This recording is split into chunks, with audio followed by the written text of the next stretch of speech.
Okay, we're live. Hello. We're live. We're We're live. live. We're live. We're live. We're live. We're live. Panic. Hi, chat. Hello, chat room. Chat. How are you doing on this fine Sunday afternoon? Actually, question. Is it afternoon if it is noon? Yes. Is it Sunday if it's Saturday? Questions for the philosophical mind, truly. Much to ponder. Much to ponder. Do you think we'll get any answers in the final episode of the Answers arc? No. We got all the answers that we needed now. We're done. No more answers. So you're Why are saying we we have all the pieces then? We have all the pieces. Yeah, we have all the pieces. What do you mean? We have all the pieces. Jigsaw's done. We're done. Like, what do you mean? Now we're just sitting back and enjoying the picture that we made. I mean, there is also all of Angie left. Who cares about Angie? Well, I care about Angie. Excuse me, I care Whoa. about Angie. Hold on a minute. I care greatly for Angie. Episode 4 is still my favorite.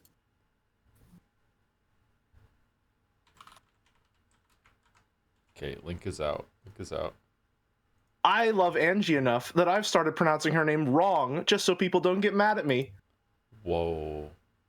It's serious. Okay. I know. The things I do for chat.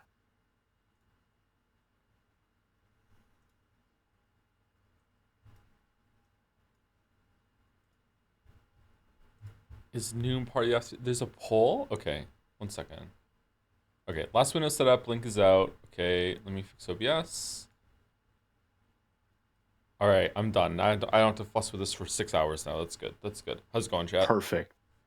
How are the sound levels? Should we do a calibration? Sucker Mary Barrels? Sucker Mary Barrels.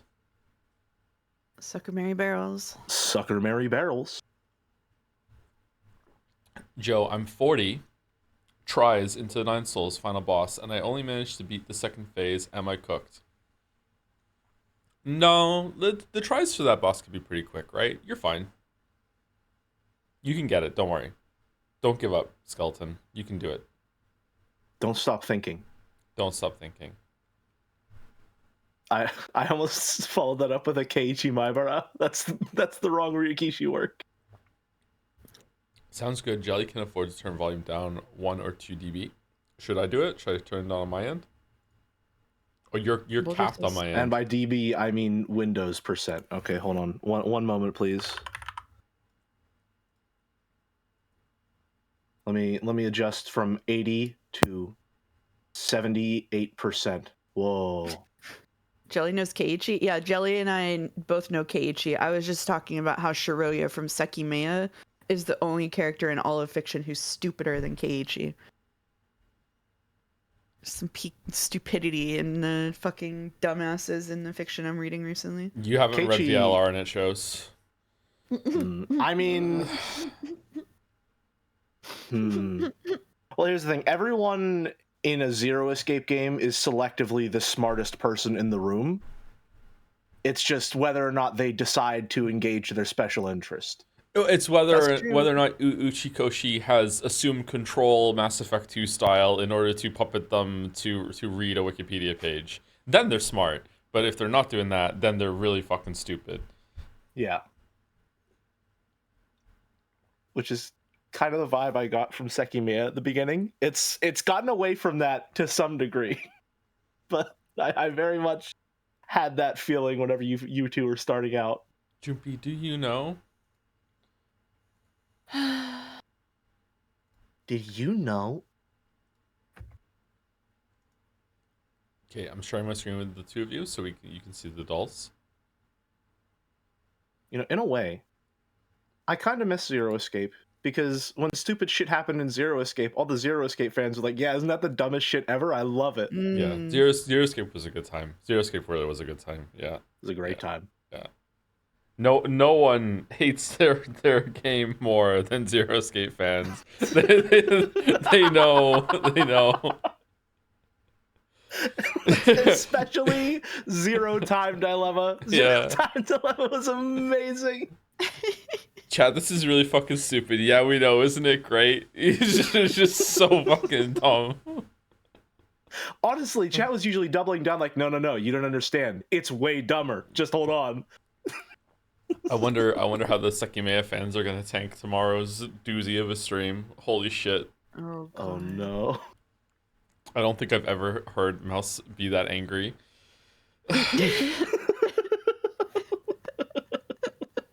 What's your opinion on smut books? I've never read a smut book, actually. I'm probably for them. I think they have their place, sure. I just have never partaken of a smut book. I'm not gonna I've say never that on stream. partaken of a book. Ooh. Okay, anyway. Gamedle cover art. Alright, I gotta say. Is this... Oh, I've seen this, actually. This is either Citizen Sleeper? Yeah, I think it's Citizen Sleeper. I think that's... Is it? I've played that game. I think don't that's recognize Citizen... this. Is it Citizen Sleeper 1 or 2, though? I think that... Is it 2? 2?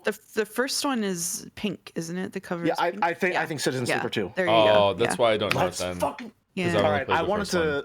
I was going to say before we started, I've got big shoes to fill because I've gotten it first try every single time I've been on here for Umineko.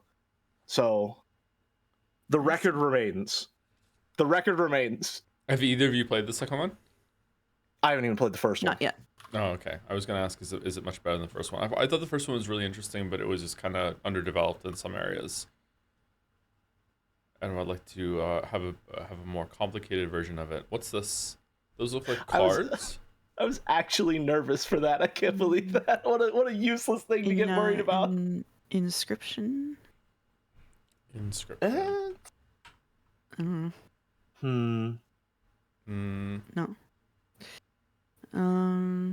Hand of Fate? Hand of Fate. Oh, what's the fucking the game that all the fucking wait, what's this? It's Citizens of Catan, the board game. I have no idea what the fuck this is. It's just tabletop sim? Tabletop simulator? No way. It is just fucking tabletop simulator. Just tabletop sim? Well done, Renez. Well done. Very moody. It is cheating, isn't it? Yeah, it is cheating. Okay, Bandle. 1995. I was 10 years old. Okay. Jelly, were you alive? 1995, I was not alive. It's before my time. Okay, 140 million views. Very hard. All right, can we hear it? Oh, it's quiet. Let me turn it. There we go. Oh shit. Oh shit. Do you know it? Is this 99 red balloons or whatever? 99 red balloons? Well, Isn't it 99 Luftballons? yeah, I don't know. What is it called? It's not? I don't think it's in here if it didn't say 99. Okay. Oh, Heartbreaker, you got the best of me. They Mariah sound Carey? I think it's Mariah. That's not here either. What's it called?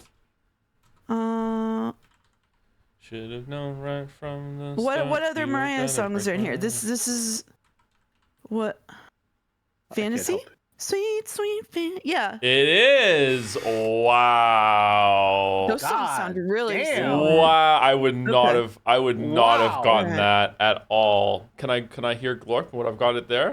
The Glorp has to go hard. Oh yeah. Oh yeah. I've listened to so much Mariah in this era when I was 9 because my mom loved her. The Glorp is actually really good. Sometimes I dare say the Glorp can go harder than the regular song. That's crazy. That's crazy. Not in this case. No Glorp is better than Mariah.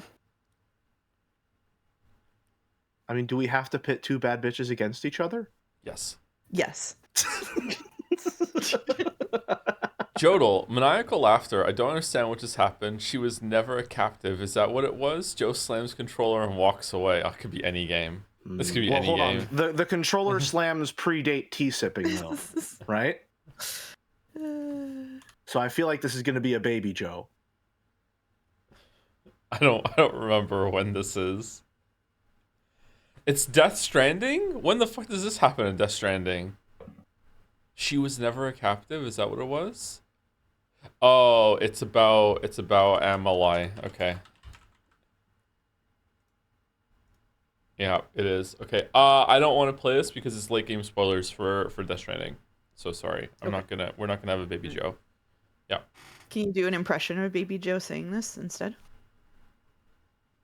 I don't understand what just happened. She was never a captive. Is that what it was? Slams controller and walks away. It sounds just like him. If I watched if you're VODs, in I the would be room so with us. nostalgic right now. Burning sword. That's the voice I used whenever I wanted one of my kids to speak to me when they were a baby and couldn't talk yet. Oh no. All right, Steamdle. So that really is baby voice. All right, Steamdle. $3 cocaine, now $5 cocaine. Okay, so it's Cookie Clicker or Vampire Survivors. Which one? Probably Vampire Survivors. Vampire Survivors. Vampire Survivors. I also love Vampire Survivors. It is I've never Vampire played Survivors. Vampire Survivors. That was Nice. a really good guess. That was really impressive. Crunching through the doles. I've never played this. Speed I've heard good things, but unfortunately, anything even vaguely bullet hell-esque is, I'm allergic to it. I break out in hives. I think that you would fuck with this game, Jelly. I highly recommend that you do not play it because Gotcha. it will just take over your life for at least a couple of days. Yeah, Vampire So Survivors is really what you're fucking saying good. is I would really love cocaine. Yeah. Yes. You would Okay. really love cocaine. Yeah, you probably would really love cocaine. Yeah. All right, now for the heavy hitter, the big event. Will my co-host please do the honors after I get us started? Can Mouse we choose it? Yes, we scram! All right. Woo! Are you happy? So oh god. All right, easy left, fuck. right? Easy left. Easy left. The right one is gray. The right one is gray. Yeah. 14%. What even is 63? that? That's a good looking hot dog. Okay. Chicken parma loaded chips. I'm going chicken parma here, although I do enjoy the simplicity of the fish finger sandwich. don't know, I the did fish think it was finger a peanut sandwich butter is and looking pretty jelly good. at first. So what do I we mean, think? it's probably the parma, but the It's fish finger probably the sandwich parma. like looks good. Yeah. People love their cheese. I think if you get like stadium food and it comes in like the foil container like that to keep it nice and warm, I think that's always going to be more appetizing personally. What do you mean parma? Sorry, it says parma. says that Yeah. literally on there. It's chicken parma, but it says parma on there. Yeah, chicken parma What do loaded you- chips. It's got to be left. What do you mean, Boulder? Wow, 93. Wow. Really? That's pretty high for that. It is sausage, chicken, and bacon skewers versus lemon garlic chicken flatbread. No price data is okay. Just because there's no price data doesn't mean that it's free. Scrandle. This costs something. This is rough. I think it's left. That looks delicious. You can't go wrong with barbecue. As awesome as the one on the right was, I think the vibes of the one on the left make it more appetizing. You can smell it looking at this picture, huh? Like it's Yeah. telling a story. Yeah, You it's can't left. tell what the portion is, though, is the problem. But I think it's fine. I think it's fine. I mean, if we're looking at the prepared ones on the left there, they look pretty hefty, especially for $1.40. I mean, I think it's left, but yeah. Wow. It's probably left. It was Yeah. close. 95. Easy right. Easy right. Easy right. Don't Easy even right. Oh, the Get this meatball sandwich. get it out of here. Nothing on it. Just a meat and meatball. Oh, French hot dog. I've seen. Okay. Okay. Left is making me It's not- uncomfortable.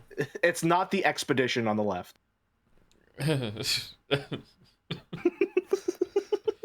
Two pork Expedition and 33 cheese. centimeters. What's a pupasa? Fucking hell.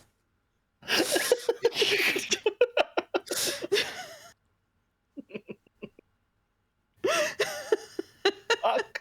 I failed the roll. I mean, I think it's right, but left is really cheap. It's not. Listen. Scrandle hates hot dogs, man. Scrandle hates hot dogs. Okay. All right. I don't know. But, Hold on. yeah. Oh, but that's American on the right. No, we're good. We're good. We're good. Oh, All right. okay. I All get right. it. All right. Ooh, the cone. Okay, I think pizza like this on the right is a waste of time. Like, it's just, what are you doing? It's just a vehicle for tomato sauce. I think it's a waste of time. All right. I love a cone. When I lived in Austin, there was a cone truck and they served all kinds of food in a cone, and I loved to have a cone. I have never eaten anything out of a cone except for ice cream. Wow. Yeah. I wish that I could try more food truck food. There's something about that that's very appealing to me. It's more about the experience than anything like that. I've only gotten like food trucks once or twice, so anytime I see something food truck-esque, I get very envious. Do we think that the female presenting hand buff is real? I don't think I've ever encountered this concept before. I don't know if it's real, but left just looks better anyway. So I'm going Left with left. does just look better, and Scrandle is very critical of pizzas, and that pizza doesn't look perfect. That is remarkably high. Is it just because it's from Italy? People are afraid to downvote it?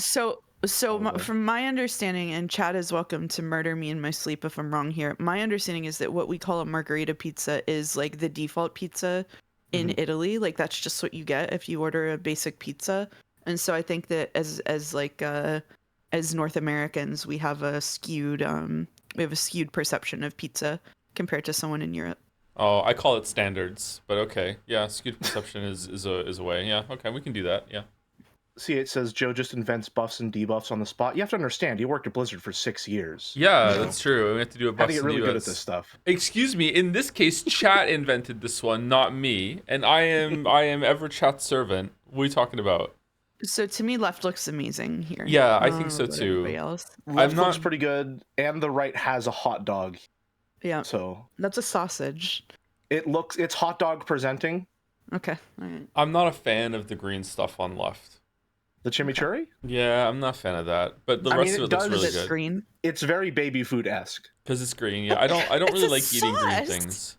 What do you mean it's a baby food-esque? It's a sauce. What, you look at pesto and think it's baby food-esque? I mean, pesto is baby food-esque, yeah. yes. What? Yeah.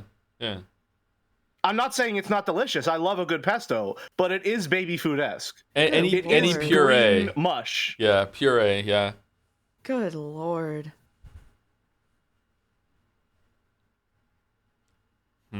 I think it's left. I think it could be right. It could be right. But People do if love both curry of you sauce. if both of you think that it's left, I'm also like if I had to eat one of these, I would eat left. So I'm leaning toward left myself. So my opinion is that left looks better to me, but that to people in England who are probably predominantly voting on these, I think that they would choose right. I'm thinking left for 2 reasons, all right? 3, but the third one is a fake reason, and I just think it's funny. First, people in Scrandle love a good steak that looks like a pretty well-cooked steak. 2, the fries look pretty awesome. Those look like some nice, crispy fries. It's a good photo. 3, I hate the fork on the right. No, the fork on the right makes me upset. So here, the fries are going to be the chief difference between an American lens and a British lens, I'm afraid, because to me, those fries do look good, but they look like fries you'd get when like McDonald's is having peak hours when like they're salty and fresh. Whereas on the right, those are like healthy, like thick cut chips. Right chips. They're crinkle cut. Yeah. Crinkle cut is a huge buff for people in the UK. Yeah. It's a great novelty to them. You know, like The left is also $10, which is the threshold when you have to start caring about the price. There is a big. I think it's probably right. I'm going left. I still think it's left. I'm going left. All right. No, within it was so close. 4. It was so close. Mm-hmm. Shit. And Mouse was right. That's right. You didn't want to participate in these whenever we started doing them, and suddenly you're so smug. I'm just saying I was right. Is it wrong that I was right? No, you are correct. Okay. I'm sorry, Erica. You can never be right if you have a speaking performance on any stream. You can have to always be wrong. That's how it is. Oh, okay. Yeah, that's how it is. Yeah. What's going on with right? It's gotta be left, right? Those look awesome. I think it's left because I don't know what's going on with the right. Yeah, it's gotta be left. Jellies say, "I'm sorry, women." I'm sorry, women. It's fucking back. What It's did it back. just get? It got 70 something, right? Is the one on the Yeah, it right did better get than 70 70? something. I think that I pulled don't know pork about looks that. kind of awesome. I'm not gonna lie, the pulled pork looks kind of awesome. I don't like pulled pork sandwiches. I said it. I Mm. don't like it. I've had a few in my time, and every single time they've been good for the first 2 bites, and then I'm just like, I'm over this. Sorry, is this the first time we've seen something presented alongside wine on this stream? That fucking slaps. No, there's been France. some. I think there's been a pasta dish presented next to a whole bottle of wine before. Vive la France. Hell yeah. Okay, do we think that right is more than 70%? Yes. Mouse? I'm compromised on this one. I'm looking at the wine. I'll let you decide. You're compromised? I'm compromised. I've never heard Mouse so sleepy. What the fuck are you talking about? What the actual fuck are you talking about? I'm going right, so Jelly and I can redeem ourselves. We're going right. Oh, redeemed. There you go. Redeemed. There you Thank go. God. Redeemed. Oh God. I take it back, women. I'm not sorry. It's anyone's It's gotta- strand. It's not the Bahama Mama. It's not the Bahama Mama. That looks gross. That looks gross as hell. Left looks gross too.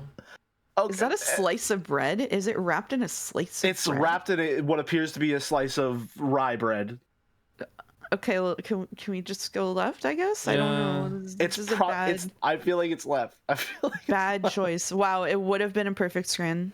it would have been a perfect screen if we That's trusted crazy, Mouse. actually. I'm so sorry. I'm so Yeah. sorry. I'm sorry. That's I'm sorry. crazy. It would have been a perfect screen. Yeah. I walked you through my whole thought process and everything, and it didn't even matter. This is how Joe feels when he makes his videos.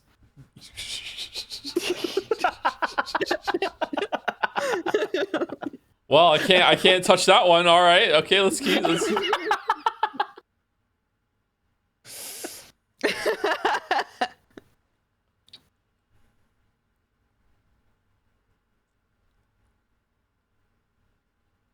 Women got a perfect scran today. That's right, Excuse baby. me, women did not get a perfect scran today because Mouse was compromised and wouldn't have went with the wine twice. Mouse on her own would have gotten 8 out of 10. I said it was Oh. compromised. I didn't say whether I would choose it or not. Okay, that's true. That's true. Okay. Okay, Fi.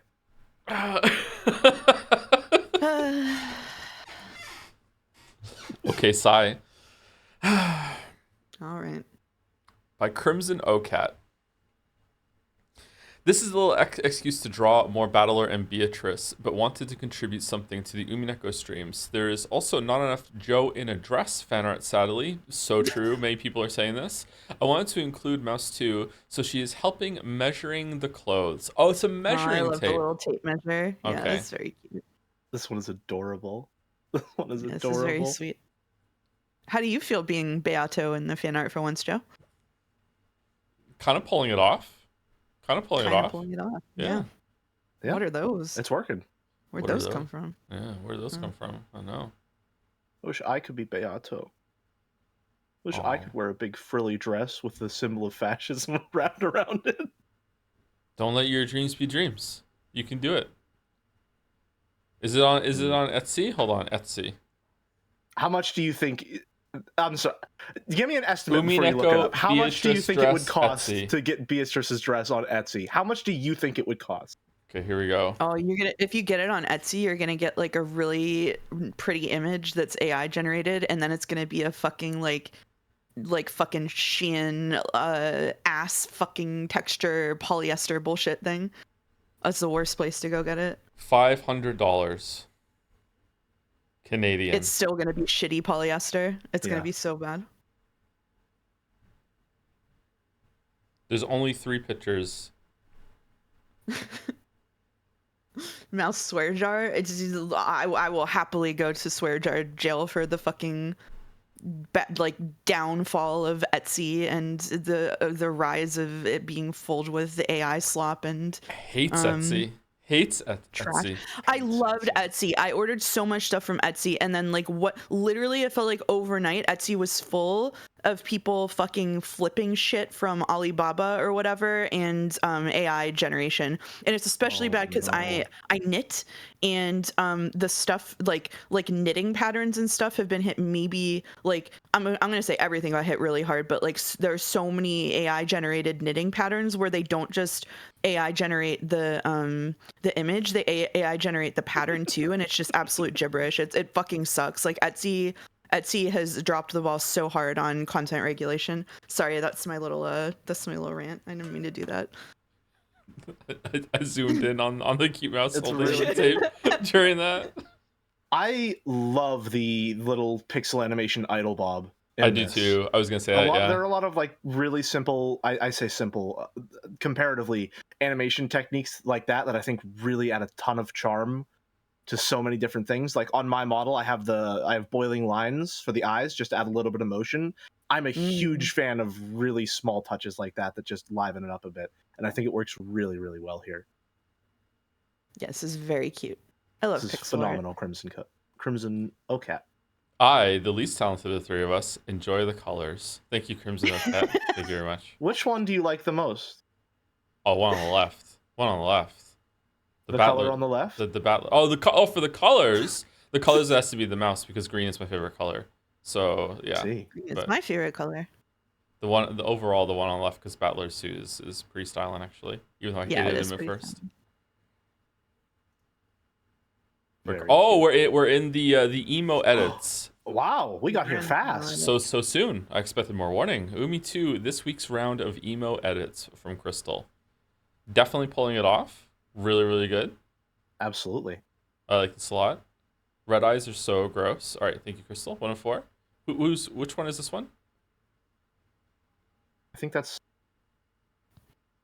Lucifer. I think it's Lucifer. I'm pretty sure it's Lucifer. Or is it Satan? I'm pretty sure it's Lucifer. You know. All right, it's Satan. Chat says it's Satan. ZZZ. Oh, this is Lucifer, right? No, that's Belphegor. No, this is Belphegor. How do you just know that? This is Belphegor. I don't know. Chat knows. Chat knows the same. I can't. Belphegor has the side ponytail. Oh. Okay. This is Lucifer. Surely this is Lucifer. Surely this one is Lucifer. The red nails matching the red tie. What do we think about that? Yeah, that's pretty good. Very good. I like the tips of the hair too. Are they all doing that? Are their nails all matching the tie? Impossible to tell. I think so. Yeah. Good, yeah. Yeah, looks like it. Although Belphegor has black nails from the looks of it. I like the colors. Oh. I'll be real. I made Rosa very early on, so I made hers differently. Ooh. See, Rosa Umineko getting twice as much screen time than glasses are emo now. Are they really? I'm emo too. I got my glasses on again. I guess I'm emo. I'll put mine on when we read. Rosa here is giving like a very specific vibe of like a guy who sat next to me in high school, threatening me if I didn't listen to the new 9 Inch Nails album. What would the new 9 Inch Nails album have been back then? I don't even fucking know. Did I like it? I was not a 9 Inch Nails fan, but there's a really good mashup of a 9 Inch Nails song and a Taylor Swift song that's like a huge banger. I only know a couple of Mashups 9 are Inch Nails songs. Yeah. Can I find it? Can I find it to link to chat? Let's sign up. Have I ever listened to 9 Inch Nails? Some of 9 Inch Nails instrumental stuff is pretty good actually. It's better than the stuff with lyrics. Yeah. It's the mashup of Shake It Off and The Perfect Drug. Perfect Drug is pretty good. Right, okay, I have listened to 9 Inch Nails. I like that song. Yeah, that's a really good one. My problem when it comes to identifying music is that I just don't know song names. I just listen to the sounds. And then if I like the sounds, I continue to listen to them. Okay, I'm going number 1, 2, 3. That's my ranking today, the emo stuff. Rosa's bonus. Rosa doesn't even get a ranking, damn. Well, if Rosa does get a ranking, I would go 4 actually. Rosa would be last here. Just I don't know the order? Yeah, in the order. I don't know why though. Hates Rosa. Once upon a time, I looked at the stake designs and I asked myself, is there a reason, maybe like textually, that Ryokishi put them in a frilly leotard. And since reading Higurashi, I can definitively say no, he just really likes that design. I've heard a cope reason that they would be designed that way, which is I think at this point I can safely say that the reason would be that they're like Sayo's headcanon, and Sayo is doing like gender euphoria by making the stakes be in frilly leotards, but I think that he just did that. I think he just thinks that design is neat. The Sekimea just does that. Yeah. Mm-hmm. Yeah. Thank you, No Liresto, for 1 out of 3. Okay. Umineko last stream spoilers. I found it fascinating how one scene can be interpreted so differently. The whole time during the tea party, I couldn't stop thinking how this was obviously a trick to make Angie cry. And when Kyrie said she didn't care about her, I just thought it was too on the nose. Yeah, that's a pretty good interpretation of it, actually. I think that it is reality, and that's how it happened. But that is, I think, a valid view of that. Is that it's this there to destroy Angie specifically. Yeah. Yeah, for whatever reason, what's her name? Bern Castell just fucking hates Angie. So, yeah, I don't think that's what's going on, but I think that's valid. Angie, who gives a damn about Angie? I sure don't. Same with me. You know, one time she gave me this drawing of her family, and I told her it was beautiful, but honestly, I found it quite amateurish.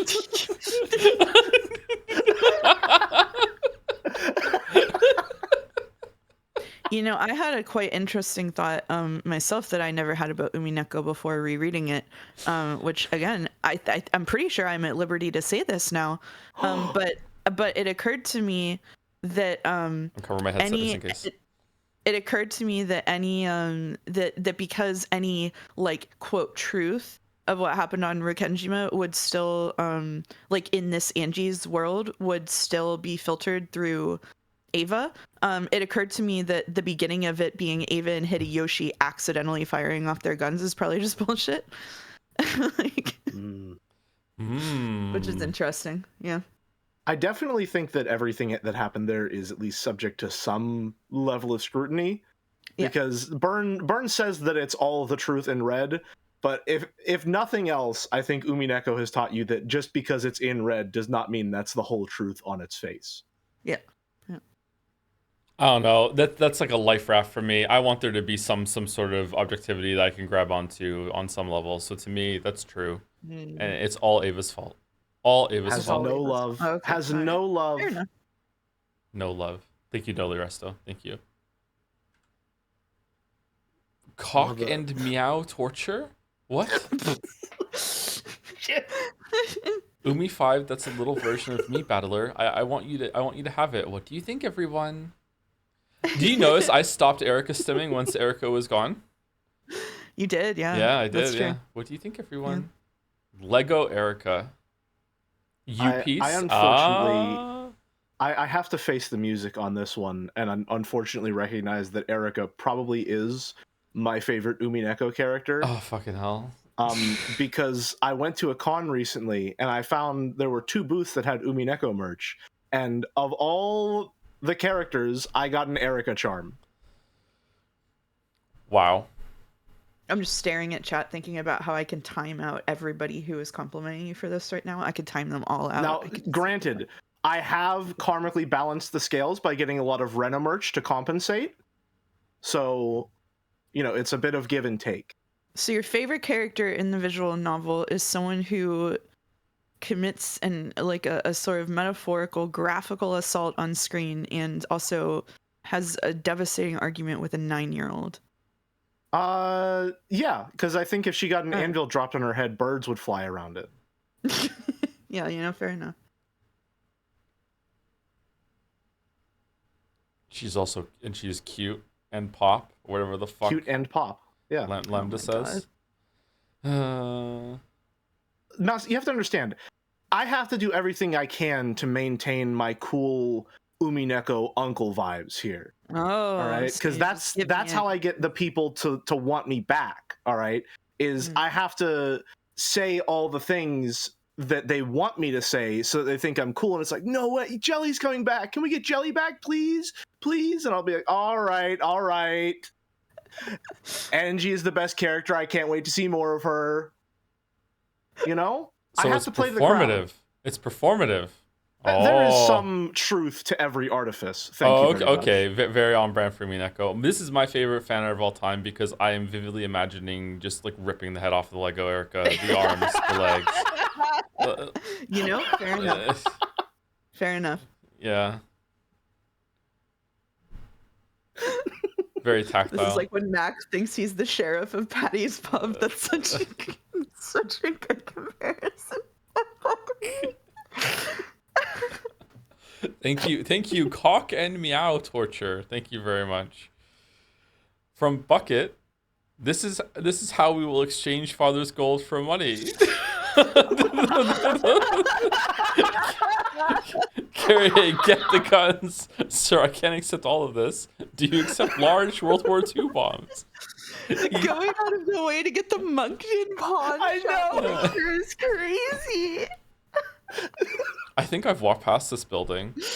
I think I've walked past that building. Listen. They knew they couldn't go to a reputable pawn shop.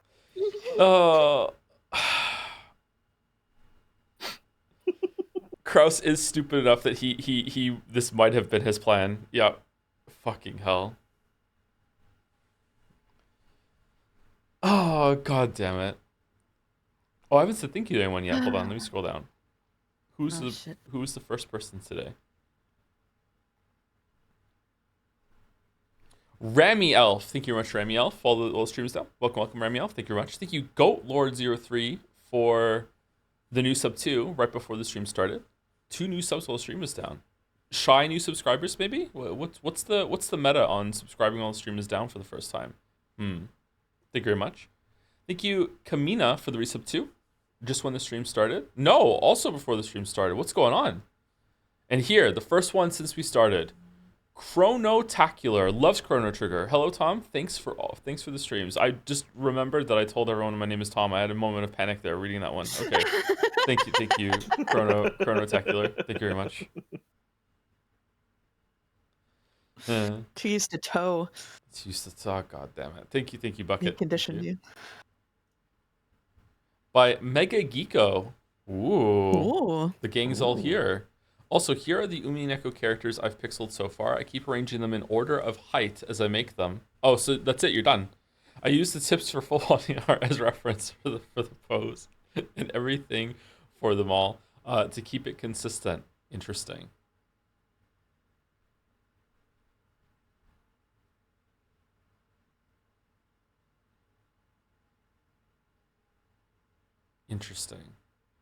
Is Battler taller than? I'm examining. Is Battler taller than Rudolph and Co, or are they taller than Battler? That's a good question. Massive no one is taller than Goda. Yeah, the largest on the island. Yeah, the Goda is the largest one. Yeah. Yeah. Are the goats taller than Goda? Probably. The goats are big. They're of exactly equal height. Interesting. But it's a coincidence. Interesting. There's no way Lambda and Burn are that tall. Are they really? I'm telling you, the PS3 sprites did them dirty, man. You did show me, and Burn Castle especially looks a lot better in the pachinko. Is that what they are? Those sprites. I refuse to acknowledge the existence of the pachinko sprites. I refuse. She's that tall too? What's her name again? Nox. Delanor. Thank you. Is Delanor that tall? Apparently. I do like that they gave Delanor pants. That's good, yeah. Or at the very least, a longer skirt. Why is Shannon Cannon and Beatrice different heights? They're not. 2 of them have hats on. Yeah, they're the same height. It looks like they're the same height, yeah. You know, we should have been suspicious of them from the start. Everyone knows hats are untrustworthy. Just very true. It's very true. Oh, you agree with my hat take, Jelly? Not really, but I said it because I thought it would be funny. Okay. All right. What we're learning today is that we can't trust anything Jelly says because it might just be people pleasing. Whoa. Obviously not, yeah. I'm an entertainer, first and foremost. One of the first things that Joe ever said to me when we talked was, I'm a streamer first and a human second. And I was like, damn, that's a lot to drop on me right now, man. I just wanted to talk about Umineko. Holy shit. It's true. True colors. True colors. Anyway, I think I said, well, we can talk, we can unpack that one later. Anyway, about Umi, bro. What the fuck? It was a joke. It's also true, but it was a joke. Again, some truth exists in the artifice. I will say, I can't abide by your hat theory, if only because Ryukishi gives his silliest soldiers his best hats. That's true, yeah. Zero is okay. Hold on. It's not like I said it just like, you know, out of nowhere. It was relevant to what we were discussing about how Umineko was going to be presented on the stream. God damn it. We had also not reached the rizzing stage, I would say. That's true. We hadn't reached the rizzing stage, which I'm so fucking good at. Thank you, YSF, for the bits. Morning, Joe. Morning, Jelly. Morning, Mouse. Mouseketeer reunion for episode 8 start. Cinema. Emoji. I agree. Thank you, YSF. That was a nice message to read. Nothing. Minus Riz plus Aura. Mouse, does this abide by the descriptions you've given? Don't ask me. Don't ask me. I don't know if I have any Riz whatsoever, but I know I have no aura, so it's okay. Don't worry about that. Thank you, Nozo2727 for the resub. Fucking negative aura. Time for episode 8. I'm very interested to see what you're going to think of this one. It's definitely interesting. I've really enjoyed re-experiencing Umineko through these streams. There really is so much to discover in a reread. I'm curious, the best way I would want to re-experience this, would it be through watching someone else read it? Would it be just reading it myself? Would it be reading it myself on stream again, like a year or two from now? Or would it be re-watching my own stream? I wonder what the best way would be. I think it would be really good to go back and reread it yourself without an audience so that you can like sit and think about things without having to like articulate them. I mean, you could listen to the voice performances better too. Yeah, that's true. I also think the manga would be really good for you. Rewatching it, or rewatching someone else read it. Isn't that Umineko 3? That could be Umineko 3, yeah. Umineko 2 is going through yourself again, yeah. I just think it's so interesting. Ooh, you could rewatch the VODs with chat. I think it's so interesting that in the lead up to episode 7, you got like 2,000 bit messages per stream that were like, can't wait for you to read this, Joe. It's my favorite episode. Joe, this is my favorite episode. Episode 7 is so peak. I love it. And now you get episode 8 is interesting. I'm interested to see what you think. What the fuck happens? It's a very intriguing departure in the Umineko When They Cry series. What the fuck happens? Mouse also told me, was this today or yesterday? Mouse also, I think it was today. Yeah. Mouse also told me today, okay, that even if she's available, the next stream of this is better done on my own. So I don't know what the fuck happens in the next one. Yeah. So what the fuck happens in episode 8? Yeah. She's so right. Okay. All right. Thank you, GoatLord03 for the bits. Hi, Joe. First time using Twitch. I've watched more your stream VODs than I could ever begin to count. Thanks for the happy times and comfort. Excited to see the end of Umineko. I'm excited too. I'm also kind of sad. It's bittersweet. It's been a part of my life for a while now. But I also am excited to also have it done. It's like cognitive dissonance. The experience. Yeah. Thank you, GoatLord. Very appropriate name. And thank you, YSF, for some more bits as well. You take that back about Kiechi. Yeah, he's stupid, but he's also horny. Who the fuck is Kiechi? Is that the main character of Higurashi? The POV character of Higurashi. It's the prototype of George Ushiromiya. Oh, yeah. God. Yeah, George the First. Does George have a mustache? No, those are his glasses. Oh, okay. Thank you, Mega Geeko. Chat is so mad. By Ganoko, Family Conference 83. My personal headcanon is that Kyrie was on a hair trigger the entire time. I would have gone sicko mode on her entire extended family. The second it seemed even slightly advantageous to do so. The fact that the killings didn't occur until 1986 was a minor miracle. True. Family Conference 83. Maybe we could skip the calf steak today. Oh, of course, dear Rosa. I will let Goto know right away that you hate his cooking. I think Eva treats Rosa like chat treats a streamer. Yeah, That's true. Yeah. Yeah. I just think Goto's wonderful food would be wasted on Maria. Baka Rosa, this attitude is why we don't invite you to the Krause's investment seminars. the knife. Really good. Kyrie has become one of the most interesting characters in the whole story to me now. Rereading, I'm going to be very, very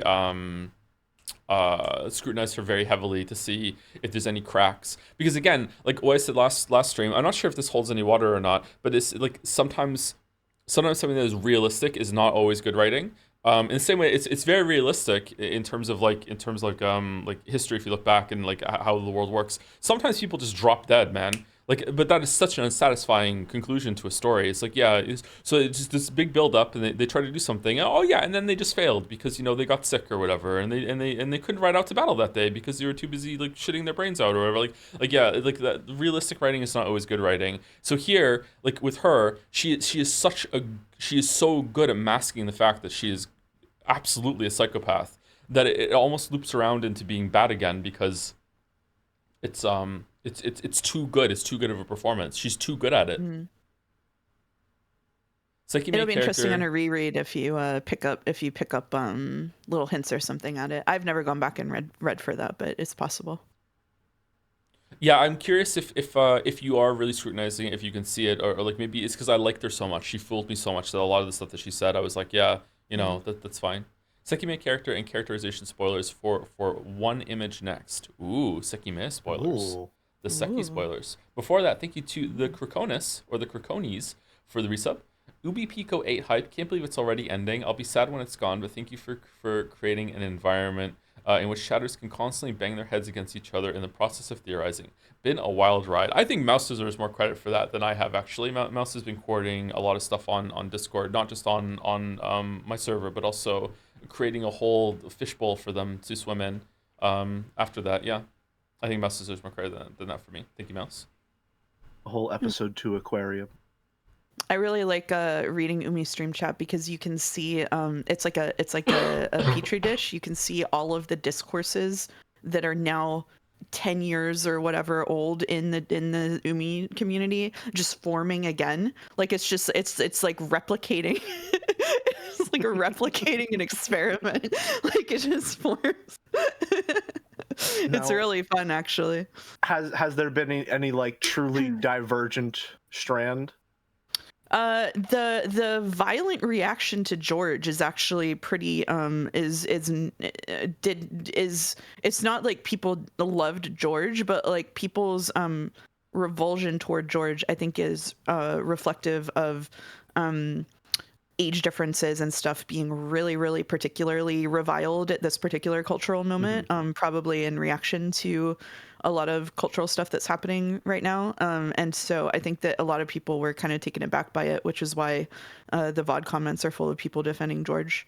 I think it was Jelly that said too. I think Jelly absolutely hit the nail on the head when he said that like as a society at this moment we seem incredibly just completely done with incels or anything adjacent to incels.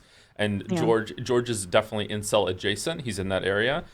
So I think a lot of people are hitting George with just this very harsh reactionary judgment that he probably wouldn't be getting if that wasn't the case. George, I think I am guilty of that too. I don't think George is that bad, but he is still pretty bad. He's one of my least favorite characters. I actually disliked George right from the beginning, not because of the stuff that was going on with Shannon. I didn't even like understand the age difference at first.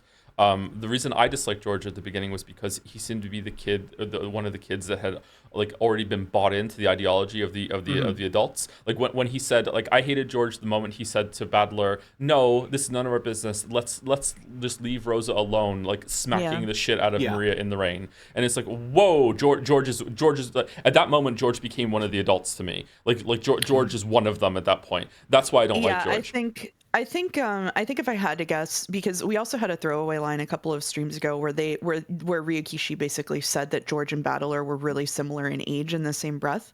And my suspicion is that George was written in order to represent like he's like the next generation of the family standards. Like he's trying to keep the family order in place, right?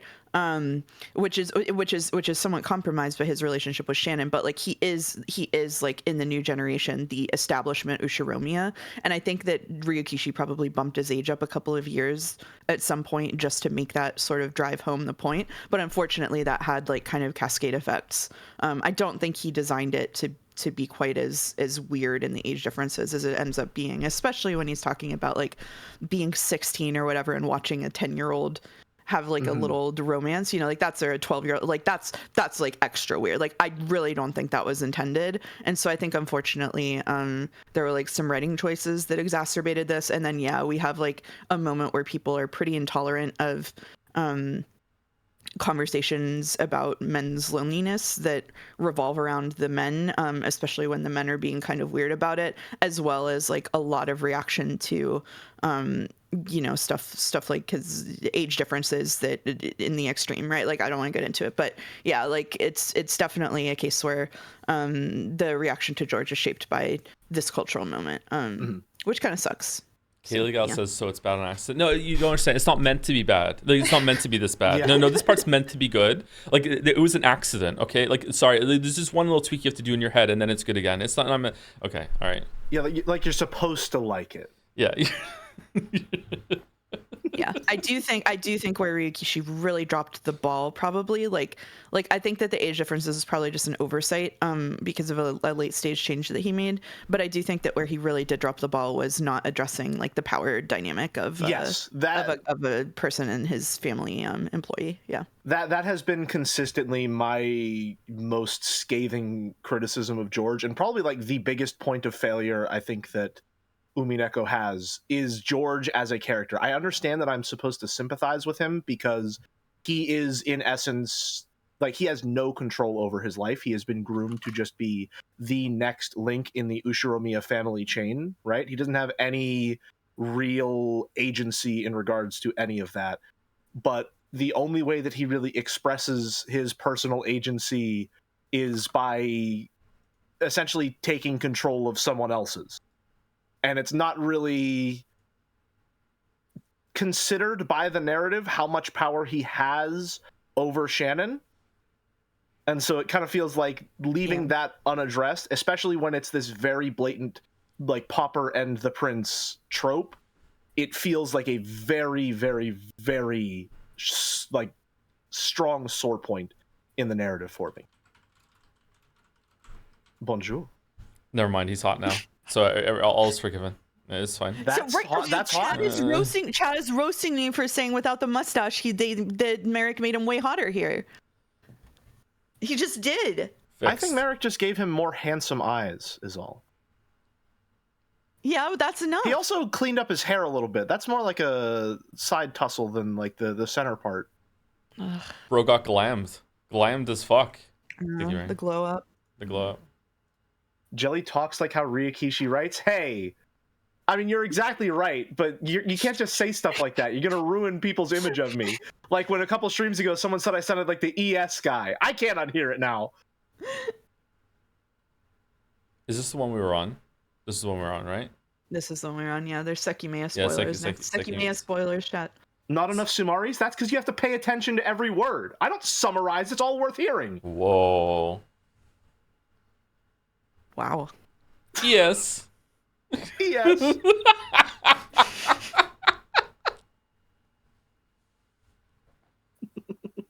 Thank you, Aluminium, for the resub. Thank you very much. 71 months. Thank you. Aluminum. Thank you, Leon Shade, for the resub too. I can't wait to watch Joe stream the iconic turn-based RPG set in a fictional France and the obvious game of the year. I'm of course talking about Pokemon Legends ZA. Ah, fucking hell. Maybe it's gonna like run more than 10 frames per second on Switch 2 and look better than a fucking N64 game, you know? Fucking like Arceus was actually not that bad of a game. It was interesting, but like my god, it doesn't do enough. Anyway, let's try and stay on topic. Let's try it. More fan art. Thank you, Joe. More fan art. Sorry. I mean, listen, we're really good at staying on topic, so no, it shouldn't be a problem. We're discussing the story, so it's really, really good. I'm glad that we went there, but like yeah. it needs to move the fan art along a little bit instead of like diving into discussing Donkey Kong Bonanza and shit.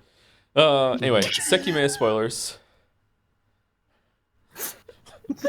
Whoa, what the fuck is this?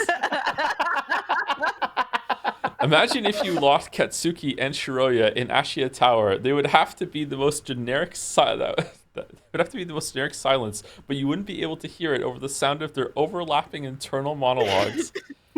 Oh. What was the bit we did on the Fly Mouse, which is them deciding what to eat? Fucking. Oh god, yeah. Yeah. Yeah. Oh, they're just the worst. They're the worst people. Mia has some opinions about her friends. Katsuki and Shiroya's minds are otherwise occupied. I understand Mia more every day. I also understand Mia more every day, especially her just flat out distaste for Shiroya. I think I came into a stream one time and you were calling her like a clinical psychopath or something like that. She is. She is. Yeah. She is. It sounds to me like maybe she's having a more reasonable reaction to having to put up with these two's bullshit. You gotta watch the streams, Jelly. You gotta. Okay, gotcha. Yeah. Like I have to watch Severance? No, because it's good. You don't have to watch Severance. You don't have to watch Severance now. No. You're telling me Sekimea is better than Severance? Yeah, you heard it here. I can't even keep a straight face. I've never watched Severance. Your Audi has already watched Severance, so you don't have to. You're done. Thank you, Boulder. That's exactly. I was waiting for the pin to drop. I was also waiting for Boulder. I was baiting Boulder specifically by saying that Sekime is better. Put the cheese under the box and wait for it to fall. Yeah. Baldur loves Severance. Baldur loves Severance. Baldur also hates The Expanse, and I like The Expanse. So, Wait, Jelly, you don't like The Expanse either, right? I did not. Well, I didn't like Miller. Everything else was pretty decent and got better as it went on. How far into the show did you get?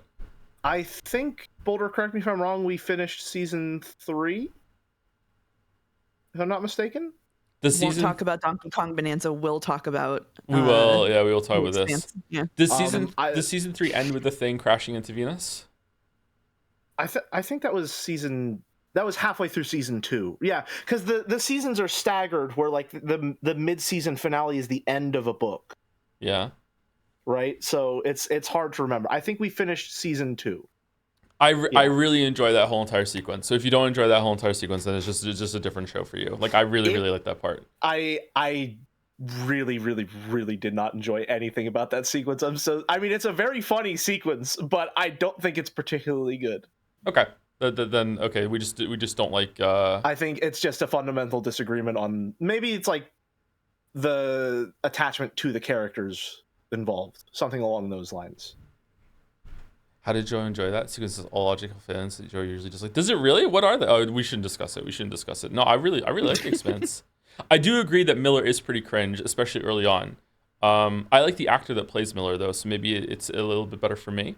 But that could be. I mean, something as simple as just liking the person portraying him can give him a lot of good faith. Mm-hmm. But even with that person, the part that Merrick hated about Miller, I also really hated that part too. Like that is a really bad part.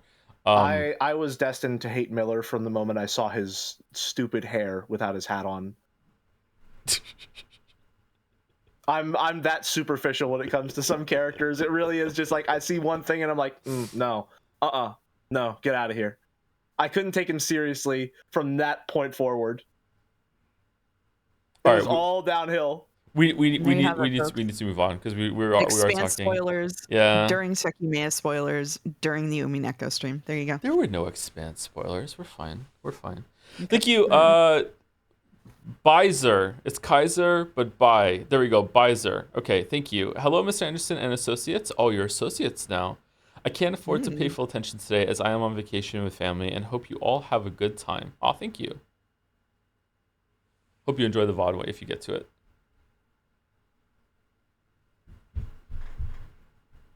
You spoiled something, crashed into Venus. This shit crashed into Venus every day. Every day shit crashes into Venus. Thank you, Caramel, for the resub. 22 months. Thank you much, Caramel. And thank you, Super Paper, as well, for the resub too. All right. Sekimea spoilers are over, I think. 4 tags for Sekimea. Is this the last Sekimea thing, or is there more? I have no idea. Who's to say? Oh, God. This one is for you too?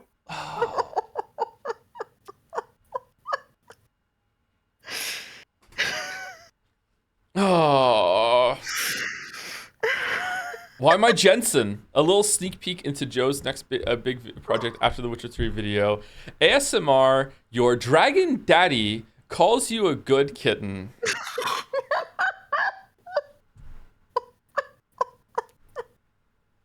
These are the gym goals right here, man. These are the gym goals. Yeah, those are pecs. Do you want to tell them? Okay, so. Oh. I have called Mouse kitten exactly one time.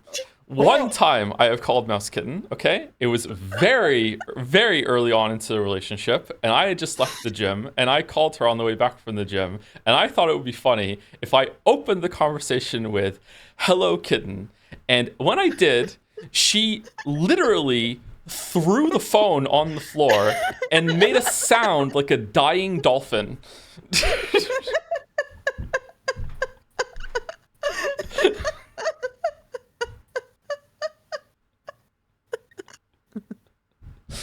You cannot be doing that shit. A pretty reasonable response. Pretty reasonable response. Oh, just to be clear, I called her just because I thought it would be funny and to see what she would do. I have no interest in calling anyone kitten. But yeah, it was worth it. That's it wasn't like, "Hello, how are you? By the way," no, that's how the conversation started. It was like phone call answered. I mean, can you really blame a mouse for being scared of a cat? True. Very true. And now you've gotten it out of your system, because every time chat has made a joke about you calling people kittens since then, you've been tempted to tell them this. I've wanted to tell them the story. Yeah. It was really funny. Thank you, Sen. Thank you. All right. Thank you also, Supreme Cool, for the resub. I've been falling behind on watching VODs lately. I was just watching stream 1 of Expedition 33 when you went live. But luckily, Umineko is the one thing I'm able to keep up with watching live every week. Keep the peak streams coming. Oh, you're welcome. I'm glad you're enjoying it. Expedition 33 has been going pretty well so far too, I think. Yeah. I'm enjoying it. I actually really want to stream some more of it, maybe tomorrow or Monday, but I don't know if that's a good idea. Maybe too many streams. Thank you, ISF, for some more bits. Yes, we scran. Wow, we are really behind on saying thank you to these. It's funny because not only is it late, it's also early. Ooh. Viewing the bits with love. Thank you very much. And thank you, Bibrosco, one of those for the resub with a Joms buff. Thank you very much, Bibrosco. And thank you, Sen. Okay, Joe Jensen is off the screen. Phew. It's time for peak. 1 of 8. What? By 4G? Greetings. After watching the Chan collab, Joe briefly pitched the idea of a Chan who had the power to combine with other Chans to make new Chans. So here she is, 5 months and 4 weeks after the stream she was first conceptualized in. I was doing preemptive chanting. How often does a new Chan get a whole block? What? Combiner Chan? Holy shit. Wielder of the collab driver. Oh my god. A special belt made to recreate the fusion phenomenon that created Speedrun Chan. Everyone knows that Speedrun Chan is the fusion of Undo Chan and Breaker Chan. True. And that Breaker herself is the combination of Purple Dummy Chan and Bomb Chan. Also true. So I won't explain that here. It goes without saying, honestly. It just goes without saying. Yeah. I'm not even going to quiz Mouse on this because I know that she's been studying her Chan lore to keep up with the community, right? Of course, yeah. By inserting 2 different Chan tags into the center of the belt, she can transform into different forms with unique abilities based on the original Chans. So it's 3 Chans in one.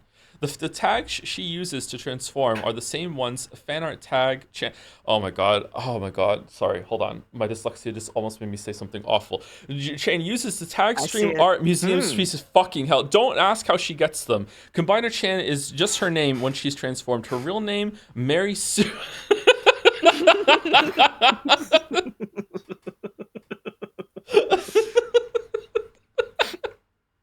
What's this down here? That's why, even though Blanket Fort Chan was born during Umineko, she should really be marked as a stream type Chan.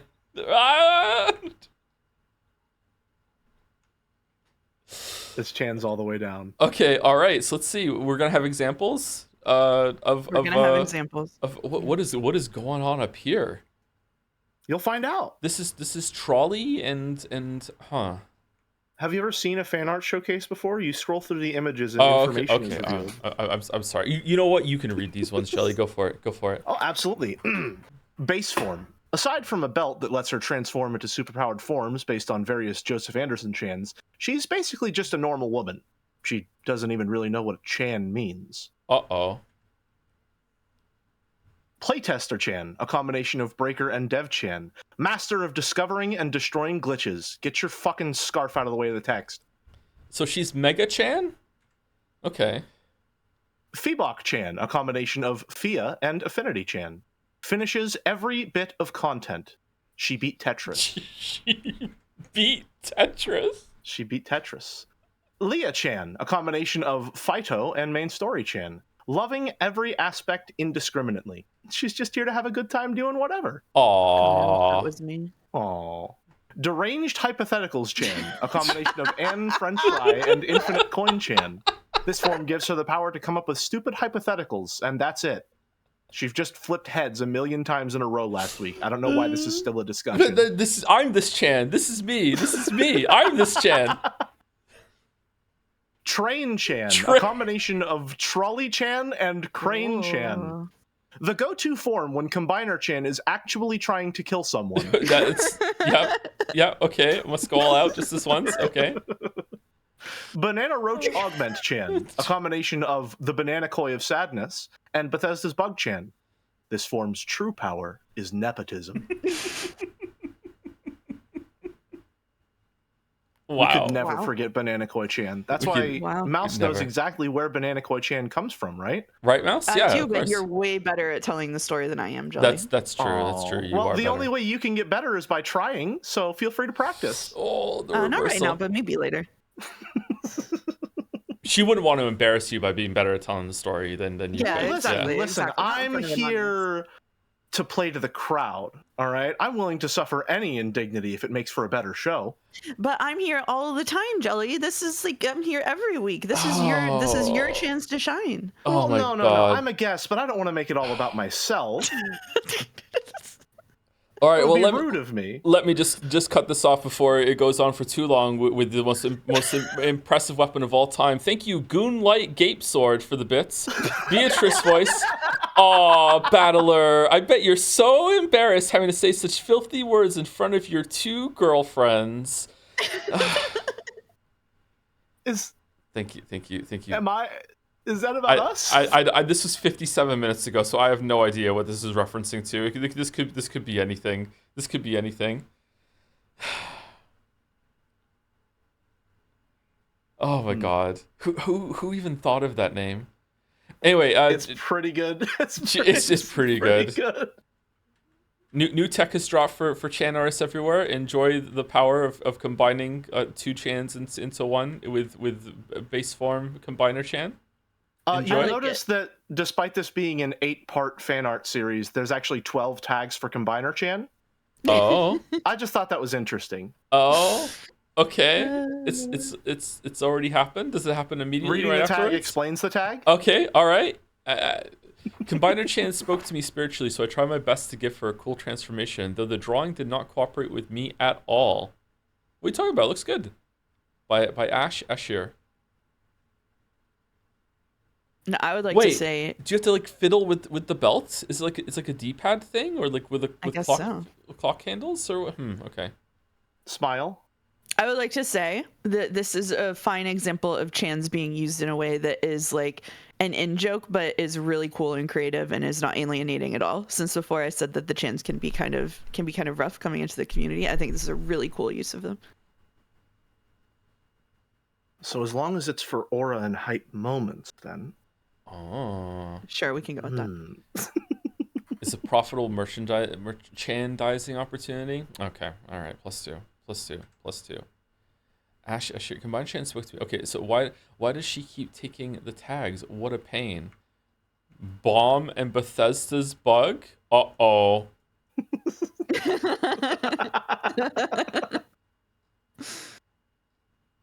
Boom.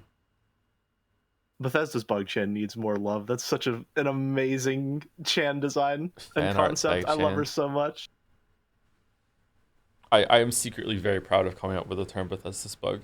All these years later, I'm still really happy with it. It's really nice. Thank you, DL7 or Deal7, some might say, for the resub. Joe wakes up. It's 11 a.m. before the Umineko stream, and he's exhausted. I woke up even later than that today after going to bed actually early. I don't know what the hell's wrong with me lately. He has a DM from Jelly. Don't forget to eat today, heart, and a DM from Mouse. Wake up and test audio with us, fuckhead.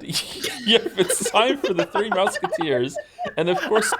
Tweedle Tom is still in bed. Hey, Joe, your voice sounds way too deep today. A mouse is a little bit loud. Jelly sounds great, though. Hi, Jelly. Damn. Aww. Wow. Wow. Flattery will get you nowhere. Flattery will get you everywhere with me. Thank you. Bar loves you, too, for the resub with Yes, We Yes, we scran! Yes, we scran. I don't know why every day there's the delayed Yes, We scran in this messages. It just kills me every time. Thank you, the Juice official, for the resub with a Joms.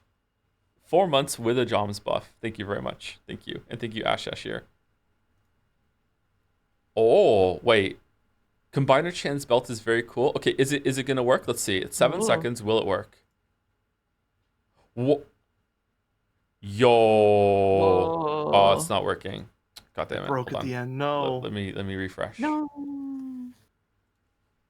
Why does it do that?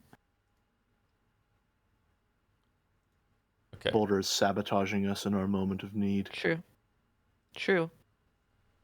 Do do do do do do do do. Whoa. Cool. Very, very Cool. By your chance combined, I am whatever she turns into. What does it say?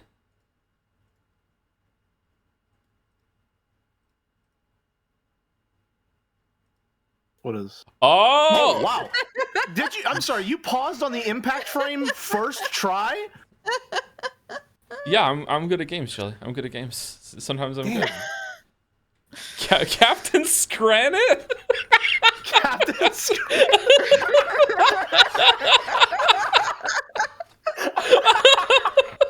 Incorporating all 5 elements of the Scran food tree: the mushy peas, pies, gravy, hot dogs, that weird onion bread that keeps popping up every single time. Tub of insects. I am Captain Scranit. So it's a Leon. Okay, cool. Oh man. Hold on. Why can't I go off full screen? What's going on? I think you opened it as its own tab. I did open it as its own tab. Thank you. Oh, you guys can still see it. Yeah, that's why. Okay, thank you for helping me. Thank you, Ash Ashir. We're going to the... Oh, there's another one with sound? Uh-oh. Okay, is this going to work? If you ever wondered just how much Foley adds to Whoa, it's loud. Okay, holy shit. Whoa. The sound does add a lot. Okay. It adds a lot. Yeah, the sound does add a lot. I'm kind of scared to play it again because it might be too loud again, but like we'll try. Hold on, let me turn it down to like here. There we go, that's better. That's perfect.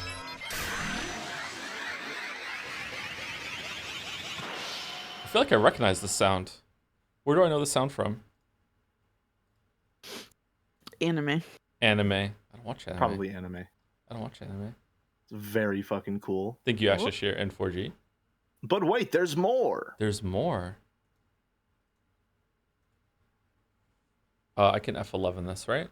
Oh shit! I F11 the wrong thing. No. Will you get this name first try? Fifi de Fi Fessel. Thank you very much. I really like Combiner Chan. Fucking hell. Almost as much as I love puns, there's chat, Combiner Chan, Gray Arrow next to the wheel Chan, Squeaky Chair Chan, and Tutorial Chan. Lots of combinations here. Tutorial and like Gray Arrow. backseat Chan. Pointers Chan. Ooh, and Chat and Squeaky Chair. Ah, because of the chair to make backseat. Okay, that is a good really pun. nice. I like that Very a lot. cute. Yeah. Yeah, very that's, good. That's Very really cute. good. So she keeps the belt, so you know that it's a combination Chan. Okay, interesting. Interesting. There's lore to this Chan. Okay, I'm learning.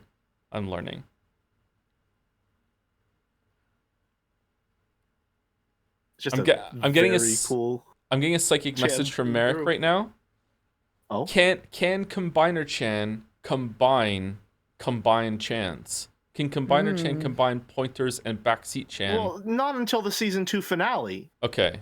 All right. That's he has to learn that. Okay. All right. The power It's up. apparently a message from Godot too. Is it really? Oh, okay. Is it possible at the same time you did. for a few Chan accident to occur? To turn into OC Chan? What? Oh god, I'm imagining like a Chan fusion gone wrong, and they're just Oko, you're the right fan artist to draw the Chan fusion gone wrong with Combiner I'm Chan. sorry. Let's go. We're just reinventing the fusion dance with extra steps. Decrepit Chan. Wait, does backseat Chan have a prosthetic leg? That's Squeaky Chair. That's backseat. Yeah. Oh, sorry. Yeah, that's backseat. Yes. Because Squeaky Chair doesn't have legs. She's a chair. Ah, interesting detail. Just hiding in the background there too. Interesting. These poses are really good. They are really good. It would be a good cover. Thank you, Quixotics, for the resub. Hi, Hom. That's new. I haven't been on stream in like a week. Just want to say thanks for not doing Umineko on Tuesday, so I had time to catch up. In other words, Sumari, the 5th most annoying chatter, is back and turning 19 in Canada on Monday. Well, oh my God, people are so young. Happy birthday in advance. Happy birthday. Happy early birthday. Happy birthday. Happy If we're birthday. streaming on Monday, I will try to remember to say thank you on say thank you. Say happy birthday on Monday. Say thank you. Yeah. Happy birthday, Quixotics. Thank Early you. birthday. Thank you. Call me mute or call me mute for the resub too. With a Mario. That's pregnant. Okay. Thank you. Call me mute. Huh? Yeah. Huh? Yeah.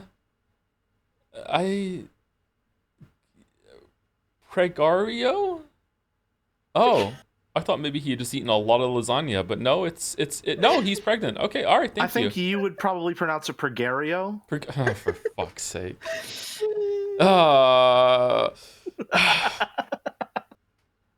Well done. Thank you, Mathiv Peanut, for the resub with a heart. Thank you very much. A wholesome Mathiv Peanut. Thank you very much for the 30-month resub. And thank you, Terraflop, also for the resub. 24 months, or some say 23 for some reason. It's saying both on my list. Hi, Joe and company. Congrats on making it to the final stretch. Joe, since you've mentioned wanting to check out the Umineko stage play at some point, do you want to know a fun little detail about the production, or would you rather go in completely blind? I have already watched the first episode. Was it the first episode we watched together, Mouse? It was the first episode, and It's the fucking so good. the straight face I had to keep when you were like, "Are those actors twins?" And I was like, "Mm-hmm." Yeah, Shannon and Cannon are played by twins. Isn't that crazy? It's crazy. What is the Interesting. fun little What a cool detail? choice. Terraflop, if you're still this is 47 minutes ago. Sorry. Yeah, that's what I was thinking of. I figured, Okay. Yeah, I Okay. figured. The Yeah, he noticed stage on his play. own. It seems so far away now. I was doing student teaching whenever we watched the stage play. Mm-hmm. That's crazy. So long ago. That was I back made- when I still had time to stream things. I had character analysis of Boulder in the stage play that's still accurate. Oh, what's this? We have to date everything with our Chans at this rate. Well, yeah, Mars needs senpais. Mars needs senpais. How does it feel knowing that whenever you do eventually...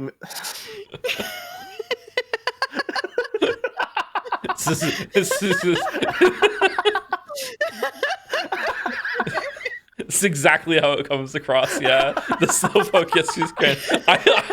Sorry, I just love the background joke of that the stream is over.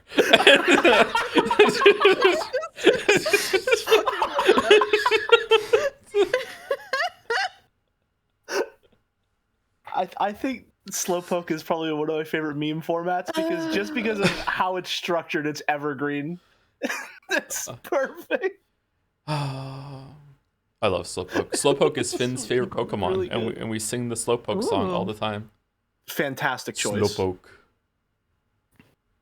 Thank you, Merrick. Thank you, Merrick. Oh, man. We've got 5 more. We've got 5 Thank more. you. Fifi de Festival. Was that better? Fifi de Festival? Fifi de Festival? There we go. I did it. No, you stumbled a little bit. No. But you got it. That's just how I talk. It's just how I Fair talk. Enough. Joe Station Yazuka. Oh, it's a Yazuka. Denny Slim Jim. This is the original Yakuza 1 cover with Tom instead of Kiryu. This is meant to be me? This is not me yet. And Joe's original channel logo in place of the original dragon's head. Formally suggesting for a Yakuza-mas this year instead of Yeekmas, not only because of personal biases towards the series, but also the fact that Yakuza Kiwami primarily takes place during Christmas time. Does it really? Therefore, Sumari, making it a Christmas game, kind of like how Die Hard is a Christmas movie, do we have time to do both? Because I promised Yeekmas. Also, There's just want to say... for Yeekmas. Yeah, there is. Also, just want to say that after watching through Chrono Trigger and Final 6 streams, that you might genuinely enjoy the turn-based Yakuza games later in the series for both the characters and the combat mechanics, so looking forward to the possibility of you streaming it sometime in the future if it happens. P.S. I don't think anyone should fault you for using heals in Kiwami, especially on hard difficulty, because some of the... We're already backseating. Okay, because of the fights are already pretty nasty as is, even with healing IMO, and I wouldn't want for a repeat of something similar at the end of your Yakuza 0 streams. Anyway, thank you, Joe, for all the streams since your return. They've all been great so far. Oh, thank you. Even the Persona 3 one, even the Persona 3. Sorry for long stream, really unrelated game propagating. Just really love the Yakuza series. And I think they make great streams. No, it's okay. I think that we definitely should do Kiwami at some point. Maybe we could do it at Christmas as well as Yakuza. Kiwami is not as long as Yakuza 0, right? Sniff. Denny, since you're in chat, I think the most interesting part of your message is that you watched Chrono Trigger and FF6 streams and came away with the impression that Joe likes turn-based combat. Half as long and side content not as interesting, says Ironwrath. Okay, yeah. So maybe we have time to do both. However, there is a chance that Jeff Keighley's award thing is going to nominate a game that we're not expecting, and we're gonna have to do like an emergency stream at the beginning of December in order to get one of them done. I hope to God it's not Kingdom Come Deliverance 2, because if it's that might be we might only be able to need to have time to play like half of that. Yeah, there's no way we're gonna be able to do that. Yeah. Now, what would you rate this backseat out of 5? Because I think having backseat in the fan art while it's depicting your literal back, that's gotta rate pretty highly. It's pretty good. It's pretty up there, yeah. It's pretty up there. I think that's gotta be like 4 minimum. Does this mean you'll play the newest Yakuza game if it gets nominated? Oh, see, that's a tough one. If I had already played the rest of them, yes. But because that's a series that we're playing in order, I don't know if I'd want to skip ahead. If it gets nominated for Game of the Year, yeah, maybe. I'm not sure. This was before the backseat rating, so you were ahead of your time, Danny. Oh. Yeah, that's impressive. We didn't even have the meta yet, and you front seating, one might call it. M for Mahjong. 14 plus pages of rules. Yazuka. This is a cool image. Thank you, Denny. Chat thinks Kingdom Come Deliverance duly nominated. If it gets more and more sure as time goes on, maybe we should play it early. I don't think it's gonna get nominated though. I'm holding out hope. It's boring as shit. Kingdom Come Deliverance 2 is a pretty generational RPG. No way it will be. You really think it's that good? Really? Did the first one get nominated? Joe, you have to remember Jerry is a devout magic believer, so take everything he says with a grain of salt. What's a sure lock-in so far for getting nominated? Split Fiction. Expedition 33. Expedition 33. You think Split Fiction's gonna get there? Absolutely. For sure? Like his game won a couple years ago. Death Stranding 2. There's Death a pretty Stranding good 2. chance Blueprints will get the token indie nomination. I would say Blueprints is the least likely of those 4, but I still think it is going to I get. think so. Yeah. Mm-hmm. Split Fiction is so bad. What do you mean? Split Fiction is a fucking great game. What? Those streams were a lot of fun. The story. The gameplay in Split Fiction is amazing. Yeah, the story is whatever. Like, the story's actually bad, actually. He said actually twice. The gameplay in Split Fiction is really good. I think you and I still need to set something up for A Way Out if we ever end up having time. Are we doing that? I think we had plans for it, but it has been a year. I can't remember. If we had plans for that, we should do it. Yeah, I would like to see the other games that I can't remember his name that he did. Joseph Flores. Thank you. We also still need to finish Overcooked, but that's Overcooked is so stressful. Silent Hill F is probably gonna get nominated. Fares, sorry. Probably. Joseph Flores is someone I knew from a different place as Fares. Dude, I don't think Doom is gonna get nominated. I feel like I feel like I like Doom way more than most people, so I don't think Doom is gonna get nominated. I feel like it's already been kind of forgotten a bit, which is sad because I think that game's really good. I think it was in the unfortunate position of following up Doom Eternal, which is like the logical endpoint of pretty much all of its mechanics. So it had to go in a completely different direction while still trying to one-up what was essentially a perfect product. Yeah, like Doom Eternal is still better than Dark Ages, I think. I'm curious to see how the Doom Eternal DLC handles that. Yeah, I wonder if they can. It also sucks that it also sucks that Indiana Jones released in the dead zone of after last year's Game Awards, but before this year, and so it won't get nominated even though it was good. Yeah, that game looked really fun. There's no way Silent Hill is getting nominated. Do you think so? Okay, so Silent Hill is a really big series. I don't really like it as much as most people, and Silent Hill 2 is a very beloved game. Silent Hill F has all of the makings. I guess, again, obviously, this is going to be a stupid statement I'm about to say, but it depends if it's good. Like, if Silent Hill F is good, I feel like it's going to get nominated. I feel like it has a very high chance of being good. Like, Ryukishi is writing it. Ryukishi is a very good writer. And it seems to have very high production values, so I feel like it has a chance. I want to throw a wrench in the works here as Ryukishi's biggest hater, because I saw someone point this out on Reddit. Ryukishi is a good storyteller when he has like 120 hours to work with, but Silent Hill games are typically less than half of that. Yeah, that's true. That's true. I don't know how that pacing is going to work, Chief. So it depends on what kind of editor they got to work with him then. Yeah. Okay. And we all know that video games have great editors. Of course, yeah. And they really understand colonialism. Mm-hmm. I think his horror writing is genuinely quite good. Yes. I'm very excited to see more of it. Anyway, let's move on. But before we move on, I want to say thank you to the next 2 subs because one of them is relevant. First, thank you, Magical Bacon, for the resub with 4 months. Hope you enjoy episode 8. I love it even though it doesn't have the best pacing. Oh my god. Really? At the end, the pacing is the bad thing? What the fuck? Oh no. Squeakle E. And thank you to Kiru's Big Naturals for the resub.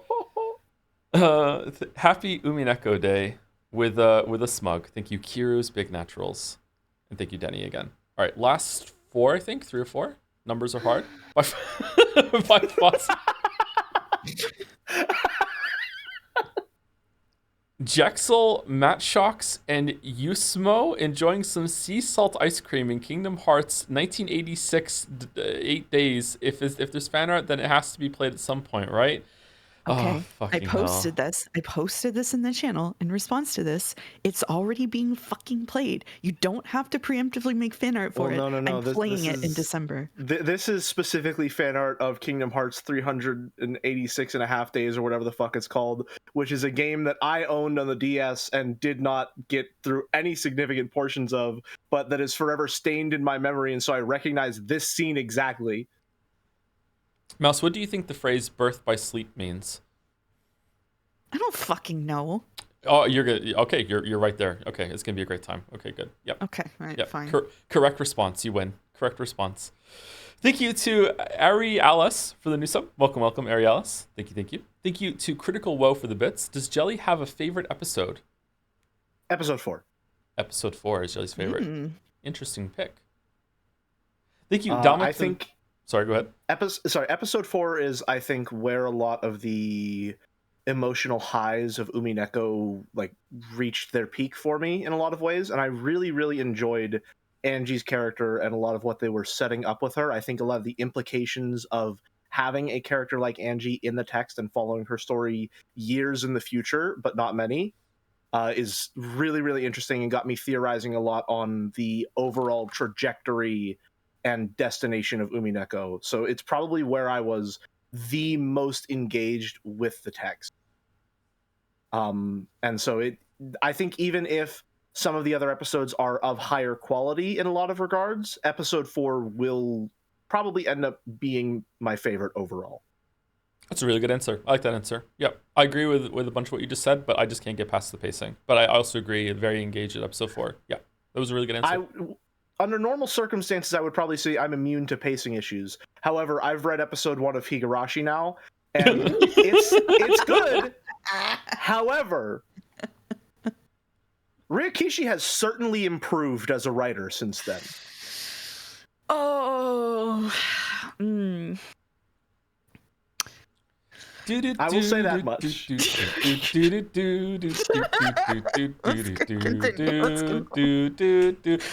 You could probably play that music over 80% of episode 1 and it would be fitting. Thank you, Dominic, for the bits as well. Can't catch it live, so I'll send all my messages ahead of time. He hates it. He loves it. I disagree. Good point. Actually, lol, +2. Fuck you, George. And finally, reading without love. So much hate. My so much hate head. Thank you. Thank you very much, Dominic. Is that a TLDR of the stream so far? It's a future TLDR. We're gonna. Yeah, it's all the messages Dominic would send if you were here, just sort of preloaded.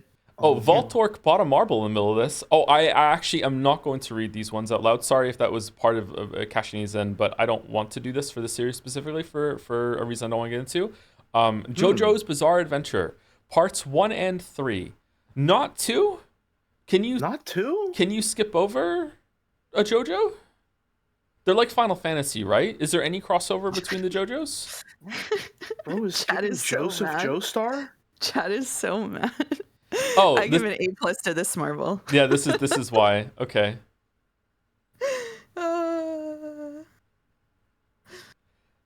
They didn't want to do 2 because someone did only 2, which is crazy. Wow. They're never gonna win at the same time. That's so good. So either you watch the first and third season and miss 2, which is, may I say, extremely integral to understanding a lot of 3. Oh, is it really? Okay. Yeah. Okay, all right. Or you just watch 2 and you're a little confused about some of the stuff. I don't know what's funnier to do right now, to leave it as is or to say we'll add 2 into this one, but not 1 and 3 to the other marble. So like in the race it'll be parts 1, 2, and 3, or just 2. Leave it as is. The idea of someone watching. I'm cheering for this one. The idea of someone watching part 1 and then skipping directly to part 3 is insane to me. Yeah, I love this. Let's keep it this way, please. Okay, we'll keep it this way. Thank you, right, Voltork. Right, lock it in. Clap. And then I'll sentence you to part 4, which is slice of life hell. Oh God. And then I think to really just to be the cherry on top of this, I think that this should win. And then afterward, you should criticize how you didn't understand anything that was happening in part 3, and you felt that the story didn't explain itself well enough. Yeah, it just introduced a lot of characters out of nowhere, and you're just expected to know what's going on, even though it's all really, I mean, dare I say it, bizarre. Remember to mark marbles on your dashboard. I should do that. Yeah, I'll remember. It's fine. It's fine. People are really good at keeping track of this stuff. So usually when I say, "Hey, did we do that one?" Usually at least 3 people in chat know. Yeah. I learned something else about Twitch yesterday via mouse. I learned that I have I can run my own sub discount promotion. I didn't know I could do that. Yeah, I found out about that the other day too. Yeah, I didn't know I could do that. I would have done that. Feature. I would have done that at the beginning of Expedition 33 if I knew I could do that. I didn't know I could do that. Maybe we'll do it next week. Yeah. Thank you, Selena. Are we not worthy of it now? Nope. I see how it is. No, Umineko doesn't get it. No. Only French JRPG. Sorry. Thank you, Well, Selena. I mean, they Selena are Fenris. Umi Fullers, so they would be disgraced if they didn't pay the full price. All right, +2.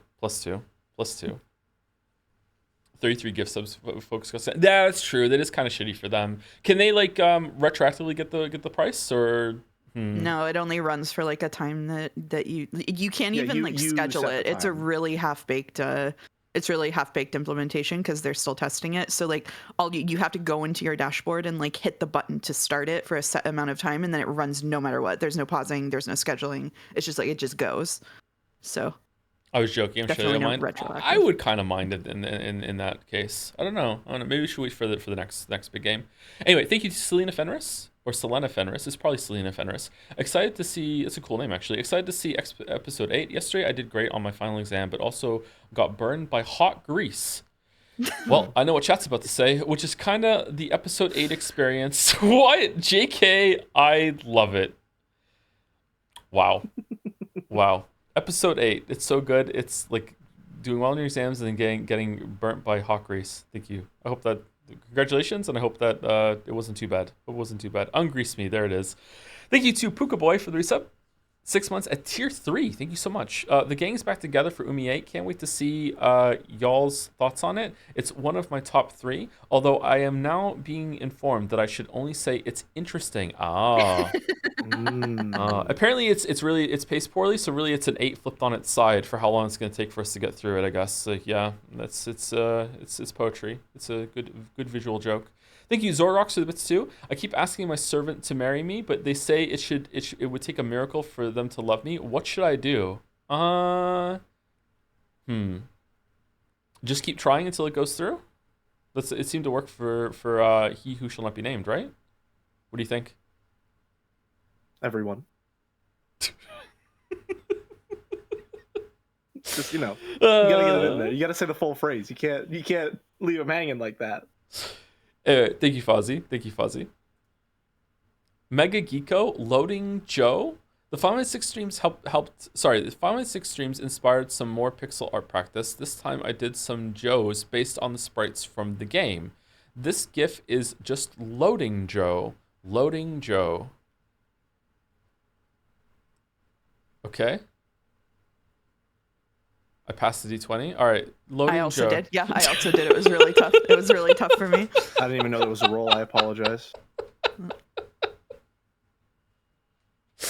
Why is so much Joe fan art lately? This is a new era. Okay. It really is Final Fantasy 6. Oh, cool. Ooh. Oh, I like these. Fucking Discord notification. Dragon RPG? Cool. There's more? What's the other really one? Nice. Oh, it's a sprite sheet. Nice. It's so cute. Nice. Sprite sheets are so charming to me. I like sprite sheets. There's something very, very enthralling about seeing it all laid out like that. Boom. I still need to play Final Fantasy VI. I tuned out for those streams because I'm trying to play it myself. But I have RPG sickness. I'd be interested to hear how you like it playing it for the first time as an adult, and see if it and also having played. Did you play Expedition 33 or any more recent JRPGs, Jelly? I watched most of Mouse's streams for Expedition 33, but I don't generally play RPGs because I am a very compulsive completionist. So when I play an RPG, I will usually, at some point in, I would say like the final third of the game, get into the mindset of like, okay, the game is signaling it is going to end. Time for me to do all of the side content that exists. Mm-hmm. And then about halfway through all the side content, I will be like, okay, I'm going to take a break and play something else. And then I will never come back to it. And when I do come back to it, I'll say to myself, well, I don't want to just pick up where I left off because now I'm not really in it. So I'm going to start again from the beginning. I'm exactly the same way. I really had to overcome this. I really had to overcome this, yeah. Now that you've said that, I wonder if that's why I didn't finish Final Fantasy 12. I wonder if I had skipped a lot of side content and then I got to the end and then I was like, I have to go through the whole entire area now. I wonder if that's why I didn't finish Final Fantasy 12, because I was right at the end of Final Fantasy 12. I played almost all of that. You saying that Final Fantasy VI is a more brisk experience, and the fact that it only took 5 streams is very encouraging to me. I know you were playing on a version that has you can speed up and you grind it off stream and stuff like that, so cut down on the time spent, but it's definitely a more appetizing proposition. That sounds sinister in some way. You know what I'm talking about. I know what you mean. 12 is the best side content in the series. Really? 10 had really hard side content. Then I remember there was some like thing in the desert that just like wiped out my entire party, and I said, fuck it, I'm not doing this. I think 10 had that. I'm probably going to play Final Fantasy IX first, though, purely for the reason that it has Vivi, and I like Vivi. I hope you like Vivi. That's all. Yeah. He's 9 years old, and he has been mugged 17 times. I'm planning to play 9 soon, too. I hope all I the characters like in 9 look kind of funny on a replay. They do look kind of funny, like visually. I like Steiner a lot. Steiner looks really goofy. I like him. Steiner's pretty fun. I think my team in Final Fantasy 9 was the main guy, because it always feels good to have the main guy in your group. Garnet, Steiner, and Vivi. I think that was my team in Final Fantasy 9. To me, Vivi will be the main guy. Ooh. I have devastating news for you, Joe. What's that? I was playing through all the intros of the games that I haven't played just to watch the introduction, and I really liked the intro of Final Fantasy X. I thought it was fun. I liked the opening scenes. Maybe I like them more when I'm older now. I don't know. I didn't hate it, but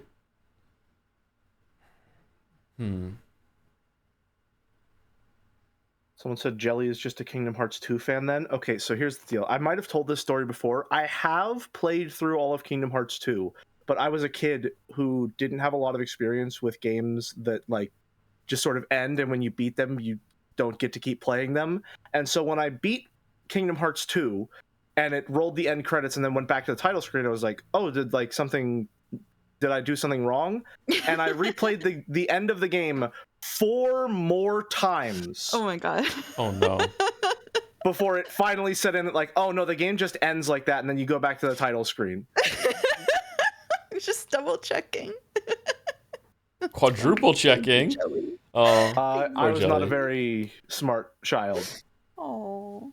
Poor Jelly. So. Okay, let me say some rapid fire. The ending was pretty good though. You know, I remember it ended well. If there's one thing I remember, it's that. And then we will take a short break, and then I think we can get into the game. I think we're done. I think we're over fan art. It's the Pixels, right? So it's the last one. Merrick said that explains a lot. Can you elaborate? What does that explain exactly? What are you trying to say, pal? The nuke from Merrick. Anyway, thank you too. He does have a supply of them. Mugurumin or Mugurumin. Dangerously close to Uryu there. Thank you, Mugurumin, for the new sub. Welcome. Thank you, Pinsar, for the bits. My friend group calls each other kitten as a joke all the time, but it backfired on me and my friend when at a concert, my taller female friend asked me, a short guy, can you see kitten? Because we were surrounded by girls in heels, and we saw like 3 people turn at us with an expression I can only describe as disgust. Joms.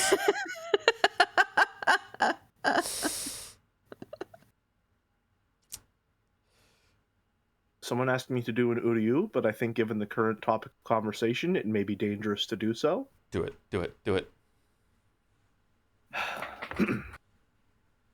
Uryu. Thank you, Lion. Good job, kitten. No.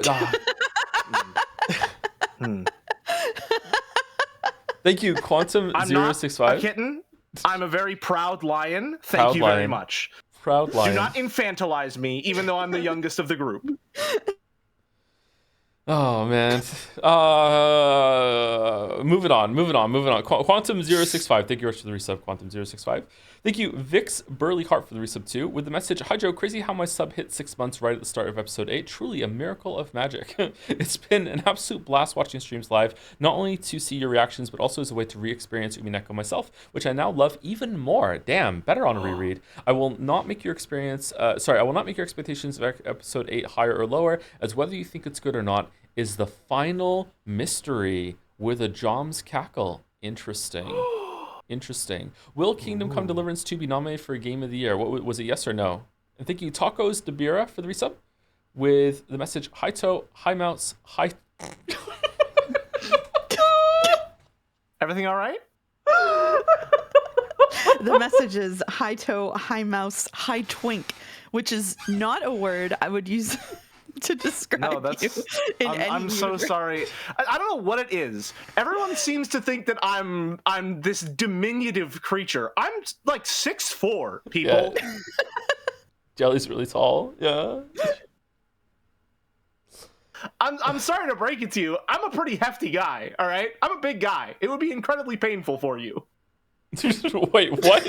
Why'd you have to say that? What? Because I watched the fucking Bane scene from The Dark Knight Rises, and now it's stuck in my head, and it just went on autopilot. Okay, all right. Mouse is tall too. Do people know that Mouse is tall? Mouse is tall too. I am 5'10". Yeah. Mouse is tall. Jelly is spiritually a twink, like the same way Joe is spiritually battler. I don't even get to be a character. I'm just an archetype.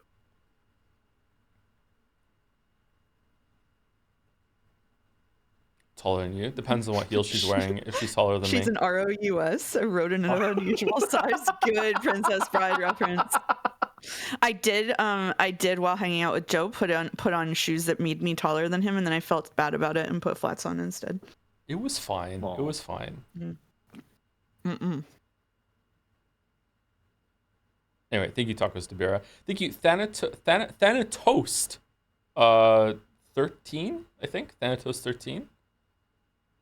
Yeah, Thanatos 13. I like that. That's a cute name for the new sub. Welcome, Thanatos. Thank you, Pouse, for the bits. Amelia Clark voice. I don't know how to do Amelia Clark voice. Best episode ever. Amelia Clark is the one from Game of Thrones, right? I think I've heard her in interviews a couple times. Is she faking a British accent in the show?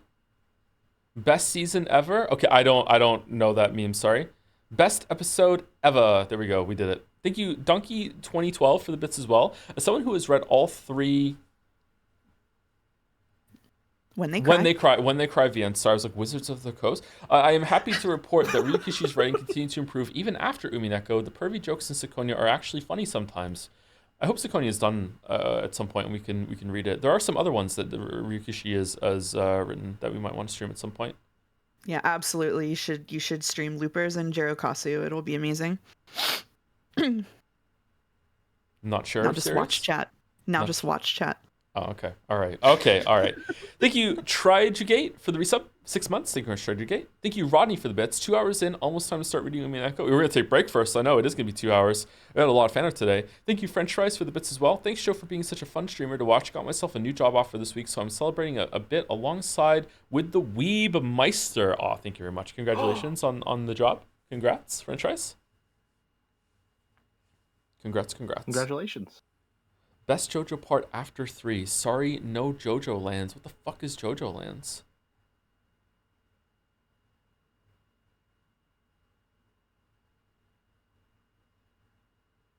In defense of Ryukishi, Loopers was a cooperation with Key and Key.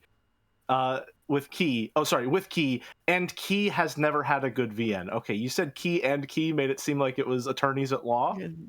Key and Peele type thing.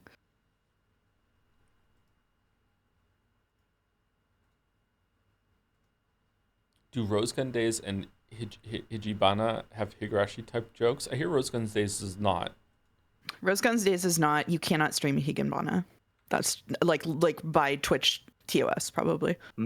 Oh, it's that it's good? It's not a stream game. Okay. Yeah, it's so good that Twitch won't allow it because it's actually art, unlike most other games and visual novels. So true. So true. Yeah. Okay, let me get Umineko on. Do I have to share my screen for you, Jelly, or do you have it you will, on your yes. end? I will? Okay, all right. Do.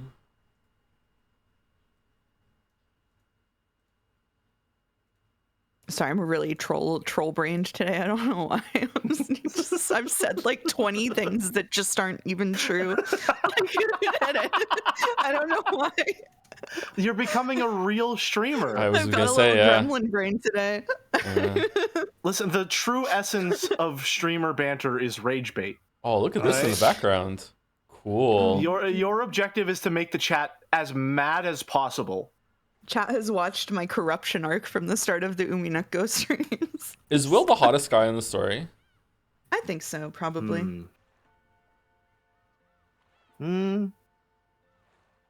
Streamer first, mouse second. That's right. That's right. Yeah, it's probably Will. What about the goats? I'm not into that ever. Sorry, I'm not into that. Renove is hot, but he unfortunately is.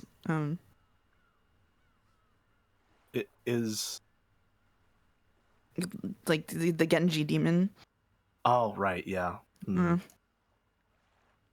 I like it when men look like women, says Ryan. I think I like that too, but I just don't want to admit it most of the time.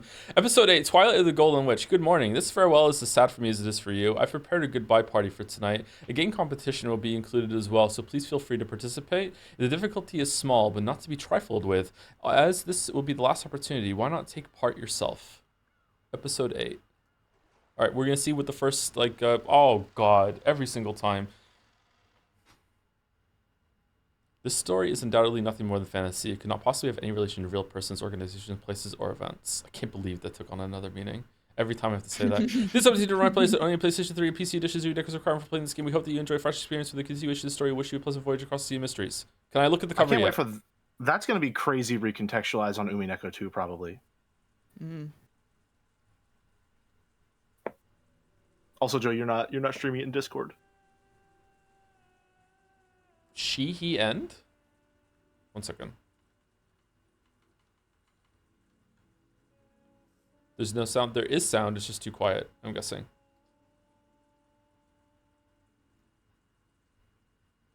There you go. Thank you. Oh, sorry. It's the opposite. I thought I have to turn Umineko down when we stream it, but actually I have to turn it all the way up, I think. I think Umineko goes all the way to the top. There we go. 2 silhouettes can be seen in the chapel. Already. And that's the stream, everyone. Thanks for coming. What do you think, everyone? What do you think, everyone?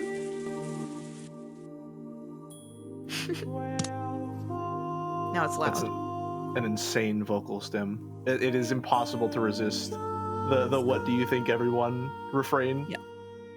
Okay, I moved down to -10 and we'll see if we can. No, I'll leave it as it was for break, so there's some sound, and then we can fuss with it when we get back. Anyway, be back in about 5-10 minutes. I don't know if anyone's gonna make a tea. I have such a capable adult that I have ran out of sweetener to make coffee, so I cannot have a coffee or a tea today. So, yeah. Music is very Katamari coded. We'll be back in about 5 minutes, I think, and I'll run in an ad while I'm gone too. So anyway, we're back. Muting Discord. And muting me. See you soon, chat.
Hello, hello. So just a warning, when we're back now, that we might have to take a slightly earlier break because I just drank so much water. So we'll see how it goes. And I'm also having a protein drink right now with water backup because the aftertaste on it is not that great. Wait, is this the beginning of episode 8? Yep, it's the very beginning of episode 8. We haven't seen a single line past this one for episode 8. We're going to be trying something new with voice assignments today, chat. Jelly is going to be your narrator for the day.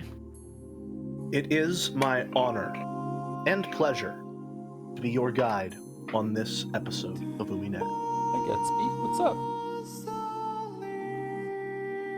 Did you drink a lot of water too? Uh-oh.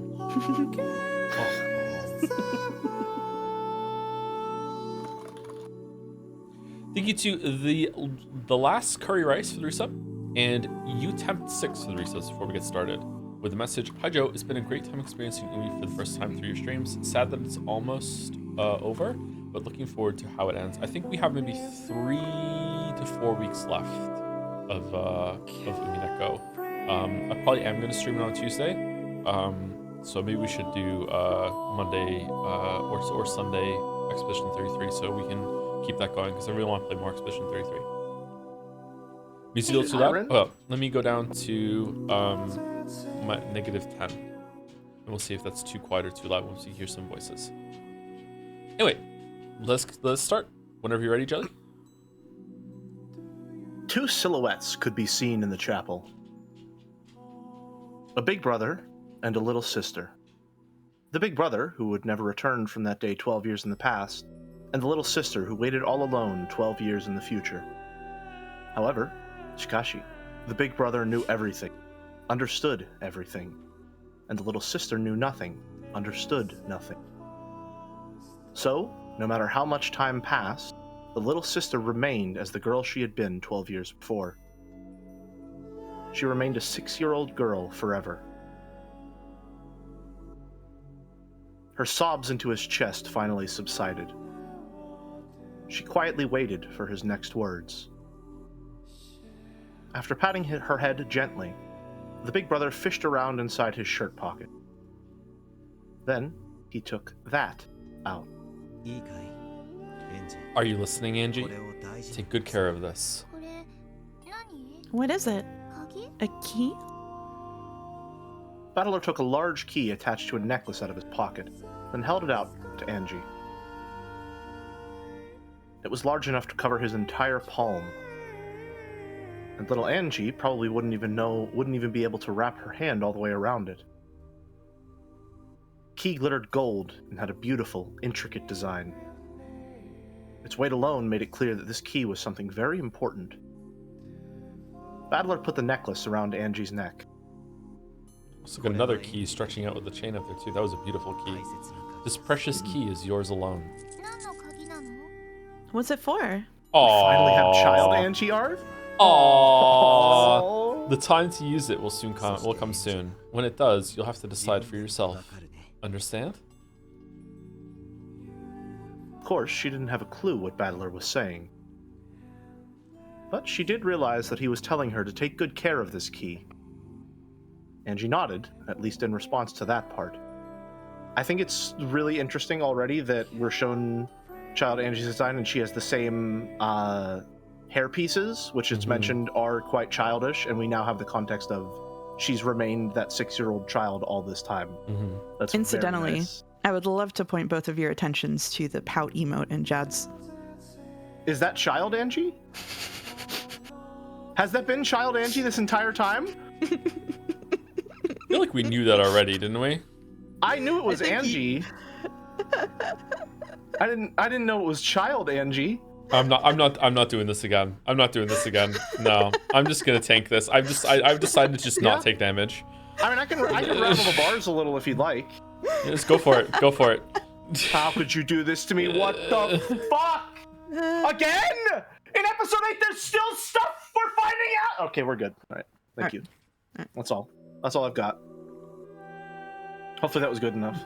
It was good. Yeah. In her hand, the key had felt heavy. However, Shikashi, now that it was around her neck, it felt as light as an ordinary necklace. How strange. Okay, let's go. Where to? She had been sure that her brother was about to sit down. After all, just a second ago, he said he'd tell her what happened on Rikenjima on that day. She'd expected him to tell her here. On that day, on that island, just what is it that happened? I thought you were going to tell me about that, Oni-chan. Absolutely, and you'll be given the chance to listen. However, to you, it may not feel as though you're merely listening to a story. What does that mean? What you really want isn't to know what happened on that island on that day. So, he does understand, after all. What happened on the island that day? Trying to answer that question was all I was capable of, so I wished for nothing more. But I'd want to go there. To that island. On that day. To Rikenjima, on the day I couldn't go. To the Ushiromiya family mansion. To Mom and Dad. To all the cousins, all the relatives. And everyone else. I want to go back to the island on that day. So I remain the way I was on that day. My heart and soul stopped, stuck as a 6-year-old's forever. I want to go home. I know. Mom, Dad, Oni-chan, everyone. I want to go home to where everyone is. That's why I've decided to invite you there. Huh? Your Oni-chan is the game master now. Only those who know everything about the game board can open it up and invite pieces in. So I'll invite you to come to the game board. So sorry, I had a thought when I was reading that and made me stumble. Is Battler the game master for episode 8? Or is Berncastel the game master for episode 8 and there's like a framing to it? Or does because Berncastel said she got the chessboard, right?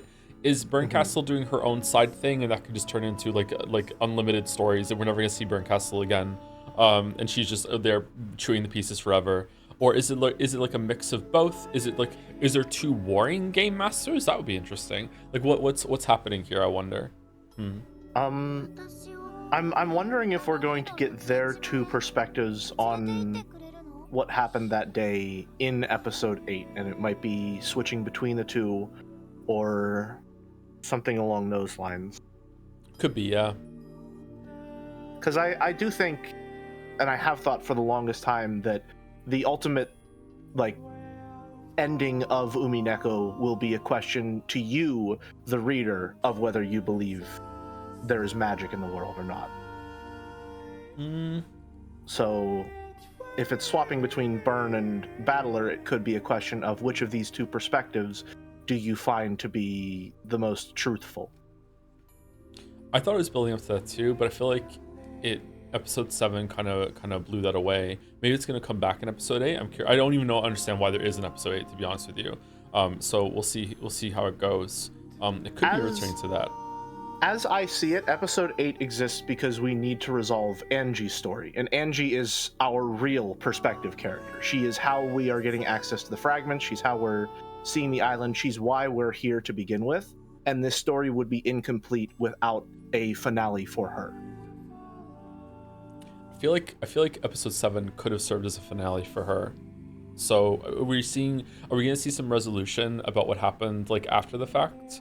Because it seems like what happened at the end of episode 4, that is the future. I do think that is the future that went in. I also think, I was speaking about this on stream chat, I think last Saturday night. I think Battler survived. I think Battler is still alive. I don't think he died. Because we saw reality as it seemed to be, I do think that what we saw on the stage play, I think that that is what happened on the island that day. I believe Berncastel. Maybe I shouldn't, but I believe Berncastel. And we didn't see Battler die. I think Battler survived. And then I went on in an unhinged theory in the chat after that. I think you were there for that, weren't you? When we were speaking about that on Saturday? I was there for a bit of that, yeah. Yeah. What was your unhinged theory? My unhinged theory for the viewers was that I think that the so my mind goes to, if Battler survived, it would have been hinted somewhere in the story. Battler would have already been present somewhere in one of the episodes that we saw, and the only way that fits, and then the idea I had after that made it even better, was that I think that I can't remember her name. What's her name? Hachijo. Hachijo. So Hachijo is the there was this line about how when Angie went to see Hachijo with Amakusa, that there was someone else there and she was in the background, and someone else was signing the books. I think that person is Battler. I think that there's two of them writing it together, and I think Battler survived, and that person is Battler, and Battler is involved with writing the forgeries. I think that's what's going on. I don't know if Battler has amnesia and is trying to work through it, but that's what I thought. But I was really hesitant to say it in stream chat because as soon as I said it, it fit really well. But it's a really big call. Like that's a long shot to make, and if it's right, I feel like it's gonna land. Like how the fuck did he get that? But it felt really right afterwards. Could it be the case that his death being ambiguous is maybe something on the side of like unanswered plausible deniability, if that makes sense? Where, again, I'm coming into episode 8 with the very strict perspective of this will end with, in one form or another, a question posed to the viewer of what they believe. Because that is, to me, what Umineko has been trying to ask you, the reader, the entire time, is what do you believe? In episode 6, that entire interaction between Angie, our perspective character, and Toya, who is, for all intents and purposes, Ryukishi's self-insert, the most important thing that Toya stresses to Angie is she doesn't care about Angie reading the story, she wants to know what Angie thinks is happening and will happen. Which, to me, is Ryukishi saying to the reader, what do you think? Which is reinforced by that episode 8 intro text where it says something along the lines of, or it said something along the lines of, this is your last chance, so like make sure that you play along this time. I think that you, the reader, have the final say. I think that is the point. And so going into it with that in mind, I think that maybe the fact that you're seeing it could be plausible that Battler could be alive, that may lend to maybe a more magical interpretation of the end of the text. I like that. It could be that. I feel like if we hadn't just gotten all the answers in episode 7 that we did, I would like, because we kind of felt that the story was going there, but we were wrong. We thought that back in, I can't remember what episode we were both on. Probably Jelly. 3. 3 is where 3? we did most of our theorizing. In episode 3, I remember us saying that we thought that the story was going to be leading up to this conclusion where it's like something horrible was done to who we now know as Sayo. Something horrible was done to Sayo. I thought at the time that Sayo had a repeat life of Kuwadori and Beatrice, but that wasn't the case. And I thought the story was going to lead to, hey, you can like have a firm line in the sand you can draw and be like, no, reality is reality, you have to accept reality. Or you can go along with this magical world that's basically cope, that Sayo has created for herself, that has made her life a lot better and more tolerable, or you could make her face reality. And that's what I thought it was building up to. And there has been a little bit of that, but not really. That hasn't been the crux of the story whatsoever. So maybe it's that with Angie now. Maybe they're going to do it with Angie. But now that we've seen the answer, I don't think it's going to be a case of like what do you think is more plausible, more real? It's that you know what's real, but even though you know what's real now, do you still want to just go along with the magical theory because it's just better for everyone involved, including yourself, maybe? I think maybe that's what's going for. I don't necessarily agree with that. I think, personally, taking Byrne's reality in the episode 7 Tea Party at face value feels naive to me, because we know that Byrne is someone with a deliberately malicious perspective on these events, and we know that she's confirming it using the red truth, which is almost unanimously a lie of omission. I don't think taking the events of the episode 7 Tea Party at face value is plausible. You very well may be right. But right now I am. But you might be right. If it turns out that that is the case, and you're right, that it's like, okay, episode 7 is not meant to be 100% accurate retelling, or even if it's not 100%, it'd be like 90%, whatever, that sort of thing. I wouldn't be angry, I wouldn't be upset. But to me right now, it felt like the point of that scene, and it hits harder for Angie, is that no, this is the truth. Like the truth is even worse than any of the magic and the bullshit that you can come up with. So that's what I think is happening there. I think that it is maybe not 100% reliable and accurate, but I think it is overwhelmingly accurate and overwhelmingly what actually happened.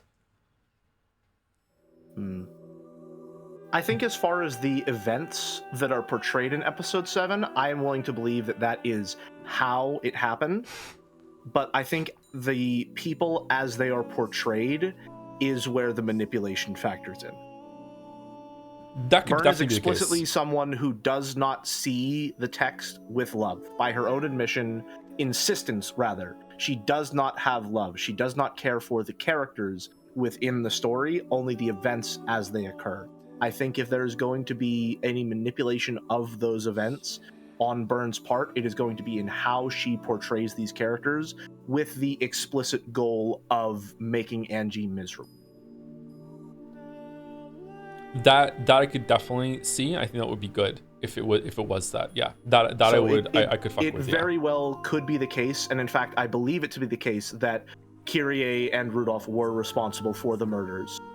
But was Kyrie this completely unknowable, unshakable, unmoving psychopath who just heartlessly gunned down every single one of her family members? Whenever Rudolph died, she's like, yeah, I don't really give a shit, and also I don't care about Angie either, and I don't care about Battler, he's not my family, I don't care about anyone, I'm just doing this all for personal gain.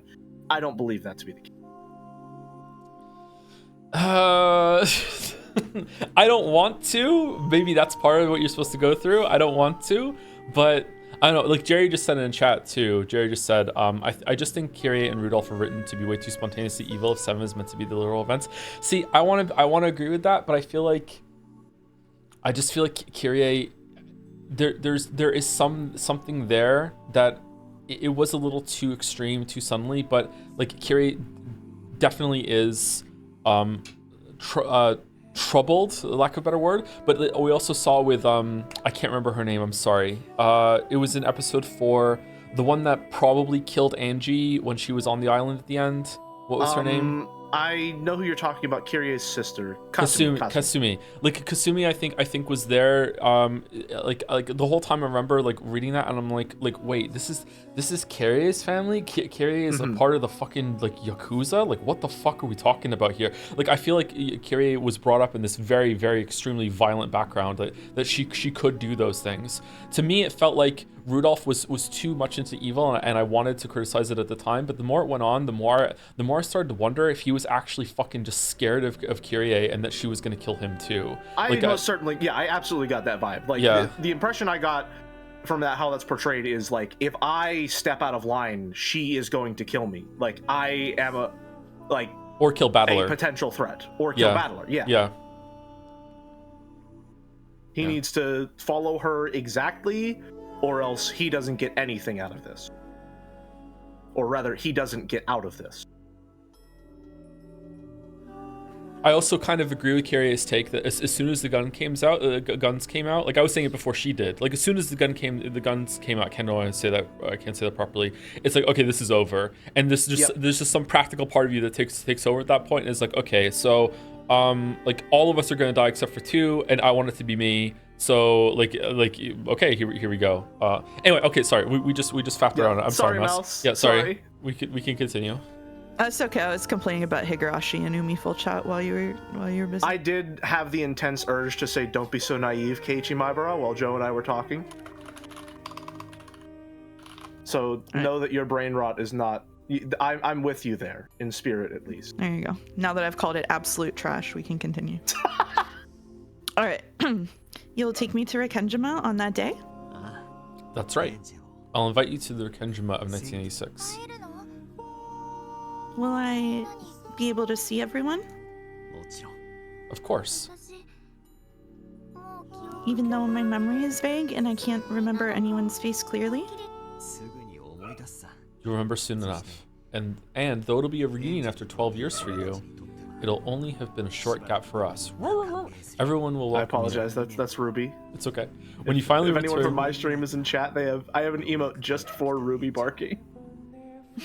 When you finally return from that distant future, everyone will welcome you. Will I be able to stay there forever?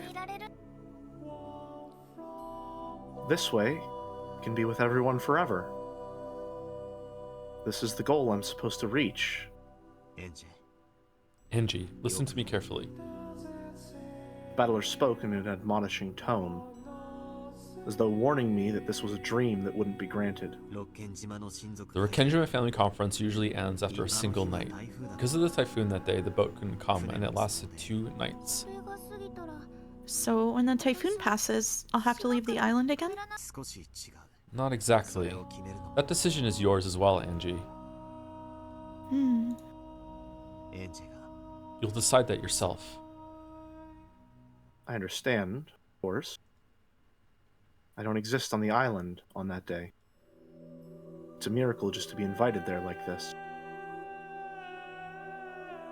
Just the 2 days before the typhoon passes. Just getting those 2 days to myself is already the sort of miracle that will never come again. I'm greedy enough to ask for more, that faint miracle might vanish. Even though I thought this, my young heart, still 6 years old, wasn't satisfied with such a short-lived miracle. I don't want to leave. I know. I'll be with everyone forever. I'll stay with my family. Even if Oni-chan says I have to head back, I'll stay on Rekenjima. You can stay or you can leave, but it's not as though one of those is the right choice. That's not how it works, Angie. Even so, you'll let me choose? Is it still possible to get a quick summary if I hypothetically only watched episode 1? Yes, that's what the key is for. Battler touched the glittering key that hung from Angie's neck. I've already made my decision. You don't have to decide now. The time to choose will come soon. When it does, you must use your honest heart to choose how you'll use that key. So this is the key to the cat box, I'm guessing? Seems like it. You don't need to listen to anything your Oni-chan tells you. You're free to choose your answer in any way you like. However, if you're a good kid and if you can trust your Oni-chan, If I can? then believe everything Oni-chan says. I'll believe all of it. That will lead to the best choice for you. Listen to your Oni-chan's words and believe everything. Can you do that? I don't know. That's good enough. Believe whatever you want to. That's also a choice you can make. If I don't believe Oni-chan, will I wake up from this dream? That won't happen. So don't worry. For some reason, Angie was suspicious of her brother and scared of him. Her wish was to remain on the island on that day, together with her family, forever. She was afraid that, once she got her 2 miraculous days, her brother might tell her to be satisfied with that and return to 12 years in the future, all alone. I already told you. There is no right decision. You can go or you can stay.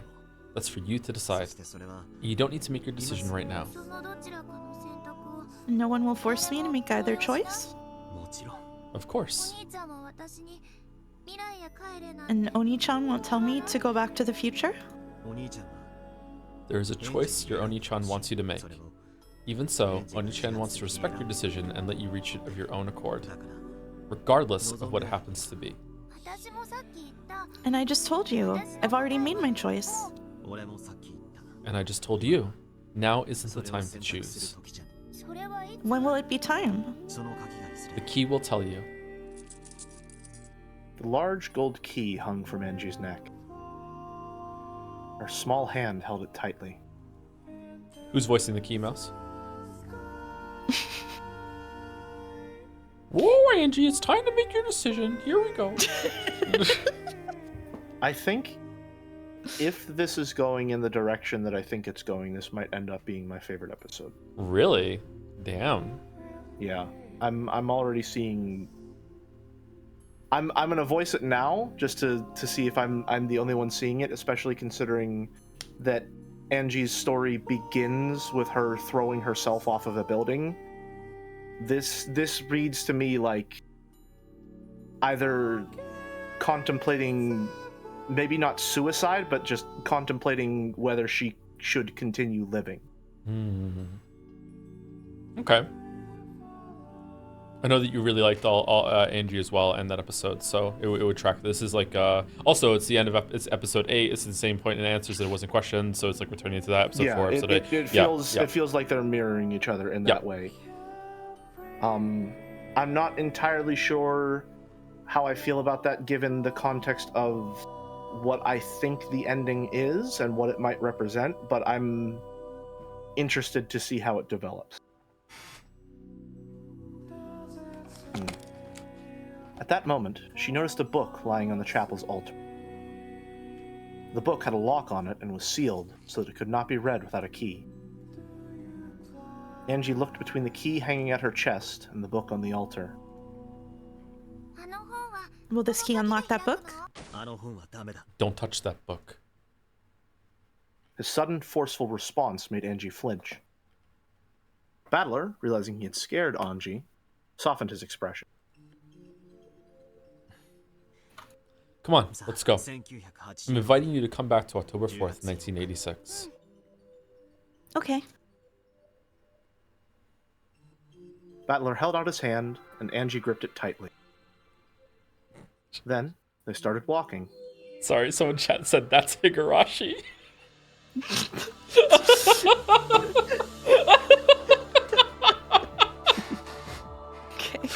Oh, no. Oh, this is a beautiful shot. Can I hit escape? There we go. I will say, the episode 7 Tea Party did remind me a lot of episode 1 of Higurashi.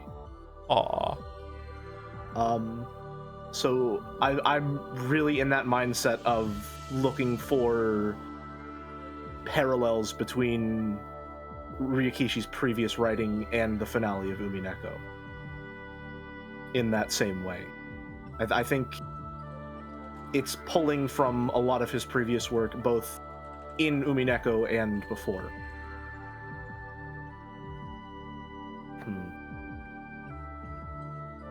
A brilliant light lay beyond the chapel's door.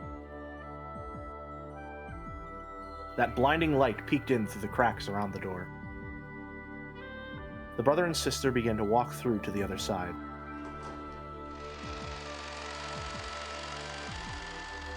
I've only read chapter 1 of Higurashi, if people are wondering. And if you want more elaboration on why I thought episode 7 was like, or Tea Party 7 was like Higurashi 1, I elaborated in Umiden a couple days ago. I think this is you, Joe. Higurashi. Is it? I was about to ask. Yeah, is it me? Welcome back, Angie. This will be the last time. I'm opening this game board one last time for you. Oh. Should I turn up a little bit? The final OP.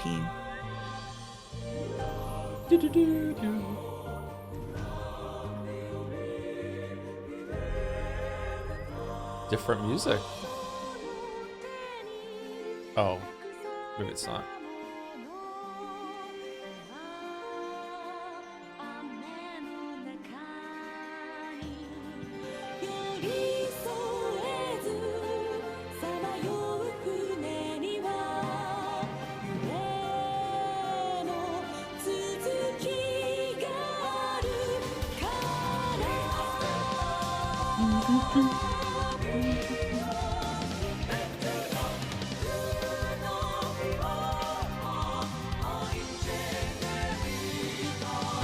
Hope we get some good Battler and Beatrice scenes in episode 8. Not a single one in episode 7. I like the dynamic.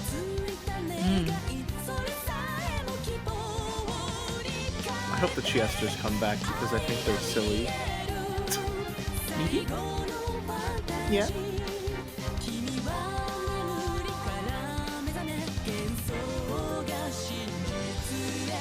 I read something out loud on my stream, and August pointed out I did it in the Jester voice, and now I have a complex.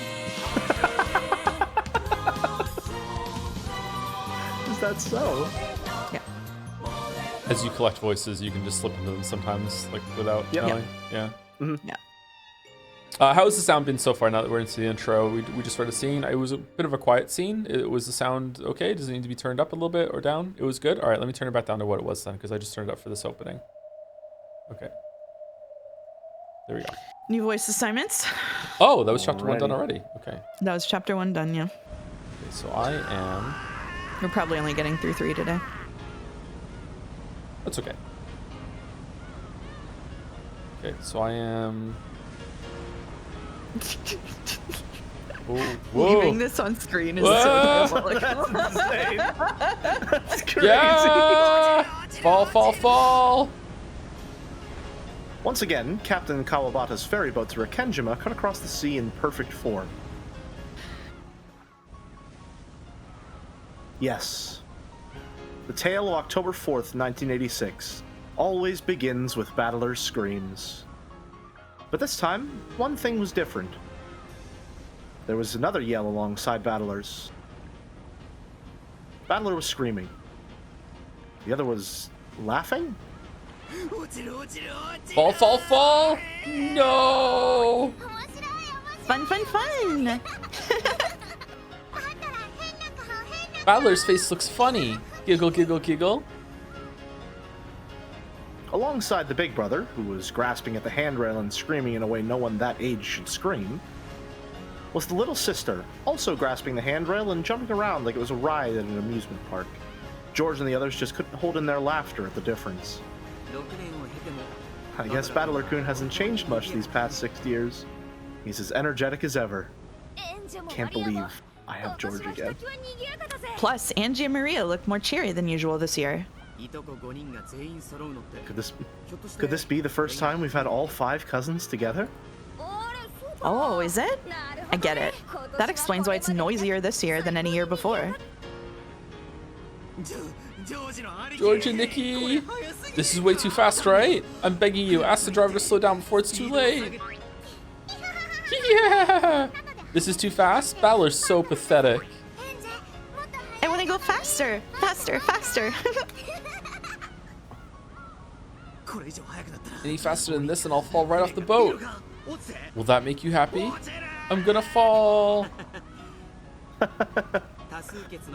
Going by popular vote, I'd have to say Battler-kun's proposal is... Rejected. Look out, Oni-chan. Look, you're gonna fall. Scaredy cat battler needs to be punished. Tickle time. Oh, wait, stop, Maria. You too, Angie. No.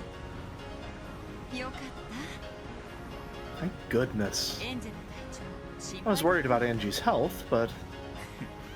It'd be too sad to leave her behind at home. I'm glad we decided to bring her anyway. Wasn't she very sick shortly before you left? She was all better this morning.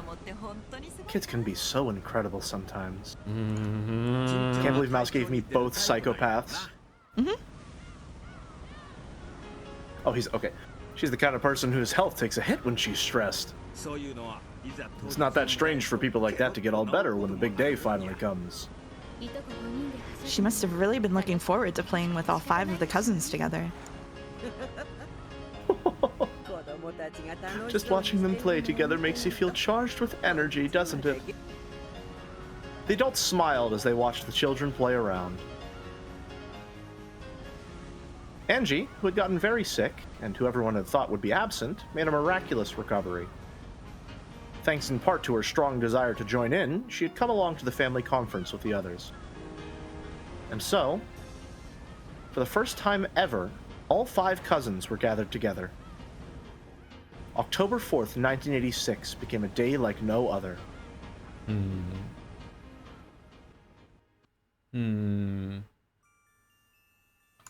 If you looked away from the screen, the motion sickness inducing stuff is over now. Chat, just so you know.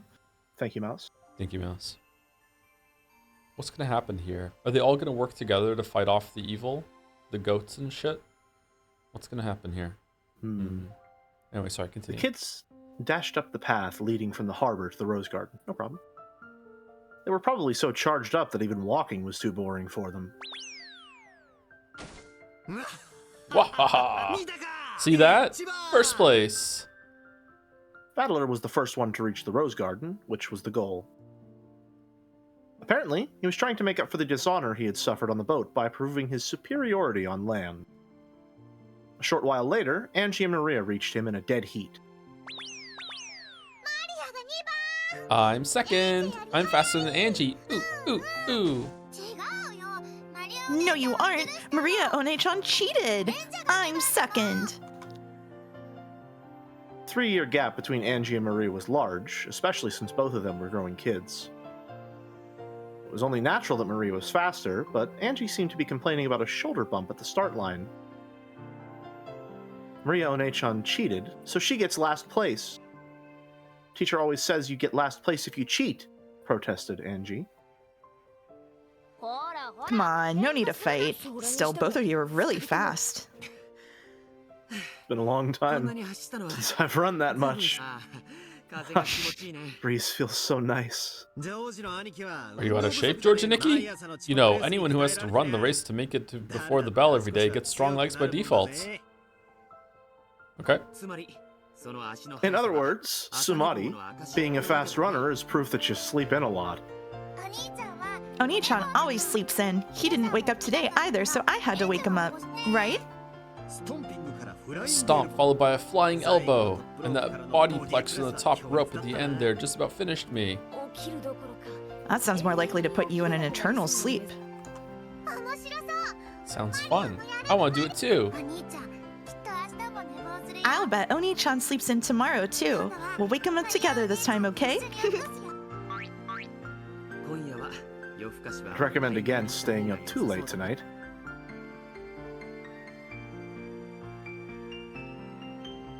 Finally, the adults came into sight.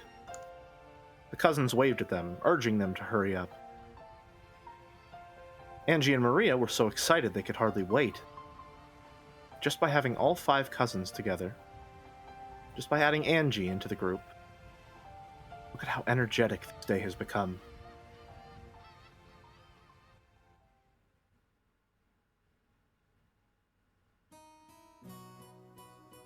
I'm now wondering what Umiful thought when I said that episode 4 was going to be Angie inserting herself into Rekenjima to cope with the loss of her family. Excuse me, the family members have arrived.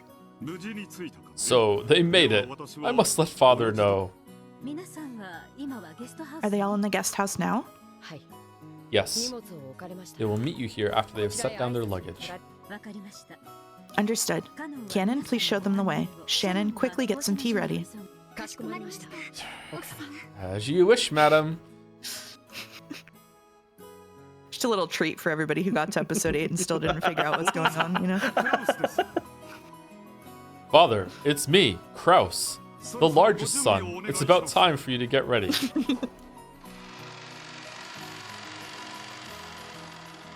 After Kraus knocked on the door, it opened from the inside. Oh, Dr. Nanjo, how is father doing? No need to worry. He's changing as we speak. I think he's just a little nervous. Who are you calling nervous? No, I cannot find my favorite one-winged necktie pin. How many times must I tell Natsui? My possessions must never be moved without my approval.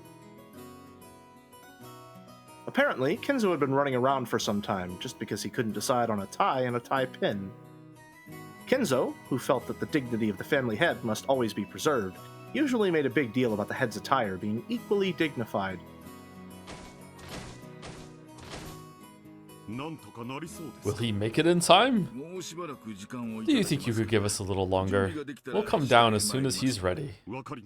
Understood. I'm counting on you, Dr. Nanjo. Father, I must say, that necktie pin looks splendid on you. This necktie pin, you say? This pin? The family conference is held but once a year. There shall be no compromise. I must have that necktie pin. Where is it? Where? Big Kinzo. Necktie Orichi! Kinzo-san, you already looked in that drawer 5 seconds ago. Besides, you own several splendid necktie pins. Is it not stylish, just like something fitting to match fate's whims? You think so? So, I don't need to use the one-winged eagle pin? As Kraus watched Nanjo calm Kinzo down, like a child, he started finding it hard to believe that this doctor wasn't his own mother. Well, it was always like this. He always makes a fuss when no one's looking, but when the time comes, he makes his decisions with pride. After asking Nanjo to come down by lunch at the latest, Kraus snuck out of the study.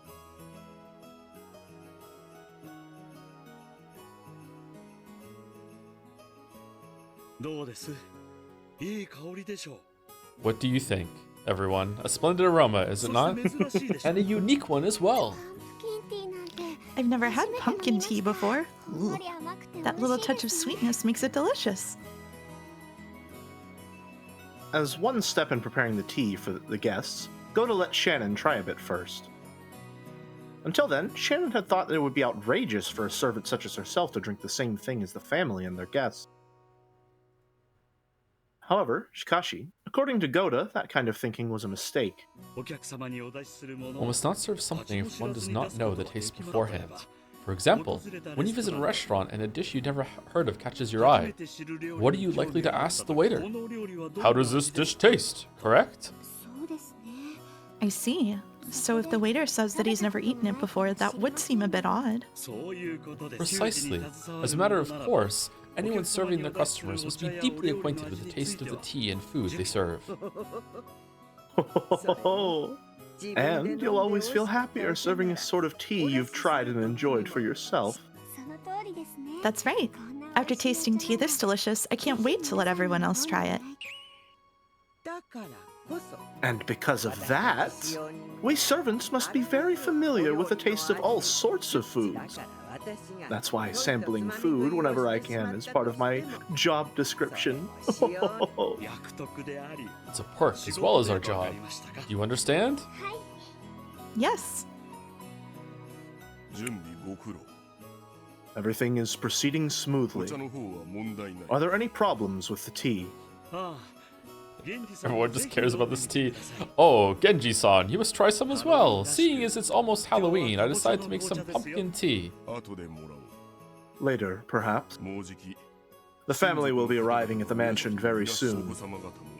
It looks as though the children will be joining in. Oh, I legitimately just got the date from Sekime mixed up with the date of the island right now. Fucking hell. No. Yeah, it is almost Halloween. It's not the end of November. We never left the time egg. Yes, sir. The cups are ready to go as well. At that moment, the kitchen's extension line started to ring. Genji, who was standing right beside it, swiftly picked up the receiver before the second ring. I need you to know I almost instinctively said Genji, the largest of the servants, even though that's not correct. He's not. Shannon and the others always thought Genji looked like a samurai when he did that. Understood. Take care when guiding them. After giving that short response, Genji set the receiver down. That was canon. The relatives will be here shortly. Was it? The children are with them. Shannon, Kumasawa, go to serve them. Goda, hurry up with that tea. Yes, sir. The family conference. It was the largest event of the year for the servants. They were all excited and determined to make it through together once again this year.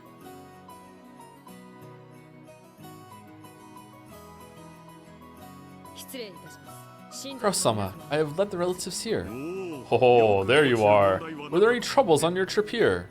Nissan, you've been doing pretty well for yourself lately, haven't you? Isn't it about time you bought a private jet?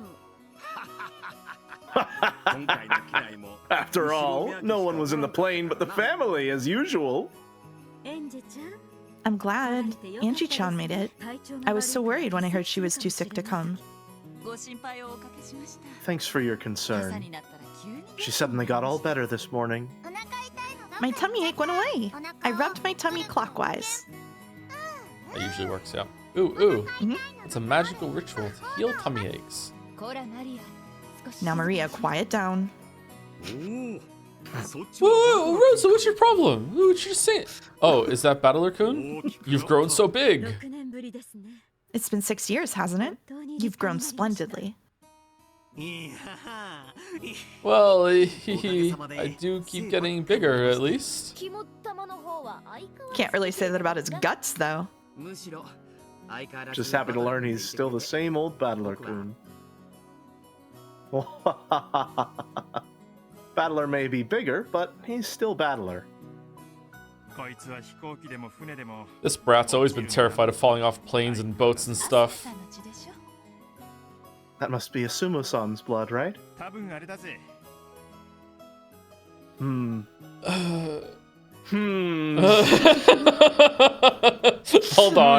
Hold on. Interesting. When he was a kid and we went to the theme parks, he always went on some of the wilder rides. That's probably what did it. Did they have height restrictions for those? No, I don't mean that kind. You know, those paddle boats and teacup rides, right? Looks like we took those a bit too rough back in the day. You've always gone a bit overboard on rides like that, Rudolph Nissan. I see. Poor Battler-kun. Poor Battler-kun indeed. Still, it's comforting in a way. Even after all this time, nothing says Battler-kun like a fear of riding things. Nii-chan isn't scared of riding things, D20. He's just scared of falling off them. Fall. Ooh. Hey, stop running around. Maria, you're one of the big cousins now, right? Set a good example. Pardon me. I brought some tea for everyone. A pleasant aroma followed Shannon as she came into the room, pushing a serving cart. Even Angie and Maria, who had been running around in circles, sat down obediently when they heard that drinks were here. By the way, what's Dad doing? He should be down here soon. He's been rushing about all morning trying to choose a tie. You mean all of that about choosing an attire suitable for the family head? Father's always been picky about ties, hasn't he? It's just something he has a passion for. Staying stylish is a good thing. And yet, he always shows up wearing the same tie in the end. The family members burst out laughing. The sweet scent of Goda's specially made pumpkin tea spread throughout the parlor, and the calm atmosphere grew more cheery and excited. Look, Mama. It's a pumpkin cookie for Halloween. Oh, that's right. The sweet scent is kabocha, isn't it? That's right. Today we have some special pumpkin-flavored tea for you to try. It really is delicious, so I suggest you try some without sugar first. Nei-san, watch your sleeve.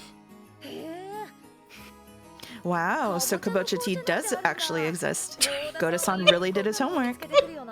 Ooh. Delicious. This is excellent. You can taste the kabocha's natural sweetness.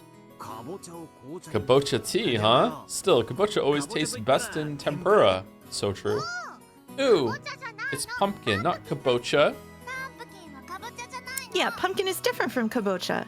This is There it is. Yeah, there it is. There it is. Maria was apparently speaking in English, but Angie, being normal, was not.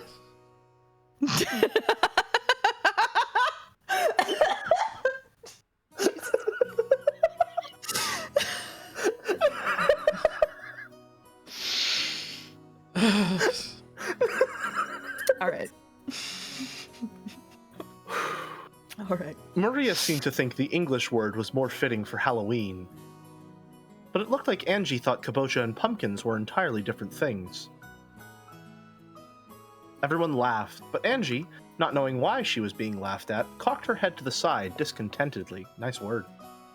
Just when it looked like she was about to get in a bad mood and start grumbling, Maria started teaching her a cookie game, and Angie immediately became engrossed with that distraction. I need you to lock in, Jelly. You're about to deliver a line, okay? Then, the sound of approaching footsteps drifted in from the hallway. When the relatives realized whose footsteps those must be, they straightened up, just like I'm doing right now in my chair. Those quick footsteps stopped for a moment just outside the parlor door, as though someone was taking a deep breath and setting up a dramatic pause. Then, the door exploded as Kinzo yelled out loud, with Genji and Nanjo standing behind him.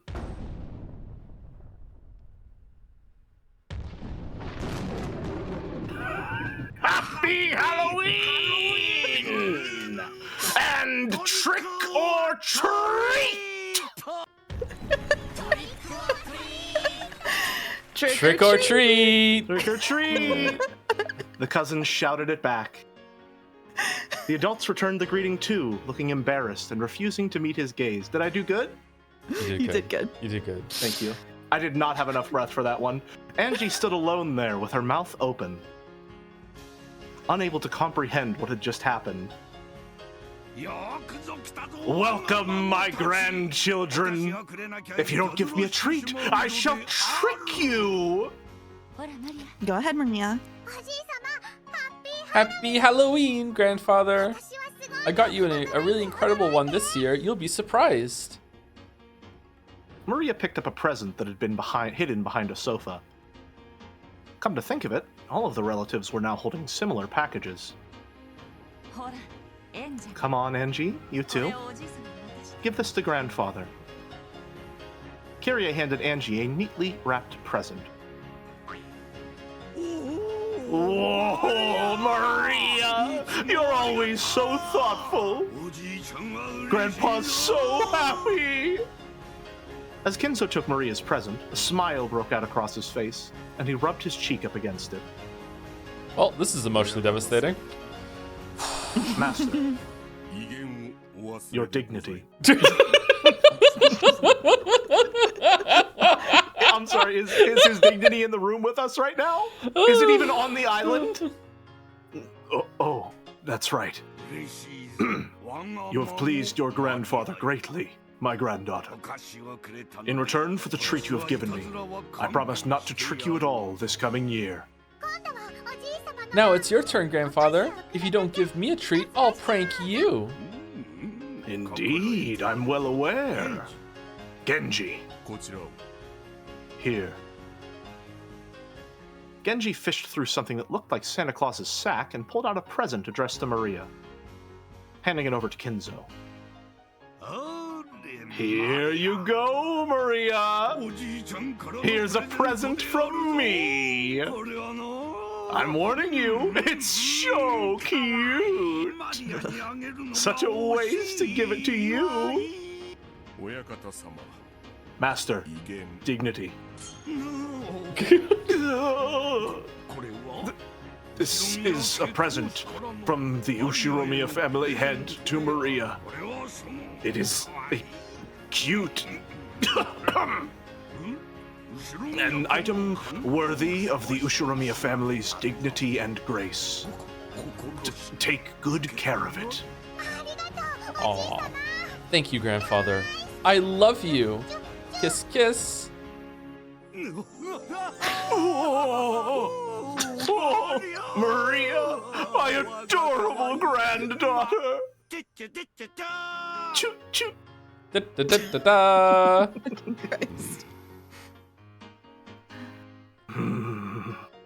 By this point, even Genji had given up on Kinzo's dignity. All right, wow, that's saying a lot. Still, the dignity of the family head had lasted a full 10 seconds longer than usual this year. Happy Halloween, grandfather. This is from me. Happy Halloween. This one's mine. I hope you like it. Oh, George, Jessica. I must thank you once again this year. I'm so happy. With tears streaming down his face, Kinzo hugged George and Jessica. Oh, and Battler too! I'm so glad you've returned to the family. It's been lonely without you these 6 years. Well, anyway, happy Halloween. Not sure if you'll like it though. Bro, you wrote this. What the fuck? Don't worry, Battler. This is Peace Battler. This is Peace Battler. I know you have things you want to say, things you want to ask. But now is not the time. Grandfather. Kinzo-san, I am glad that you have returned to the Ushiromiya family. Makes me feel happy. Slowly, Kinzo moved forward and hugged Battler. Battler drew back at first, but then he understood Kinzo's feelings and hugged him back. Angie watched this scene play out, shocked.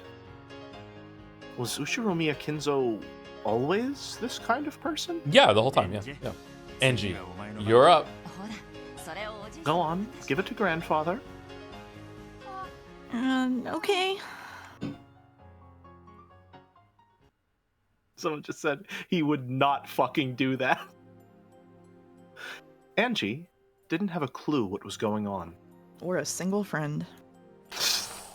Oof. Why'd she say fuck Angie for? What? You've been saying fuck Angie since the start of stream. Just wow. For no reason.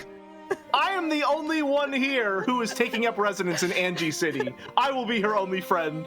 I love Angie. She's like one of my favorite characters. I just love the line. She did not have a single friend. Okay, anyway, Mouse City? Oh no. She took the present her mother had given her and walked forward timidly. Kenzo's face, which had looked so cheery a second ago, suddenly became stern as soon as Angie stepped forward. No, it didn't become stern. That expression was the one always worn by the Kinzo inside Angie's mind. This was Ushiromiya Kinzo. He was fickle, short-tempered, and always wore a stern expression on his face. This was the most terrifying person in the Ushiromiya family. Hmm.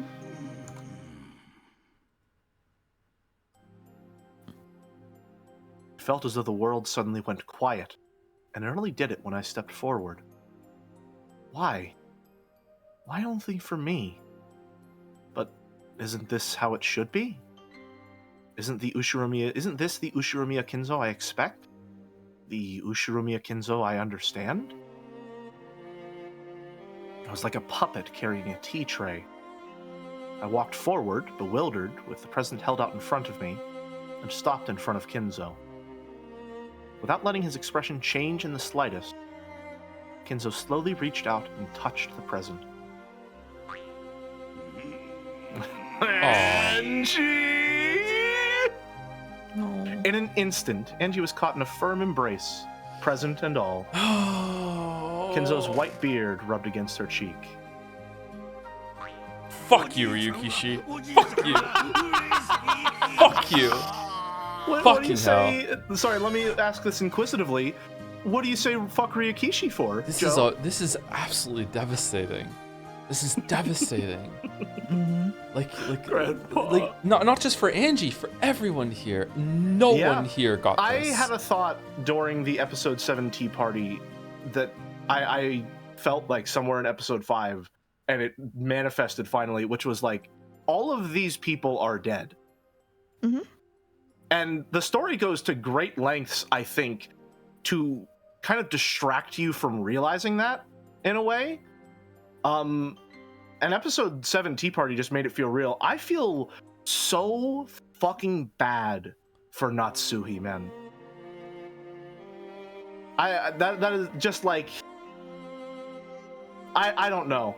Something about being the first one out of all of them to die, knowing what we know about her is heartbreaking to me. I feel like so many people in this family just got an unbelievably raw deal. It's rough. Yeah.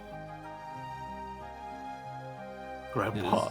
It's fucked up, man. Fucked up. Sorry, go on. Grandpa is so happy.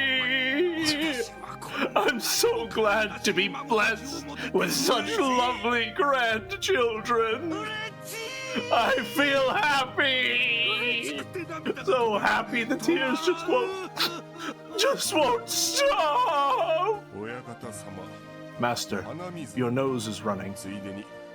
That and your dignity. Oh, Genji, forgive me. I hope. He didn't look like he could possibly be anyone other than a kindly grandpa overcome with tears at their grandchildren's gifts. Thank you, Genji. I heard that you chose to come, even though you weren't feeling at all well. I'm so glad.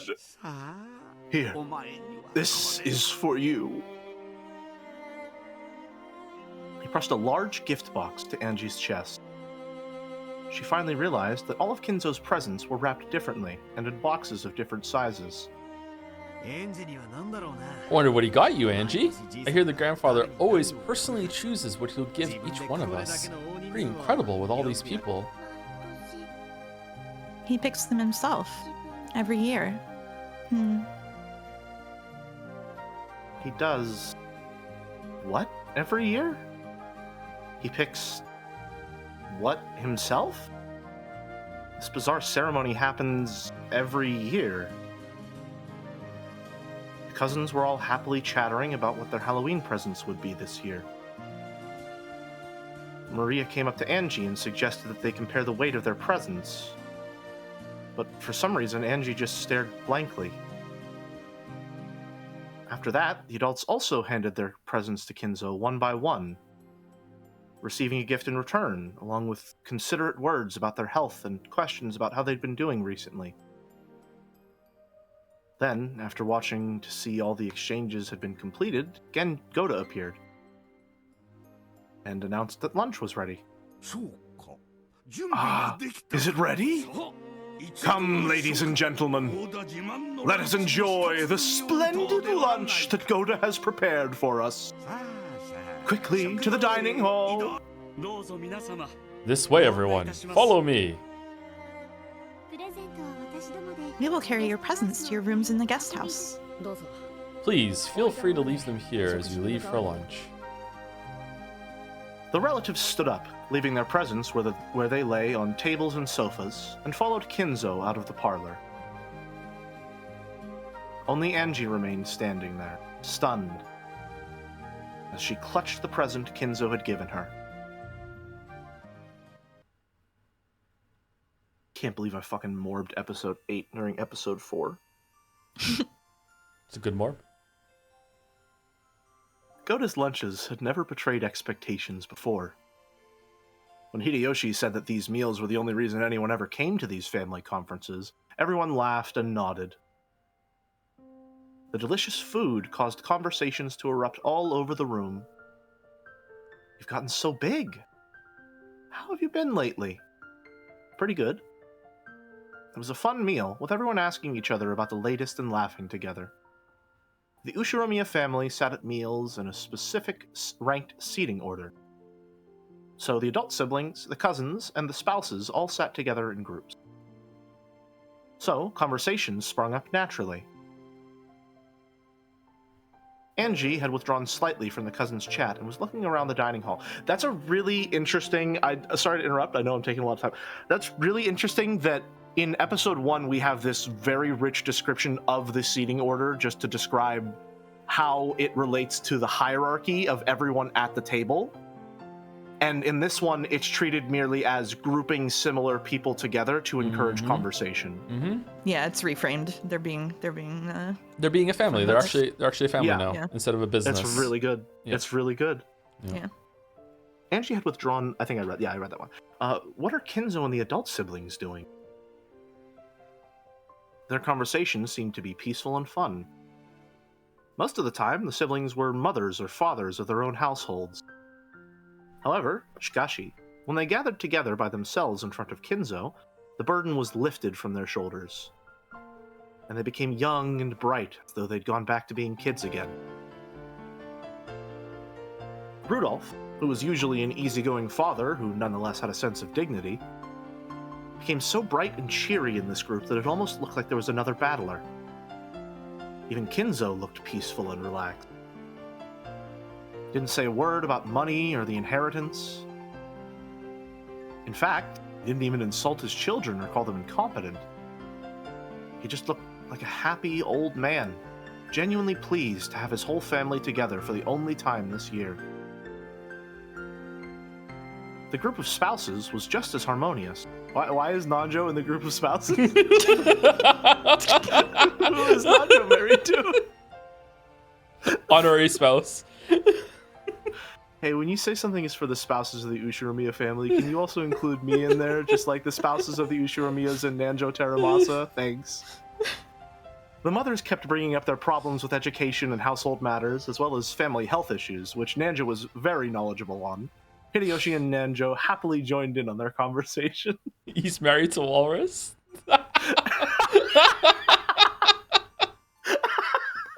And what about the cousins? There was no way such an enjoyable meal with such a fun group of friends could fail to be ruckus. I don't like the word ruckus. It doesn't look like it's said that way. Raucous? Is it raucous? It's raucous. Yeah. Raucous, I see. That's probably why Ruckus I don't like it. is a different word. Yeah. Ruckus is a very different word. Maria was in her element, showing off her knowledge of Halloween trivia. George and Jessica would nod in understanding. Battler would say something stupid, and Maria would laugh at him. If I wanted to, I could easily join in on that conversation. Bounce, bounce. And if the dessert caught my attention, I could easily slip out of the conversation too. I don't know why that one caught me up so bad. It was happiness, both fun and natural. It felt like waking up from a daydream to be greeted by the rays of the springtime sun. According to the weather report, we can expect a big storm sometime tonight. What's that sound? That's like the talking? rabble. Yeah, them Final talking. Fantasy crowd sound. Wow. Final Fantasy 14 sound if you assemble enough people in Wow. them Solomon said. Even that's a big change, that they feel comfortable enough to have small chatter going on in the background instead of accidentally talking over someone that has more authority than them. Holy fuck. Yep. Holy fuck. Also, This I'm behind on is- saying thank you to people, and there were a bunch of gift subs actually. I don't know how long this chapter goes on, so let me see some quick thank yous. This So you- chapter is over in like less than 10 minutes, and you could say thank you and do an early break if you want to. Okay, let's do that then. Let's do that. Okay. Yeah. It's supposed to be a typhoon. Looks like we'll be stuck here for more than one night again. I do not mind in the least. You may stay here as long as you wish. If it would mean seeing my adorable grandchildren's faces more, I would pray for rain every night. Give us a break. We do have work to get back to. Why don't you leave the island, Father? That way you could see your grandchildren whenever you wanted. True. Living on a remote island may have a sense of majesty, but haven't you had your fill of it? It's too noisy in the city. I much prefer a quiet island, with no one on it but my family. I like it here. But on Rikkenjima, if something happens, it would take some time for a doctor to arrive. We all know Nanjo is no help. I agree. At your age, I think you should at least consider moving to Nijima. Ava agreeing with Rosa. Wow. Oh no. I am old now. I want to live in peace, surrounded only by my family. And I'm satisfied. I have this island to make that dream of mine come true. Your Kinzo is reminding me of Steve from Big Top Burger Jelly. I don't know why. Can you say back on Broadway in your Kinzo? I don't think I've seen the episode where he said, hold on. Back on Broadway. Oh, he says a little quieter, but the cadence is similar. Yeah? Back on Broadway. Wow. Father. There you go. Seems I've gotten you all down. Ladies and gentlemen, this ends Skoda's lunch. Grandchildren, it will probably be raining constantly starting tomorrow. Now is your last chance to see clear skies. Oh, that's rough. That's a rough line. Why not enjoy the flowers and then take a walk on the beach? That sounds good. Okay, everyone. Let's go. Ooh, I want to see the flowers and walk on the beach. We can collect shells and collect glass, too. Collect glass? That, sounds a bit dangerous. Fragments of glass get washed by the waves and become round, beautiful gems which drift to shore. Did you forget, Battler? Remember how we used to pick them up together? Oh, were those glass fragments? I always thought they were just pretty stones. I am terrified of the ocean and the beach. There are too many creatures in the ocean for me to ever feel comfortable encroaching upon that land. I like the beach, but the ocean is fucking terrifying. Yeah, it is terrifying. Even like at the shore, are they, like sea roaches or whatever? Like the really little crustaceans that are usually on the shore? What am I thinking of? Those things fucking scary. Like anything not crabs. No, they're. What am I thinking of? Lobsters? Not crabs. Sand fleas. Yes, I am terrified of sand fleas. Holy shit. That's crazy. We used to make little places for the sand fleas to swim around in buckets when I was a kid, and we would like make little houses for them. I would do that with real little like clams, like the real tiny ones. I would do that sometimes. These look cute. Yeah, they're cute. They just scrabble around and they're little guys. See. I don't know. Am I scared of them for no reason? Yes. Let me see what a sand flea looks like. Yeah, I just don't like them. Don't. Well, okay, no, they're kind of cute. They're cute at a distance. I just don't like crustaceans. I don't like being near ocean creatures. It's not my place. Okay. Let's continue. I must remember my station. Have you ever seen a glass gem, Angie? No. Then let's go. I'll show you. Let's go. But the first to see them gets to keep them. I'm gonna get them all. In that case, I'm not gonna lose either. Let's see who can find the prettiest, biggest glass gem. Alright, times like this, why not be a kid? I'm not gonna lose either. Then we'll head down to the beach. There are a lot of people asking if jelly, like people thought that the jelly in my name was short for jellyfish. No, Irene, Anu just called me that one day, and I was like, yeah, sure, I guess I'm Jelly now. That's it. Damn. That's all it is. I'm specifically scared of jellyfish because every time my family and I went to the beach, someone would get stung, and it was never me. So it always felt like it was just, if it would be my time eventually. I'm the only one on call that named themselves. Okay. All right.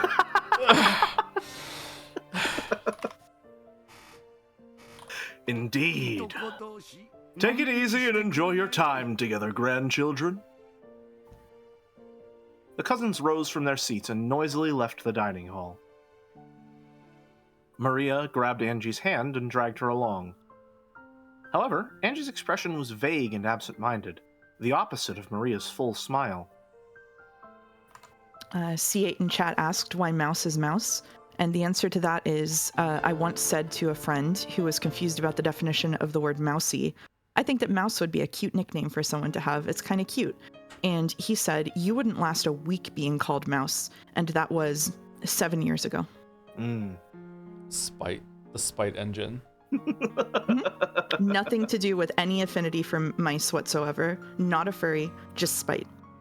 I don't even particularly like jelly all that much. It's okay, but I'll have it every once in a while. Yep. I love dragons. They're so cool. I was taking advantage of the end of the chapter, but that was the end of the chapter if we want to. Okay, let me say thank you to people, and then we'll take a short break. I need to use the bathroom again already because I drank way too much water in the last break, and then we'll continue. Thank you, Pinstarter, for the bits. I like that Kyrie's chessboard thinking makes more sense when you think about her perspective on life. She points out that it's flawed if you don't understand emotional perspectives since they aren't logical, but it is essentially a description of how her mind naturally works. She is so logical that her chessboard thinking is the only way she thinks. Yeah, Kyrie, again, like, I want to go back through and see, like, Kyrie is a lot more interesting to me now, but also, like, it's a character that I really enjoyed, and every single time she was on the screen, I was like, oh, yay, Kyrie is here, but now it's going to be like, oh, yeah, Kyrie is here. Let's see what I can, you know, what interesting insights can I glean from, like, how she's going to act here. Yeah, like, I hate her. Yeah. But it's in a good way, like, she's a good character. Yeah. Completely buying into any information Burn gives you instantly, huh? Mm-hmm, yep. Yep. Interesting. Super naive. You can't spell naive without I. Thank you, Key Dude, for the resub. 35. That's a really bad joke. Thank you for the 35 months. Thank you, Mugs3 for the resub 2. Holy crap, Joe actually made it to the final episode of Umineko. I had zero faith that you would even finish episode 1, yet here we are. Yeah, it's kind of amazing, huh? It's kind of amazing, yeah. Better be good though, because I was joking with Mouse, and it really fit really well that once we get to the very final episode of the final stream, we could just hold it back to the next leap day. So we begin on a leap day and end on a leap day. It'll be 3 years. It's okay until we see the ending. Whoops. Well, no, you should probably just wait a full 6 so that we really get the battler experience. Oh yeah, okay. Yeah, and as the battle experience, I will have forgotten everything and think the story sucks at the end. Yeah. Exactly, yeah. Yeah. Thank you, Lego piece number 33-7. What do you think, everyone? With the message, yeah, thank you very much. Thank you, Terraflop, for gifting out 10 gift subs. And then Crazy Fist for gifting out 10 gift subs. And then Annie for Prez for gifting out 10 gift subs. So many gift subs back to back. This was a Happy Halloween. Yeah. Happy Halloween. Thank you for the Happy Halloween gift subs, Crazy Fist, Terraflop, and Annie for Prez. Thank you very much. Thank you, Pouse, for the bits in the middle of it with Happy Halloween. Yep, there we go. Thank you, Megpoid Nepri, for the resub. Super late, but super hyped for the last episode of Umineko. I am too, actually. I'm looking forward to see how it ends. I hope. I've already gotten like 2 good endings, so if this ending doesn't land for me, that's okay. That's all right. I can treat this like an epilogue sort of thing. That's all right. Thank you, Megpoid Nepri, for the resub. Thank you, YSF, for the bits. Hates Angie. Battler, Angie, don't hurt yourself. Read my Rakenjima. Ow, fluff fanfic. Where's the ow coming from? Alternate universe, AU. Oh, it's AU, not OW. AU. How? Okay. No. No? No to jelly. No. Thank you, Sis S Genesis. Like a weird Sega Genesis. Thank you, Richard Newsup. Welcome, Genesis. Welcome. Thank you very much. And thank you, Mary the Mayo, for the bits. Excited to see you all on episode 8, even if I have to be a VOD girl for most of it. Also, Joe, have you realized yet there's a second emote on Jads with an Yumi sprite that has been around for a long time yet? Is it the pout or is it the other one? I thought the pout was just older Angie. I didn't realize it was younger Angie. Yeah.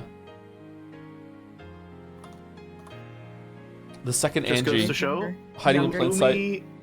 Umiful just loves to spoil things in plain sight. I can't believe I've known that Child Angie exists since before I even started reading Umineko. My experience is ruined! I will never view this text the same way ever again. Is now Twitch that I know that Pout today? is real.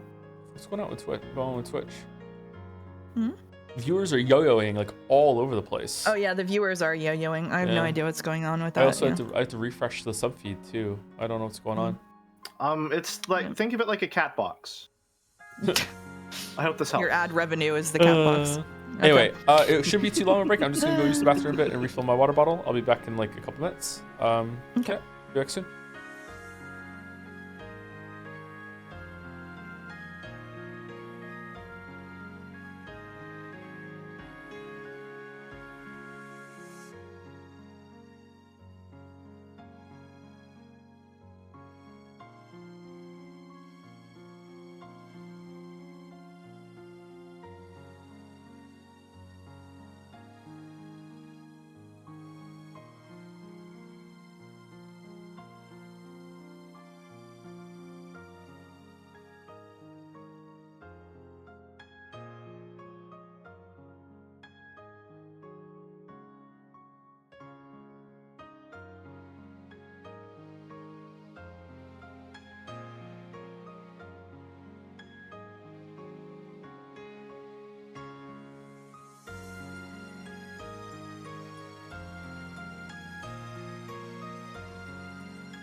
Okay, we're back.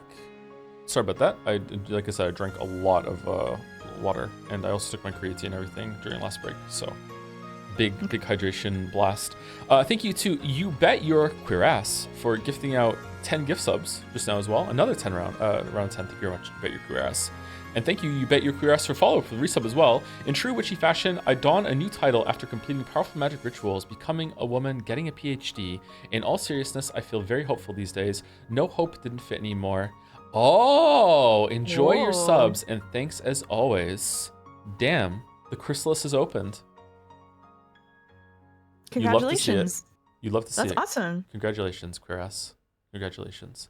Congrats. Okay. Just some slight modifications for reading this chapter. Yeah. So it's what it was before with some additions. Okay. Mm-hmm. Okay. All right. Here we go. The cousins walked along the beach, playing in all kinds of ways. They searched for bits of glass, polished by the waves to become small and gem-like. They caught up on news of each other's lives and joked around.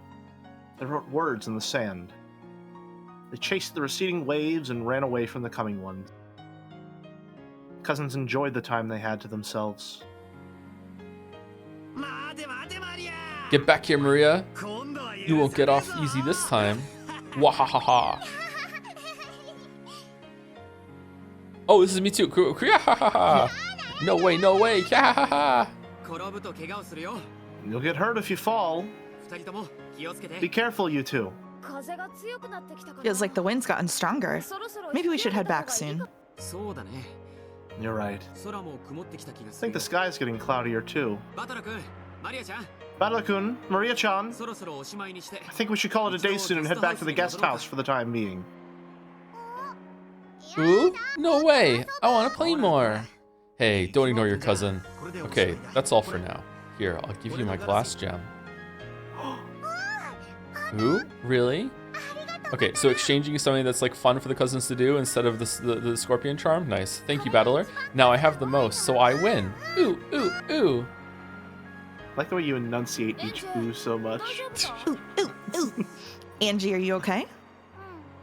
Yeah. What's wrong, Angie? You look a little down. She's just tired out. Come on, let's all head back together. Angie's expression probably did look tired. However, Battler alone thought he saw something else in it. What's wrong? Can you tell me? It's nothing. She said that, but something in her expression showed that she was unsatisfied for some reason. Since Angie didn't say what it was, and Battler couldn't think of anything, he was unable to guess anymore. So, he squeezed her small hand, silently letting her know that she could tell him whenever she was ready.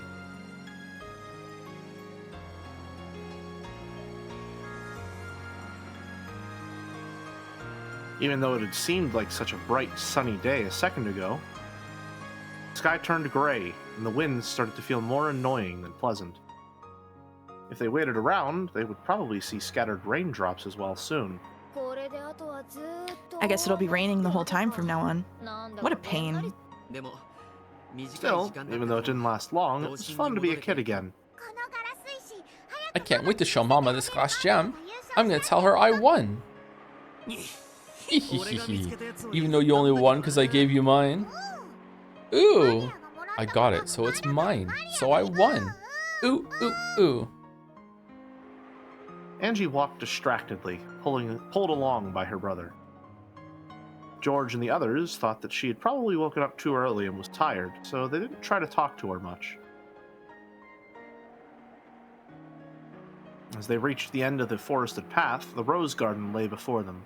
They could see strong winds making the rose bushes wave. Mama, look! I won! Maria ran forward, waving her hands about and yelling. It looked as though Rosa was waving to them in front of the guest house. I'm gonna head back to my room for a sec. I'll meet you in the cousin room right after. Okay, got it. See you later then. Jessica ran off in the direction of the mansion. George turned around as though suggesting that they had better get going too. However, Shikashi, when he saw Angie standing still with a crabby look on her face, he realized that something might have put her in a bad mood. Is everything okay? Yeah, she's fine. Sorry, would you mind going on ahead of us? Sure, got it. See you later. George headed for the guest house. The only ones left in the rose garden were Battler, who was waving at George, and Angie, who was still staring at the ground and holding Battler's hand. For the past few minutes, he had repeatedly asked Angie what was wrong. He realized that this wasn't anything like a stomachache or something obvious that had made her grumpy. However, Shikashi, young girls sometimes get upset for reasons that only they can understand. Battler knew this, so he didn't rush her in any way, and continued to gaze around the beautiful rose garden, holding her hand.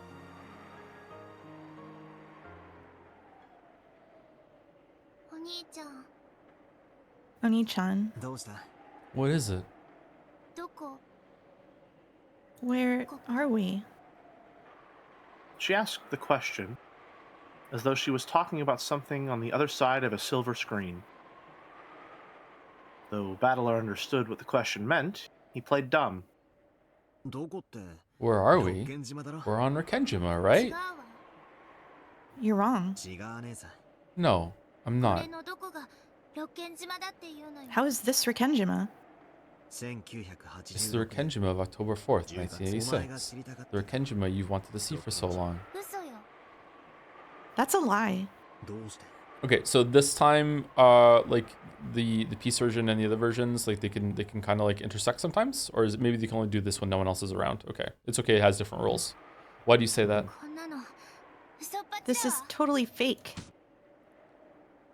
Angie wrenched her hand from her brother's grip. That hand hit a rose and sent flower petals flying. I don't lie. How is this supposed to be the truth? Angie spat those words out. However, Battler's expression remained calm and composed. What don't you like about it? Ushiromiya Kinzo, for example. He wasn't anything like that, right? What grandfather wouldn't smile when he's been reunited with his grandchildren after a long time? Ushiromiya Kinzo. Ushiromiya Kinzo wasn't that kind of person. Ushiromiya Kinzo was... I wouldn't put it past Kinzo. Strict, discontented, short-tempered, and quick to anger? So you do understand. What was all that back there? How was that supposed to be Ushiromiya Kinzo? Halloween? Exchanging presents? What the hell was that? That's nothing like Ushiromiya Kinzo. This is nothing like Rikenjima. Don't you remember, Angie? Remember what? We did that every year, didn't we? Every year? That? Well, I guess it's no surprise. Last time you went to a family conference, you were less than 6 years old, so it's only natural that you wouldn't remember. It's only natural that I don't remember? Yes, let's gaslight the child. Angie understood what her brother was trying to say. However, she couldn't accept it. It's true that Ushiromiya Kinzo was a rigid man. When he was younger, he really was strict with his kids, apparently. And while it's probably not wrong to say that it was pretty traumatic for Dad and the others, and that they're still a bit scared of him. The grand tale of how Kinzo restored the Ushiromiya family was more than enough to paint him as a rigid, terrifying man. Furthermore, Kinzo was an investor. All the legends and tales that made him seem more mysterious had probably worked in his business's favor. At times, Kinzo may have even acted out this part people expected, endeavoring to make his presence all the more overpowering. That's why the world at large spoke of Ushiromiya Kinzo as a strict, short-tempered man. And they even thought of him as fickle, bold, incomprehensible, eccentric. Oh, as a fickle, yeah. That's fine. But that was just But that was just the face grandfather showed to the world. That's not how he acted in private, along with his family. Are you saying that weeping old man who doted on his grandchildren is the real Ushiromiya Kinzo? He must have played with you and patted your head many times. Do you really not remember? Stuff like that might have happened once or twice, but that must have been a mere whim of his. My parents told me all the time, grandfather is a terrifying person, so make sure you act properly.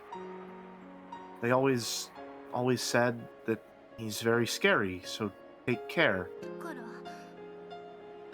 And that means he was a scary person. When you were little, you would always accept whatever your parents said and take it too seriously. To put it nicely, Sumari, you were obedient, but to put it bluntly, you were a kid with an overactive imagination. Dad and the others were just trying to make you realize how important it was to be polite. I saw it though. I knew about it. I knew that Ushiromiya Kinzo was a scary person. I've even seen him yelling in anger. I'll never forget it.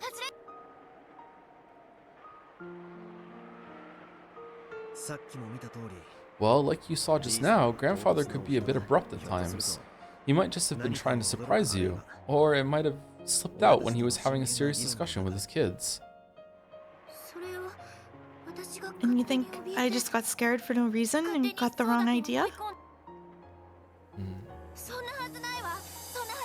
That can't be true. I mean, I still remember it. I know I saw Ushiromiya Kinzo yelling and being scary. Mom and Dad were terrified too, so I know I'm right. Cattler is back. The impression you had of grandfather when you were young remained with you, and that impression grew inside you as you grew up. How many times did Angie see Kinzo in her life? How old was she the last time she saw him? Angie, who got sick easily when under pressure, couldn't have gone to Rikenjima often. And since she was absent from the family conference when she was 6, her last memories of him must have come from when she was just 5 years old. Is that a mistake in the art back there? This line that's between Rudolph and Curie? Do you see it? Is that showing up on stream? I think it's the power line, but yeah, it doesn't. Yeah, I think there's a hidden power thingy behind Rudolph's head. Is there? Okay. Yeah. Possibly. It's not the power line? Oh, okay. No. I don't know.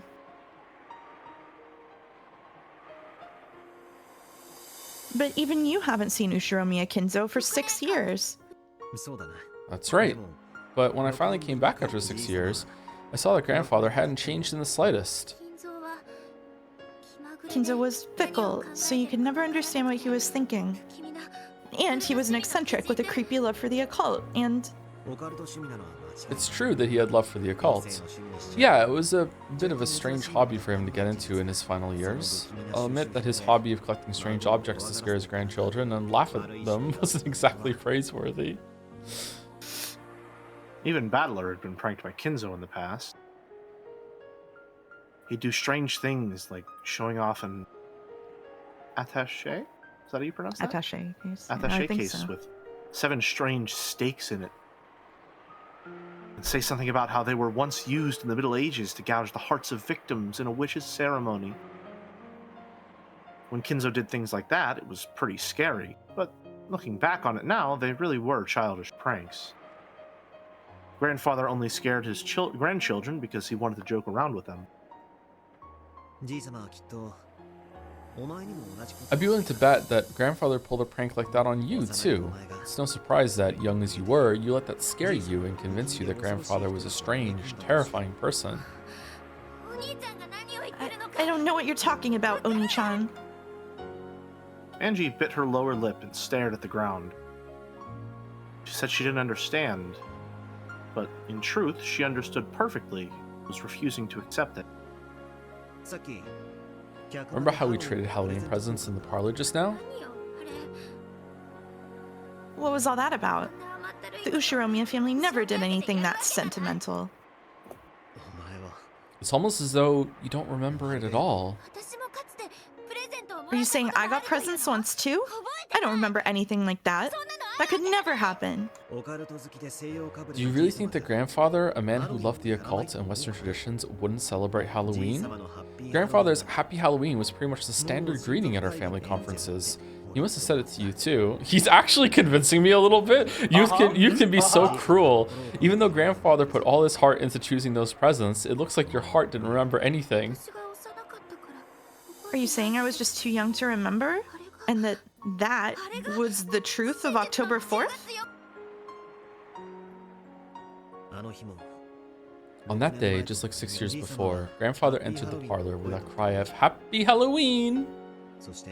Then, he and I traded presents as he shed tears over our long-awaited reunion after a 6-year gap. Grandfather seemed so sad that Angie wasn't able to come. So, he gave Kirie-san a present, telling her to make sure that Angie got it. I never heard anything about a present like that. Mom never gave it to me. True. She never had the chance. I don't believe it. I won't believe that was Ushiromiya Kinzo. Then what about the family conference itself? Wasn't there a tense argument over the distribution of the inheritance? All of the adult siblings were in money trouble. That's why they all longed for Kinzo's inheritance money. Angie, where did you hear that from? What do you mean, where? It's the truth, isn't it? Do you think Dad would talk to you about financial difficulties with his company when you were that age? And not just Dad, even if Uncle Kraus, Aunt Ava, and Aunt Rosa were in money trouble and wanted Kinzo's inheritance money, do you really think they'd talk about it in front of you? But it's true, isn't it? In the end, it was true. Angie's words were not mistaken. Not only Rudolph, but even Kraus, Hideyoshi, and Rosa had companies in money trouble. People started talking about the Rekenjima explosion accident as though it were some sort of conspiracy. Who is this? So far it's been Angie. Sorry, go ahead. And a mystery imagined by the public covered the island. Weekly magazines and television shows researched the circumstances of Kinzo's children at the time, and in the future where Angie lived, that research had been made public. This is reminding me a lot of episode 5, with Erika using Natsuhi's diary as proof that she was the killer.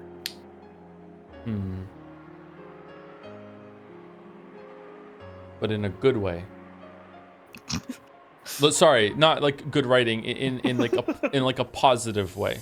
In a positive way, yes. Yeah. Or essentially saying that the world used that same logic to condemn the incidents of Rekenjima on this day and say there must have been a conspiracy, they must have gotten at each other's throats, that's what happened that led to all of their deaths and disappearances. Whereas Battler is now saying essentially the same thing he did with Erika in episode 5, which is, what makes you so sure of that? Just because you believe you have evidence?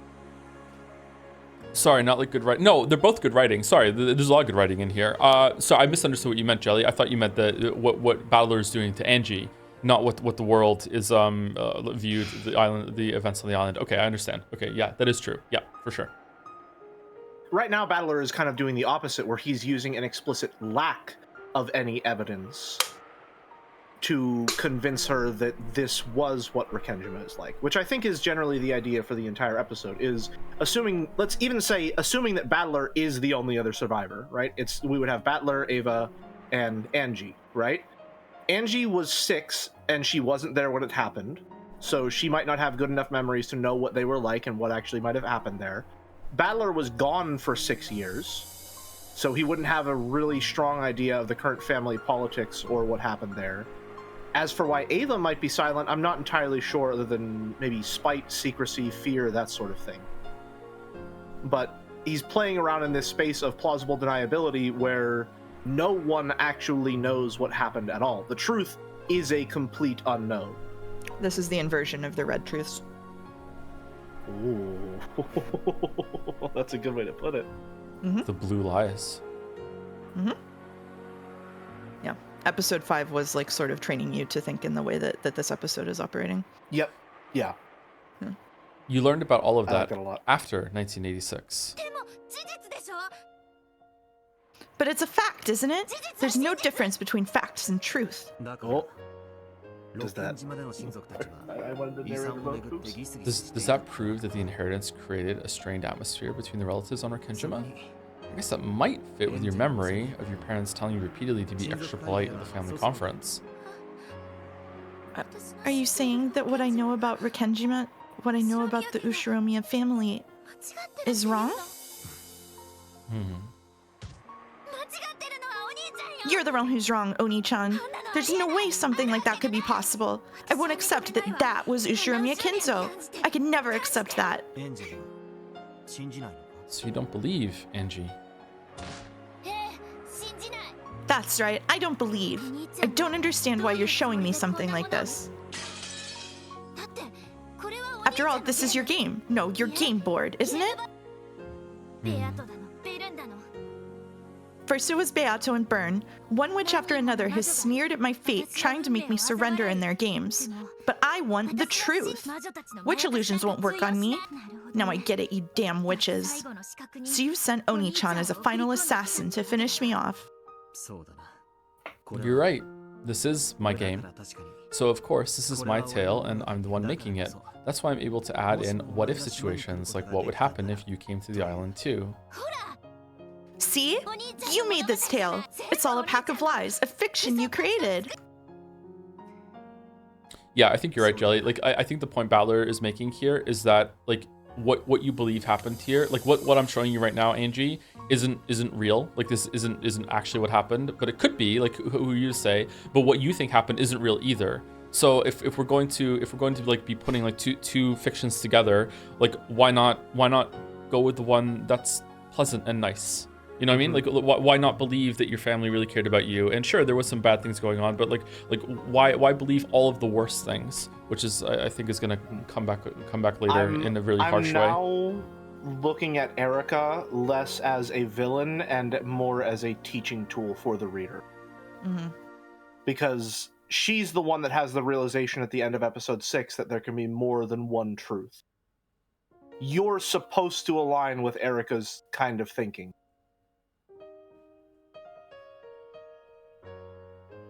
But it's Erica. I wouldn't agree right. that you're supposed to align with Erica's line of thinking. I think you're supposed to align with Erica's character arc of maybe you're going in expecting to, like, really wanting the literal truth, and then by the end of the episode, she has shifted into, like, constructing a whole thing against Natsuhi, and then finds out that the golden truth exists, which is basically, hey, it doesn't matter what you think you know, we believe this to be true, so it is true. And then she's forced to acknowledge that that you can hold two things in your mind at this time. That's a much better way of putting it. Yeah, I'm thinking right now back to her episode 6 conversation with Delanor, where she was talking about being cheated on, and there was that point that Delanor said at the end, like, you have all of that circumstantial evidence, yes, but you still haven't countered my 4 points saying that I love you. Yeah. Right? Where it's really a matter of there is no way for the truth to be known. So what you need to do is pick the truth that matters most to you and decide what it is.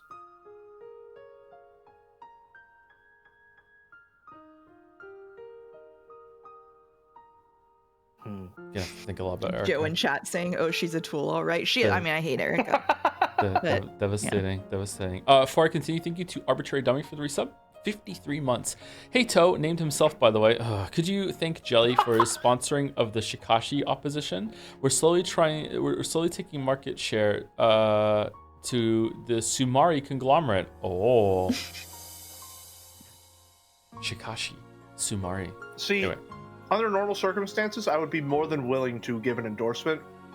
However, I think it's a bit too late in the game to shift our financial obligation, shall we say. In other words, I don't believe I'll be able to help you at this time. Wow. Fuck off. Okay. All right. You're right. This is all a fiction I created. See? You've admitted it. You have, haven't you? Just like I thought. This is all a lie you made. Why are you lying to me? Why won't you tell me the truth? Because there's something I need you to understand. Something more important than the truth. Something more important than the truth? What the hell are you talking about? The purpose of my game is to make you understand that.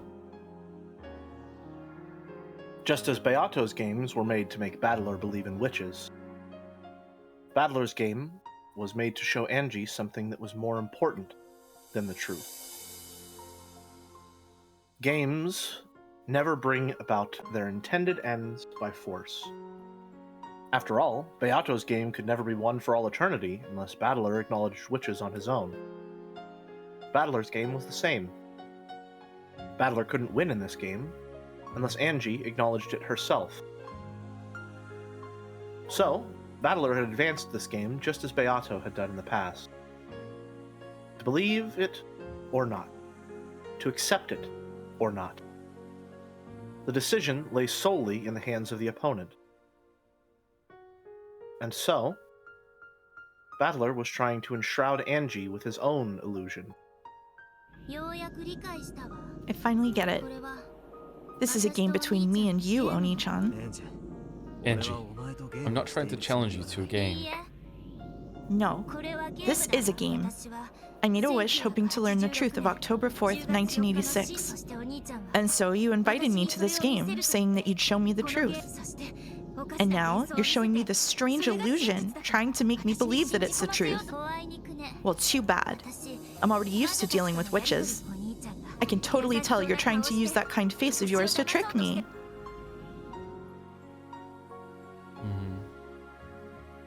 The big brother realized that no words of his would have any effect on his enraged little sister. So, he just quietly listened to Angie's words. But even so, Angie was dissatisfied. I've had more than enough of this stupid farce. If you don't plan on telling me the truth, then end it all now. I'll find my own truth for myself. I won't rely on you. That's right. There never was anyone I could rely on, anyway. I've always been all alone. With no friends. Sorry, I won't let you leave this game. Oh, that's right. Unless the game master admits defeat, the game never ends, right? That isn't what I meant. I'm just telling you to stay quiet and listen. Oh, sure. I'll just stay quiet then. Even if a player isn't around, the pieces just move by themselves and the game moves forward. Isn't that how it works? That's right. The player can step back and become an observer for a while if they want, and they can return and join in whenever they want to. Then I'll do that. This is an endurance contest. It'll keep on going until you stop trying to cover up the truth.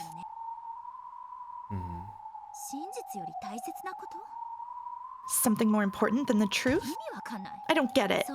How could anything like that exist? It does, Angie. Whether my tale is the truth or not, the fact remains that you lost something precious on this island. Dad, Mom, and you, Oni-chan. I lost my family and everything that mattered to me. She spat out those words as though no further questioning would do any good, and looked away. Even as she watched this, Battler's expression remained gentle. Just keep going however you like. Later, Oni-chan. At least make sure you watch the tale. Even just listening is enough. If I feel like it. Later. Uh-oh. She Mithrid out.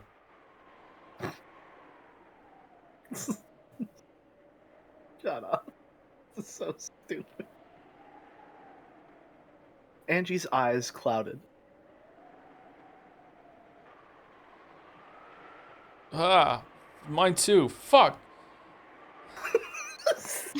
Then, a particularly strong gust of wind blew by, sending her hair flying. The wind must have been carrying some dust with it. Angie's nose twitched, and she sneezed loudly. Oni-chan? What is it? How long are we gonna stand here? The weather's all weird. Let's go back to the guest house. Angie's eyes weren't cloudy anymore. Did you notice something, Joe? Yeah, does she early in the scene when they were talking more frankly and it was like older Angie, was that the older Angie voice actress and this is the child one? I think it's the same VA and they slipped back into doing the older voice as they were getting more serious. So it's the same VA is trying to be younger Yeah. here. Okay, all right. Yeah. Oh, good job. Okay. However, Gashi, the tone and atmosphere about those eyes seemed somehow different from before. In a manner typical of young girls, Angie signaled that she was too bored and wanted to go do something. This Angie was clearly a 6-year-old Angie. Good point. Then why don't you head back to the guest house now? I'm going to stay here. Why? It'll start raining soon. It won't be long now, so I'll wait here a bit longer. You're waiting here? Who are you waiting for? Huh?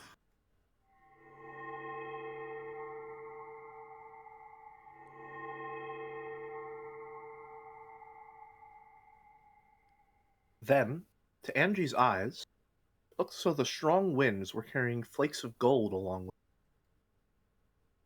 them. No, she had definitely seen something, but she wasn't able to describe what she had seen. So to her, it had seemed like flakes of gold dancing on the wind. So, here you are. I've been waiting a while now. It was as though he was talking to the wind. Battler spoke to the empty rose garden. This is one of my favorite tracks in the entire visual novel. Can't be right. After all, it was clear from his words that he was talking to someone right in front of him. So, Angie thought it must be someone that she alone couldn't see, and she rubbed her eyes. Then, when she opened her eyes wide, another large gust of wind blew past her. She shut her eyes immediately, and when she timidly opened them,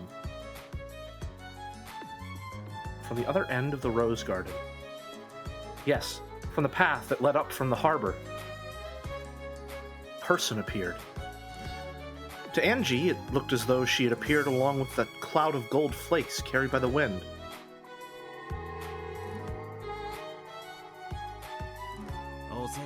Thank God it's not Erica. You're late, Beato. Am I? I'd call it early. Mouse, can you give us your best kept you waiting, huh? Kept you waiting, huh? You should ride in the boat with us every now and then. You mean grasp the handrail and scream alongside you? Oh man, this is just my favorite incest. Yeah, sure, let's scream. Fall, fall. I see, how interesting. Yes, I suppose I did arrive too late. The pair casually walked up to each other and hugged. It looked like a pair of friends being reunited after several years.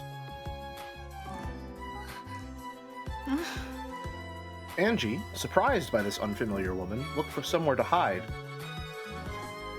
However, Kashi, her eyes met Beato's, and she was unable to escape, like a Pokemon trainer. Oh, and you must be Angie. Huh? She was shocked to hear this unfamiliar woman suddenly use her name. Look, even she can be so cute when she's 6 years old. Oni-chan, who is this person? A friend of mine. A friend? How can you say that? Oni-chan's friend? This is Beatrice. You've heard from grandfather, haven't you? About the golden witch who gave the Ushimiya family its gold. Haven't I heard that before? Friends? No, it's cousin zone, chat. The Golden Witch. Now I remember. That was the scary witch who would snatch you up and carry you off into the forest if you didn't listen to your parents or stayed up too late on Rikenjima. Umi Fullers have some weird cope about it not being incest that basically goes like Beatrice is like a fully constructed like imaginary person, and this is a message bottle version of Battler, and so it doesn't actually count. It's like the funniest cope they have. I love it. It's really bad. Anyway, Mom said that on rainy nights, if you look out of the window at the dark forest, you might see the witch looking back at you and get snatched away. Mouse, can I just say, it has been a delight as the episodes continue, like, and as we get further and further through and closer to the end, to see you open up more and be able to actually just say shit. Yeah, it's not a blatant lie chat. It's not a blatant lie chat. If you go to Umiful right now, I'm sure there are like 10 people there who will confirm it for you. I promise. There's another cope that's somehow worse. We're not getting into that one. It is such a treat. Which must mean that I'm supposed to be wandering about in the cold rain, looking into each window to find kids staying up too late? How pathetic that would be. Good point. Angie, your parents just made that story up to get you to go to bed on time. Beatrice doesn't do stuff like that. Very well. Allow me to introduce myself. I am Beatrice, the Golden Witch. Or her grandchild, at least. Grandchild? That grandchild part's a bit of a killjoy. Yeah, no shit. Yeah, well, it's true, isn't it? The person that grandfather got the gold from and called the Golden Witch was your grandmother, right? I guess. The grandchild of the Golden Witch, am I? Can't I get a better title than that? Descendant? Is this person a witch? Yep, she is. She's a guest who's been invited to the family conference today. She isn't a scary witch? She's not going to take me away into the forest? Damn Rudolph and Kyrie. Just what do they think they're telling this kid about me? I don't do things like that. I'll lodge a firm protest later. She looked like a fiercely emotional person. But she wasn't at all what Angie had expected the creepy Golden Witch to be like. She was very loud, overreacting to everything. Nothing at all like the witch Maria One-chan had talked about, who had lived for 1,000 years and had various servants from the demon world. She looked, well, like an energetic young woman, the kind Angie's mom might have gotten along great with. I don't know about that one. Her brother and the witch talked together happily like a pair of close friends. Dogs tend not to trust people they meet for the first time. However, Shikashi, people say they tend to calm down once they see that their owner is on good terms with the stranger. Surely, something similar to this was going on in Angie's heart, and Joe's from the sound of it. Angie kept staring at this pushy, temperamental woman who called herself a witch. She chatted happily with her brother.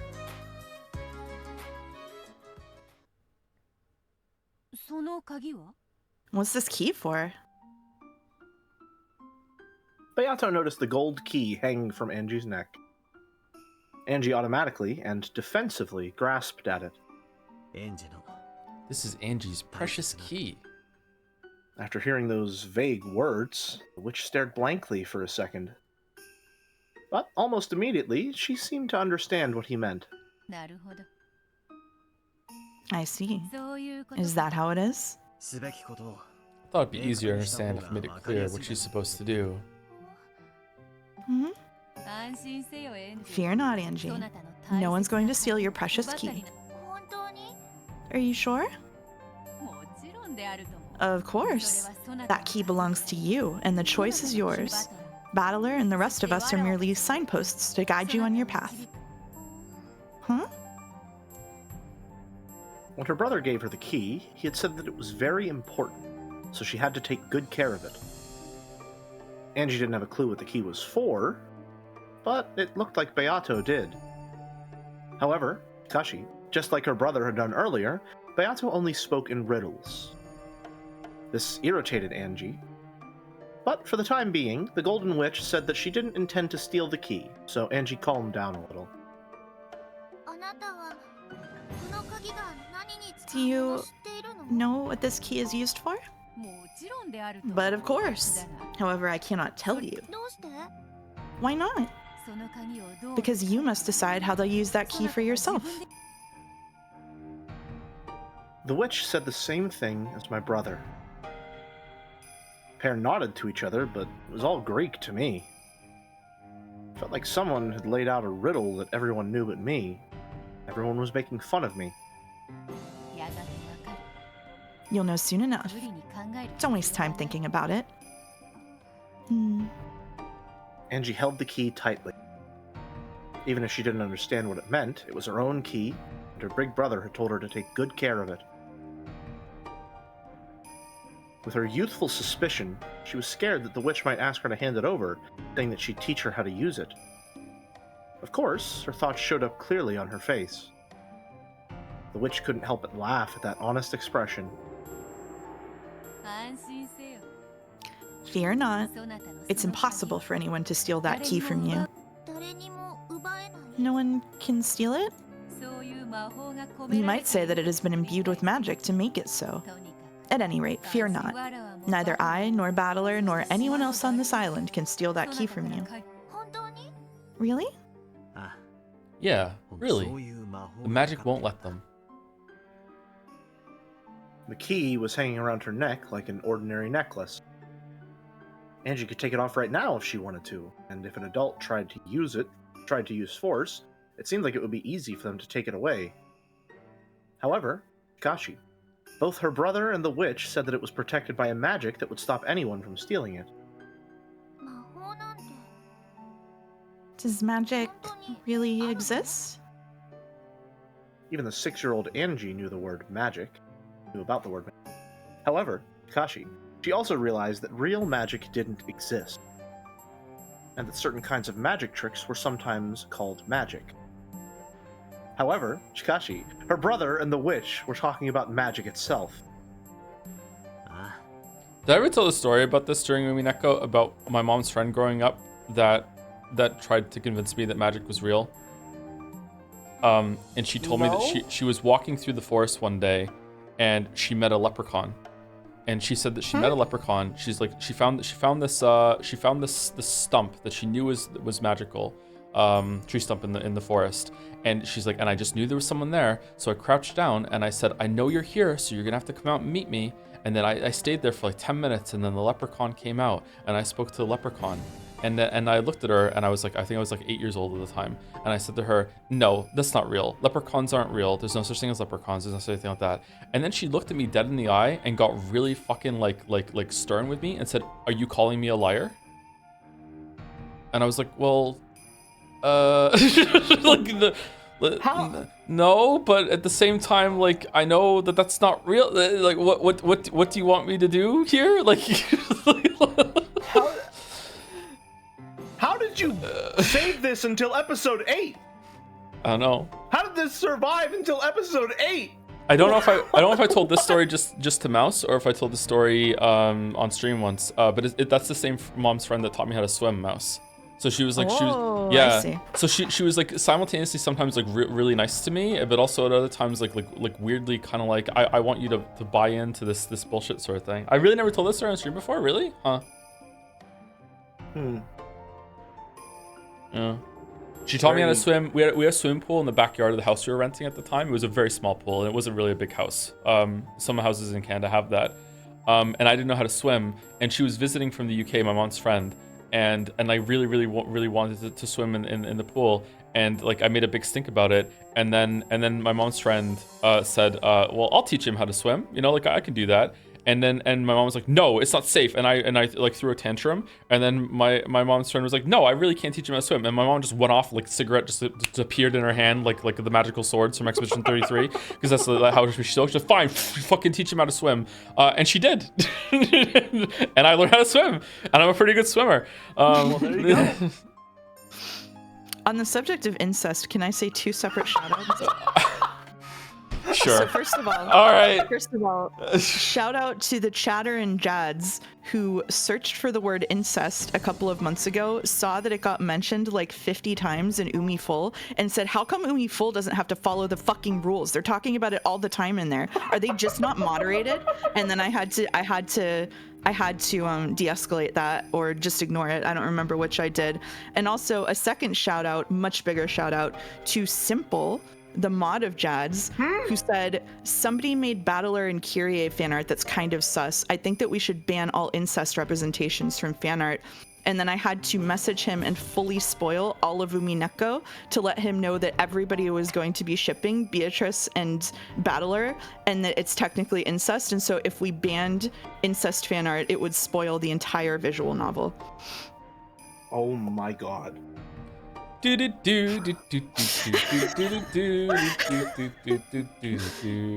Mouse, I've been saying for a while that like this production that you and Joe have been running is something I am endlessly what's the word I'm looking for? In awe of, perhaps.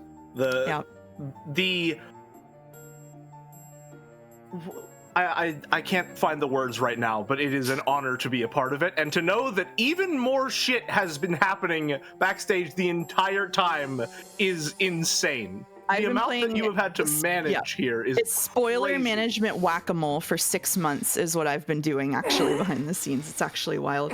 Like the scale of micromanagement required to pull this off as effectively as you have been is gargantuan. Yeah. You have my endless respect for that. Yeah.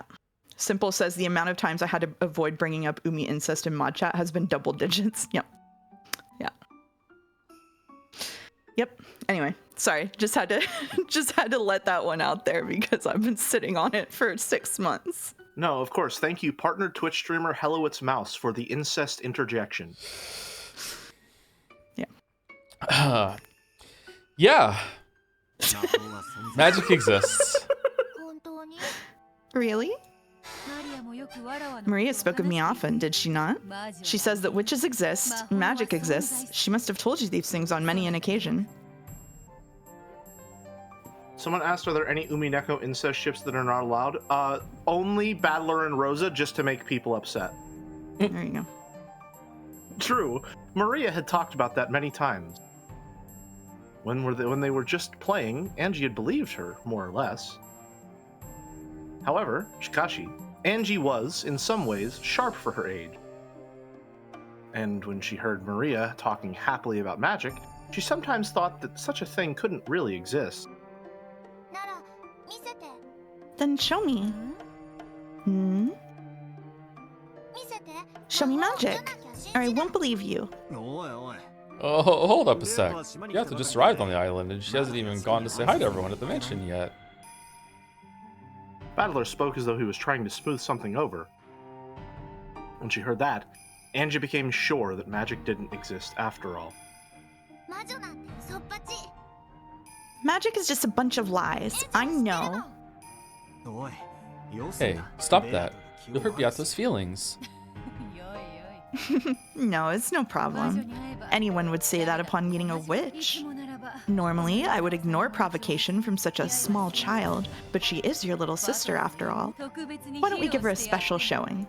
Oh, I see. So when Erica completely trounces a child for their belief in magic, we go, oh no, we hate Erica so much. She's so evil, how could she do this? But when beloved pillar of the community, Beatrice the Golden Witch, does it, we're all, oh, so cool and based. We're so happy to have you, Beatrice. Thank you. Yeah, but look what she's wearing. This is like the hottest version of Beatrice. So like, yeah, she has a huge buff right now. Are you sure? Nailed it. Of course I am. Watch carefully, Angie.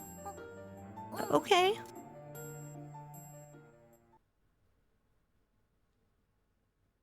Though Angie had challenged the witch, now that she was about to be shown magic, she looked a bit hesitant. Although I will say I was mostly joking, but this is actually an inversion of that scene where a child doesn't believe in magic and is now going to be shown magic. She gulped, then stared up at the witch's face. The witch held out her left hand, bringing it close to Angie's face. Then, she slowly spread her fingers. Angie, thinking that she was about to be turned into a frog, shrank back. However, Chikashi, after waiting a while and grinding her teeth, she realized that nothing was happening. So, the part of her that had been scared began to get angry. Nothing's happening. Don't jump to conclusions. I haven't used magic yet. See, look carefully at my palm. I'm not hiding anything, correct? Oh, so that's what she's doing. Now that she finally understood, Angie checked both sides of the witch's hand. Yeah, there's nothing there. Watch closely. I'll make a fist and then stretch out my index finger. She stretched out her index finger and held it right in front of Angie's eyes. Angie, thinking that she'd lose the game if she took a step back, stood her ground and concentrated on the fingertip. Watch the tip of my finger closely. Ready? It'll be fast. The witch rapidly lifted her index finger high into the air, pointing it to the heavens. Just as Angie looked up to see the finger raised high, it swung down as though trying to dodge her gaze.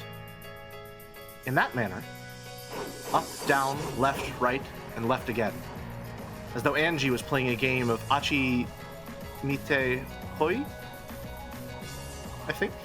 Angie, feeling as though she'd lose if she couldn't keep up with the fingertip, swung her face this way and that, looking serious. Ever since she was very young, Angie had hated to lose. She would take even the most trivial games seriously, determined not to lose to the adults. The witch's hand moved faster and faster. Angie didn't lose track of it. Then, the high-pointing finger was swung down all of a sudden. The index finger curled up again, and the hand was held in a simple fist. Could it be something was going to come out of that hand? Angie, who had suspected that this might happen, had followed the finger very closely. There was no way that once empty hand could have grabbed anything. Ready? I'm gonna open my hand.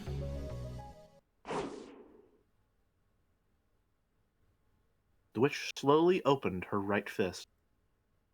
And there... What? What? How? How, Oni-chan? The witch gave the cutely wrapped candy to Angie as present. Angie took it and desperately searched for some kind of trick on it, but it was just an everyday, ordinary candy. How? That was a trick, wasn't it, Oni-chan? Oni-chan? Nope, that was magic. You were watching the whole time, weren't you?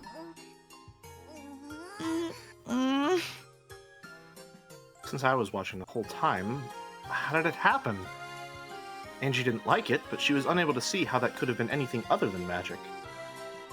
As the little sister furrowed her brow and bit her lower lip, her brother gently told her again that it was magic. It's about time for me to head to the mansion to pay my respects. You should come along, Battler. I'll suffocate if I have to go alone. You sure? Then I'll join you. What about you, Angie? Will you go back to the guest house? I want to stay with you, Oni-chan. Still couldn't accept it. However, Chikashi, could it really be? She still looked grumpy, but it looked like she was getting interested in this witch. Then let us go. The Golden Witch returns. The Golden Witch's grandchild returns, you mean? We really need to do something about that name. The big brother and the witch really did seem close. And they were roommates. With kindred spirits like a pair of comedians, they started walking. Angie held onto the corner of her brother's sleeve, trying to make sure he didn't forget about her.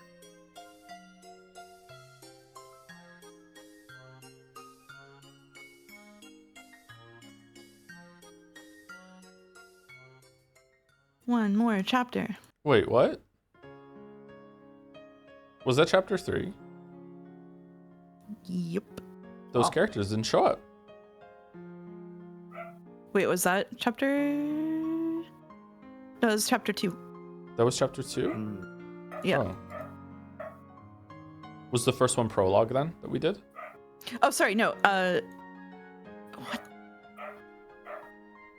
I forgot to. I mismarked your chapters. Okay, we're on chapter 3 now. We're on chapter 3 now? Yeah, in the assignments that I gave you, we're in chapter 3. In the assignments, we're on it. Okay. Yeah, I somehow All right. fucked up what I sent you. Sorry about that. That's okay. Oh no. Yeah. Oh no, the VIP room was filled with the sweet smell of pumpkin tea. And packed with smiles and laughter. And also Ruby's yelling. Simply splendid. I'm glad to see you in such high spirits. I could say the same for you. What idiot said you're reaching your last years? I just borrow a bit of cheer from you. Once I return to my study, I will be little more than a withering, senile old man. Enough with your lies. Give it up and swear that you'll be living at large until you're 100. Same here. Haven't seen you for 6 years, so I was surprised to see how little you changed. You little brat. So, it seems you've learned flattery during these past 6 years. Sorry to disappoint you, but you're hardly a fair judge in the matter. I have grown quite old indeed. I'll bet 1,000 yen that Kinzo's still doing great when he turns 100. I wouldn't put it past him. Yeah, me too. Grandfather won't be any different when he's 100. Don't think you'll get any more presents for complimenting me. Kraus bursts into the room from hearing the bet, sensing a financial opportunity to make some money. Oh, I'll take the bet, I'll take the bet, yeah. I've got 200 on Kinzo. Kinzo laughed cheerily, knowing full well that he's already dead. He puts 200 on Kinzo. Free money. Beato, who sat next to Battler, was also laughing merrily. Angie stood all alone by the window without a single friend, staring at the others and trying to figure out what sort of relationship the Witch of the Portrait and her grandfather had. There was a knock at the door. Is that you, Genji? Come in! Pardon the intrusion. Kraus-sama and Natsuhi-sama are here. Father. Oh, and Battler-kun's here too. It has been some time, Beatrice-san. Has there been any news? I'm just the way I used to be. Come on, have a seat. And Angie, why are you standing by the window like that? Come over here and sit down. Angie, come over here. I'll just watch from here. Angie grasped the candy she had gotten from Beato tightly. And with a gaze that was still wary, she continued to stare. Genji offered her a chair, but Angie just shook her head. Let her do as she pleases. Come, Kraus, Natsuhi, and have a seat as well. Is it something important? I guess Angie and I should leave. Hey, if you leave, who's gonna back me up here? Kinzo, you don't mind if Battler stays, do you? I have nothing to hide. I care not. However, he had called Kraus and Natsuhi to the VIP room to meet Beatrice, the Golden Witch. It was hard to imagine that Kinzo wanted to have a casual conversation. After Kinzo said he didn't mind, Beato also asked Battler to stay, so he decided to do so.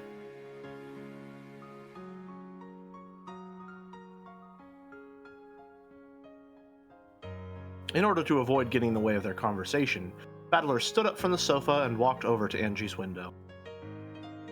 When the big brother finally came back to Angie, she clung to his waist, though determined to not let him go away again. Oh, I see. That must be why Angie doesn't like me. Huh? What do you mean? Angie doesn't dislike you, does she? You really don't understand women, Battler. Beato smiled at Angie, but the latter turned to look the other way. Even a young woman is a woman nonetheless. When Beato stopped laughing, the conversation switched gears. Why on earth did Kinzo summon Kraus and Natsuhi to the VIP room? And what was he going to talk about? Everyone fell automatically silent. Okay, I need a minute to beef with chat. Sorry, just a small beef with chat. Chat is getting really weird about this. It's super common whenever you have like a little sister, or like if you have a daughter and you start dating someone new or something, for like them to get like jealous and feel like somebody is taking their place. It's nothing to do with anything weird. Like it just happens really, really often. Like it's really common. Yeah. So don't be weird about it. It's an attention thing. It's not a romantic thing. Yeah. Yeah. Golden Witch Beatrice. Chat is just dumb. Sorry, Joe. I don't think chat is dumb. I think some people in chat are just so anime pilled. Is the problem? Yeah. I don't think they're dumb. I think they just haven't had the right exposure. Don't take it as as an intelligence detriment or anything like that. It could also be the case that maybe they haven't had siblings of their own, and so they might not have experienced like even some part of this dynamic. Like even I, growing up as a younger brother, felt it slightly like if my brother was going to hang out with friends, I would always want to go hang out with him as well because I wanted to spend time with my brother.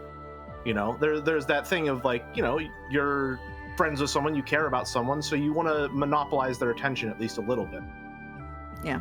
In an irrational sort of way. No, you're all wrong. I'm just weird. Okay, fair enough. I see. Fair enough. Some of you need to touch ass. That's true. Yep. Some of you need to touch ass. Yeah. Good point, Cheddar. Good point. Anyway, sorry, Jelly. Continue. Golden Witch Beatrice. Each and every day I remember the debt the Ushiromiya family owes from when it was saved from the brink of destruction.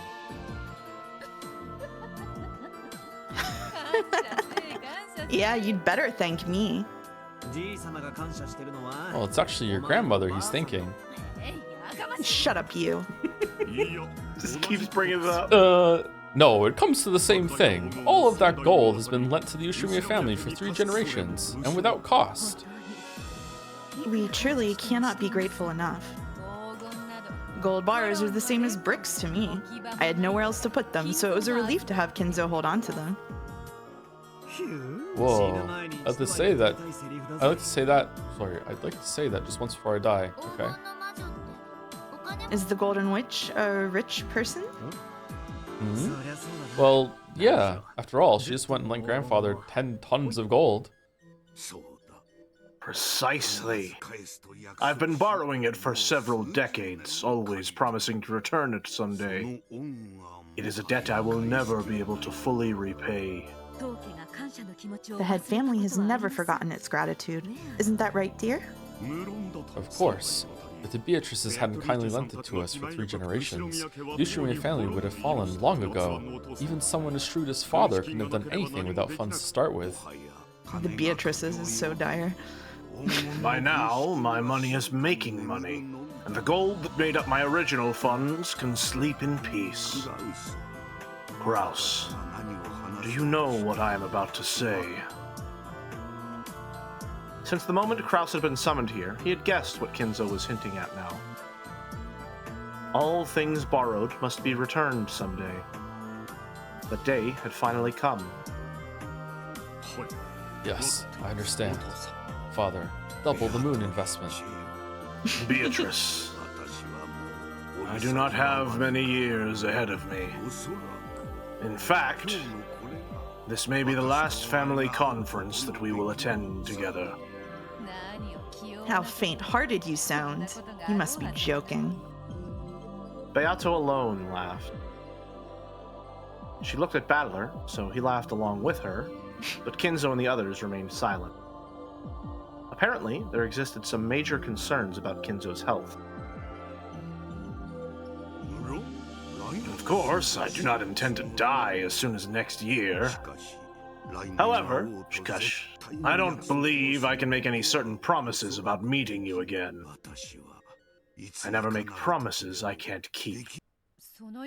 If you say it so proudly like that, I'm in no position to disagree. Are you serious about this? Beatrice, I want to make amends, and I must do it while I am still in high spirits. For that reason, I made a decision today. What's grandfather talking about? Quiet. Grandfather is about to talk about something very important. By now, even Battler understood what Kinzo was about to propose.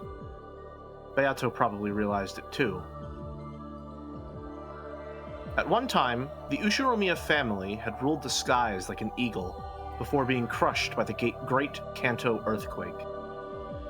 The eagle had one of its wings torn off, and it crawled in the mud on the point of death.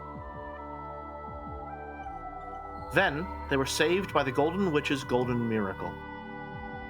Under the Golden Witch's protection, the eagle had nursed its wounds for many years. Now, finally, it was time for the eagle to leave the nest the witch had provided.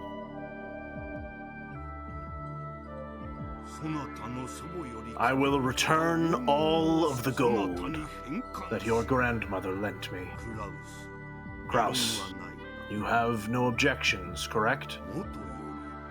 That gold did not belong to the Ushiromiya family in the first place. Of course. I have no objections whatsoever. Are you sure, Kraus? You're an investor, aren't you? You could always do with more money, right? Didn't you want Kinzo to hand the gold over to you? Yes, now that you mention it, it's hard to deny what you say. However, the contract was always between you and father, and the gold was yours to begin with. My husband is the successor, after all. Just as father rebuilt the family in one generation, I'm sure my husband will make the family thrive in his. And this is something the two of us will do together. Well said.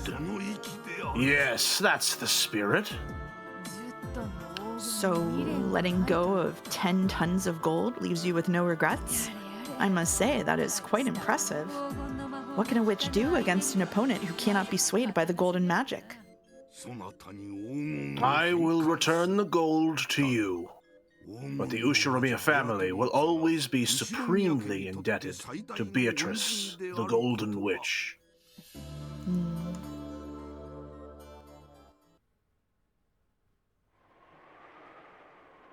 They would return the gold once lent by the Golden Witch. It was both simple and clear, which Mouse will become intimately familiar with coming December. However, Kakashi, the expression worn by the Golden Witch herself, slightly lonely. Angie couldn't understand why this was.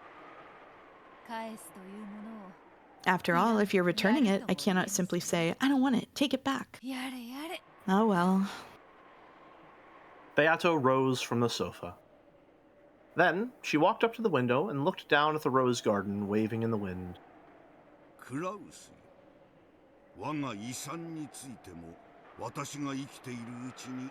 Kraus, I have also decided to present you and the others with my inheritance while I still live. Father. When I die, you will not only be busy with the funeral, but I imagine that you will have Ava and the others at your throats over the inheritance issue. If all is divided now, the funeral will be less trying for you. Kraus, write this down. And Genji, please be our secretary. I will now lay out the distribution of my assets. So different from the beginning. Wow. Wow. Kinzo immediately began explaining how the inheritance would be split up. Battler, realizing that he shouldn't be listening in on this conversation, walked over to where Beato was loitering by the window. Hey, rich person. If you've got too much gold in your hands, I'd be happy to lighten the load.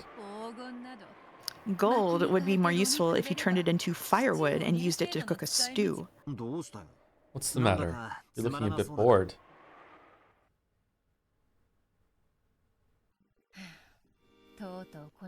So, this day has finally come. I do feel a bit lonely. You do? My magic revived the Ushiromiya family and created Rikenjima. And now it seems the Ushiromiya family no longer has any need for the power of my gold. It has taken flight, leaving the nest of my magic behind. True. That's how it turned out. I have called Rikenjima the Witch's Island. My island.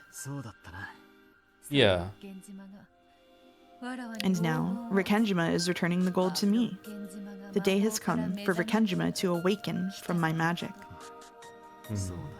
That's true. I knew that this would be the last game. However, now that we've reached this point, even in a manner such as this, it's surprisingly painful. When is Burncastle gonna break through the glass and say, "Can't let you do that, Star Fox"? When's that gonna happen? Come on, come on. You're looking forward to it? Just, I'm bracing for it. I'm not necessarily looking forward to it, but I'm bracing for it. You're the type of person who looks totally carefree, but who's actually full of lingering attachments and regrets. The cruel and obstinate ones are usually the quickest to grow attached and then to feel lonely. True. That's right. That's the kind of person you are. It was a game for you and me. It was fun. A great game you polished to perfection during those 6 years. I once likened it to eternal torture for the both of us. Eternity is happiest when you can still believe that it's eternal. But all things must end, and we have to be aware of that. So we must not avert our eyes. Just as the sun always rises, there's no sun that doesn't set. Of course, Angie didn't have the slightest idea what her brother and the witch were talking about. However, Kashi, even as young as she was, she could feel that the pair had spent an incredibly long time together. And they understood each other so well that they might as well be a married couple. Posture check, chat. Change your posture. Thank you. Then, Beato noticed her reaction. Angie, at one point the two of us wove games for each other. However, that time is now over. This game has been made not for our sake, but for yours. I have a question for you, real quick. Mm-hmm. If this game is made for Angie, and if the previous games were made for Battler, then who was Game 6 that Battler made for? Who did he make Game 6 for? Beato. Sorry, I shouldn't answer that. No, you can answer. It's good. We're past that. Like, I would say himself, like, to get Beato back, to prove that he had figured things out. I had a theory for a bit that it was for Erica. Because you love Erica so much. Yeah, naturally, of course, right, yeah. Maybe this game's for Erica too. Maybe. I mean, we haven't seen her in a while. Hopefully she's okay. You know? Hopefully. Joe, how would you feel if Erica came back for episode 8? How would you feel of course she's going to come back. Everyone's going to come back at some point. Even if it's just for like one line of dialogue, everyone's going to be here at some point, yeah. And Erica was there too. They were speaking in riddles again. Grasping the key that hung by her chest, Angie looked at her brother's face. Who else could steal the key from Angie if not Erica? Because she doesn't believe in magic. Yeah, that's true. She's going to be like that meme that if I could read, that could stop me from entering or whatever. So like, yeah, it's going to be there we go. Detectives Authority, give me your shit. Whoa! Oh, fuck. God, I hope not. Anyway, we need to show you the contents of the cat box of this day. That key I gave you is for opening it. What do you mean by cat box? He means this day. With the miracle of magic, I've brought you to the day you wanted to reach so much. You must continue telling the story of this day as the final witch. Does that mean that I mustn't remain here? Angie's tone was slightly tense. She understood what her brother meant, and it made her frown. Just how long have I suffered wishing that I could return to the Rikkenjima of 1986? And now I've finally made it here. So why are you chasing me out? You said I could decide for myself. That's right. I did say that. I'm not leaving, and please stop trying to spoil me with this strange made-up game. I want to know the truth of this day. She is a moody girl, be it 12 years in the future or in the past. Shut up! I didn't ask you. And what the hell do you think you're doing here? Didn't the Golden Witch come here to perform her resurrection ceremony? Didn't you appear on the island with a crash of thunder and try to offer up 13 people as sacrifices? Why are you acting so happy and casual? It doesn't make sense. You're the one that doesn't make sense. What are you thinking? Do you want me to be a murderer? You wrote it down in a tale, sealed it in a message bottle, and threw it into the sea. 2 of those were discovered later on. Both of them were stories of cruel serial murders. What a shame that only 2 of them made it to shore. How sad that land, my greatest masterpiece, was never seen by human eyes. Readers added context. This refers to the discarded episode 3 that Ryukishi wrote. Ooh, that's fun. I've wanted to ask this for a while, but what's up with those message bottles? As I was working out the details for my game against you, I began creating those tales along the way. Once I realized that I could create endless different tales out of the same game board, it really started to get fun. So you wrote them down hoping that I'd read them someday? Precisely. They were so good, I just couldn't bear to wait for your return.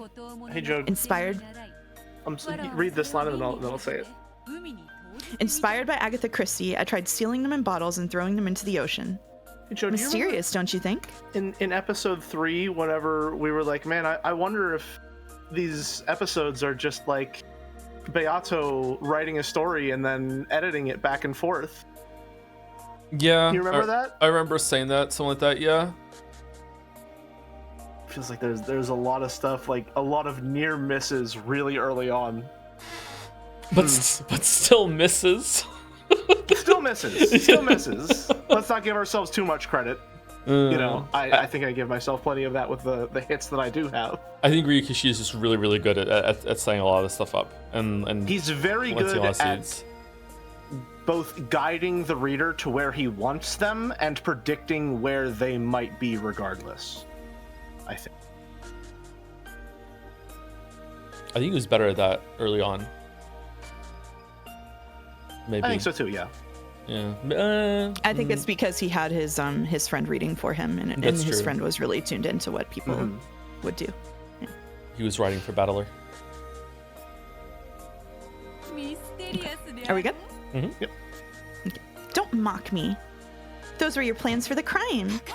You used the location of the hidden gold to fan up discontent between the family members, as you planned your brutal serial murders. Sheesh. Is that what I've become in the year 1998? Well, I guess I can't blame them. Huh? What's with the sudden change of character? Is this some scheme to make me let my guard down? I'm not going to be fooled so easily, Beatrice. Oni-chan. You want to make me surrender and say that witches exist, don't you? You think I'll fall for that? I'll find the truth without your help. Even though that truth is all around you right now. You once called yourself Gretel, but it seemed the name Meitel would be more fitting. Enough! Angie tried to slap Beato's cheek. However, Dashi, the difference between their heights was so great that Beato dodged before the hand could reach her. Stupid. Stupid. I won't accept it. I'll never acknowledge this farce as the truth. Should have parried. After Angie yelled those words, her eyes grew cloudy. They cleared up almost immediately. By that time, she had already gone back to her 6-year-old self. You're right, Angie. This is the sin I left behind, and the reason for this final tale's existence. Huh? As Angie stared blankly, uncomprehending, Beato gently patted her head. Indeed. This tale is a farce. Of course it isn't the truth. However, there is something that he feels he must tell you. Something he's so determined to convey that he went to such lengths. Beato, I'm already showing her. I don't want to force it on her. I see. I don't understand what you're saying. I'm sleepy. True. You should probably go take a nap.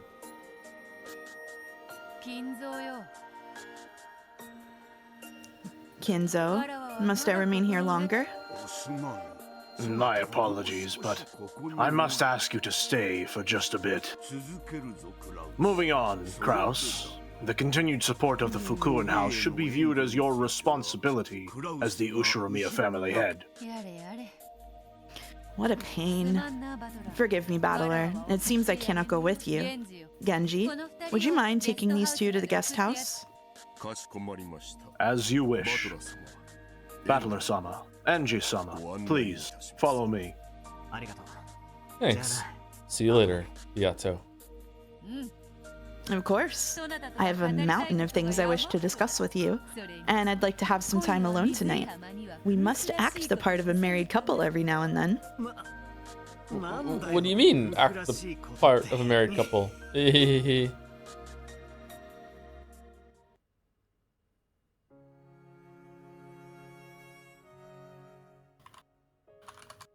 Because Angie had gotten so bored, she had grown very sleepy.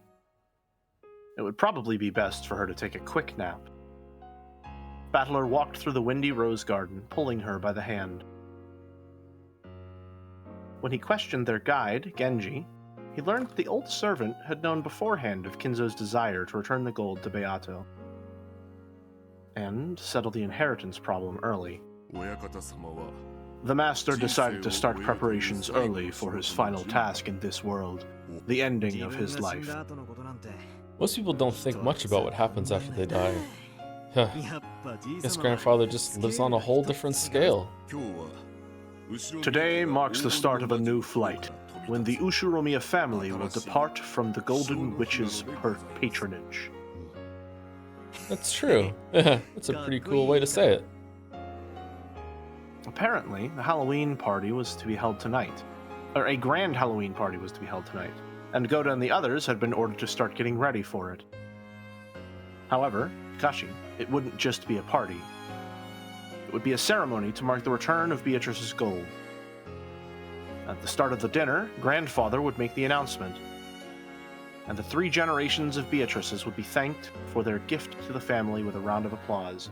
I'm reminded of episode 2, with the Halloween party in the chapel, or Halloween killings in the chapel, rather. Yeah, I hope it doesn't go that way this time again. Apparently, this was what they had planned. Are we still keeping the secret from Dad and the others? Technically, it is a secret. However, the Master did not suddenly begin thinking in this way today. He has considered this day many times over many years, and has even discussed certain matters with his children. I doubt that any will be surprised to hear of tonight's announcement. Hear this night's announcement. Apparently, my old bastard's been running all over the place trying to get money for his company. I guess he'll be dancing around when he hears that grandfather's giving him his part of the inheritance early. A nice present for him. I rather think the great responsibility is what will spur him on. Ever since Rudolf-sama left the island, he has succeeded splendidly. However, his success so far has been supported by the Master's wealth. And now that he's suddenly getting his inheritance money, he'll have to keep going by his own strength alone in the future. That's some nice pressure for him. The siblings must have suffered for decades because of their father's excess of success and ability. Simply having a parent who is too successful can be a great burden to a child. I fucking hate rich people. And tonight, they'll be leaving the nest, truly becoming adults for the first time. It seems the Master plans to call this night a gold returning ceremony. However, he originally intended to call it a living funeral. Sounds pretty depressing, having a funeral while you're still alive. I'll admit that calling it a day to start a new journey and leave the nest fits the Ushiromiya family much better. Oni-chan, I'm sleepy. Look, we're almost to the guest house. Do you want to go to Mom's room? Or to the cousin's room? I don't care. I'll sleep until dinner. She's dead. Angie, still holding her brother's hand, crouched down and looked as though she was about to fall asleep. Battler lifted her up and carried her. As she felt the warmth and safety of her brother's back, Angie drifted off into sleep. Aww. Yeah, I get the strong feeling this is going to end up being my favorite episode. What happened that day? Just what on earth happened on October 4th and 5th, 1986? because of the massive size of the Rekenjima explosion accident, the time of the explosion was known almost exactly, down to the minute. That time was October 5th, 24 hours, so midnight. The sheer improbability of that round number proved that the accident had been produced by artificial means. Later on, the following statements were collected from individuals who knew Ushiromiya Kinzo when he was alive. During his lifetime, Ushiromiya Kinzo built a clock rigged to blow up the island at exactly midnight. This clock was apparently inside his secret study. When he felt mentally cornered and wanted to think up a brilliant plan, he would activate that device and use the tension of the approaching midnight to bring some flash of inspiration to him. Fucking hell. You alright? This is insane. That's fucking crazy.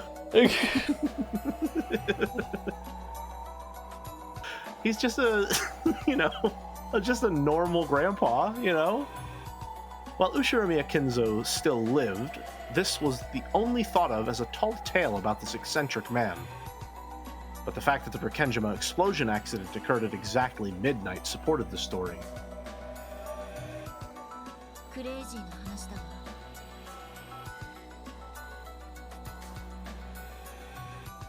It sounds crazy. Oh shit, he's back? He must have hoped to gain some sort of mystical power from those short periods of madness. If we call this his source of high output mental power, the story isn't that difficult to swallow. Professor Otsuki spoke passionately. Witch hunters. Enthusiasts who treat the mad fantasy surrounding Rekenjima as their plaything. Angie had no reason to love these people, who embellished the death of her family just for the fun of it. How ironic it was to Angie, who wanted to know what happened that day. That such people knew more about that island than anyone else. If someone used that device, the island would be blown away without a trace. There would be nothing left. No matter what had happened there, they could erase it. Theories that Ushiromiya Eva was the ringleader of some conspiracy sprang up very early on. However, no one was able to explain how she set off such a massive explosion. And the rigged clock proves that such a thing was possible. Correct. We can theorize that Ushiromiya Eva, fully aware of the timing and expected radius of the explosion, took refuge in Kuadorian. To get all of the family wealth to herself, she killed everyone and used the explosion to remove all evidence. That idea provides the most logical explanation for the Rekenjima mystery. It also conforms with the fact that Eva never spoke to anyone about the events of that day. Where was that rigged clock, and how did Eva find it? Several forgeries have speculated on this matter. There's no need for me to waste time thinking about it.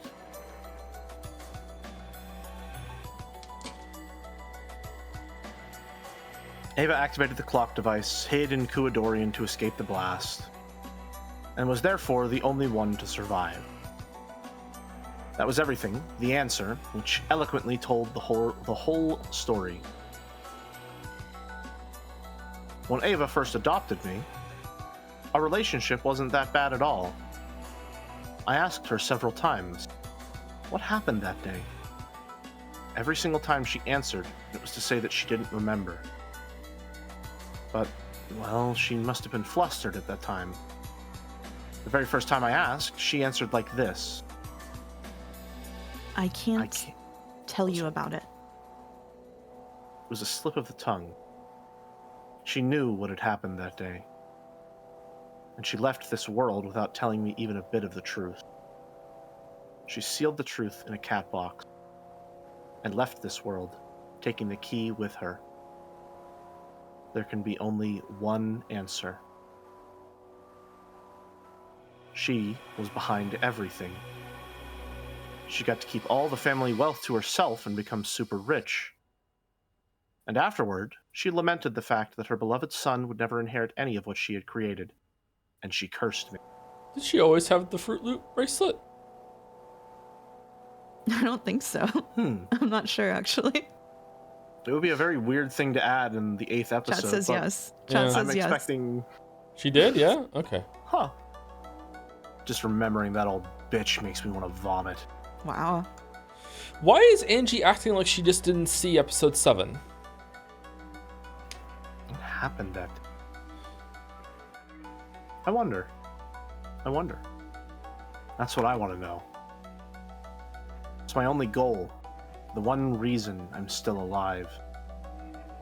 However, later on, I had to come to grips with the fact that my goal was an abstract one. After all, though I don't know what happened that day, if it's a question of who did the crime, that's already clear. Ushiromiya Eva. She's the culprit. That has never changed since the beginning. That's right. I'm not trying to find out what happened that day. I'm trying to find out what Ushiromiya Eva did that day. If I can reveal that, then I can expose Eva's evil, even though she's already dead. That is my true goal. The police also suspected the accident might be a crime, and they did investigate. However, no matter how much they inspected the crater that had once been Rakenjima, they didn't find anything at all. The public and the witch hunters cornered Eva with several bits of circumstantial evidence, but not a single bit of physical evidence was found. Though Eva was only the merest fraction of a shade away from guilty, they were unable to expose her crime. My goal isn't anything as vague as learning what happened that day.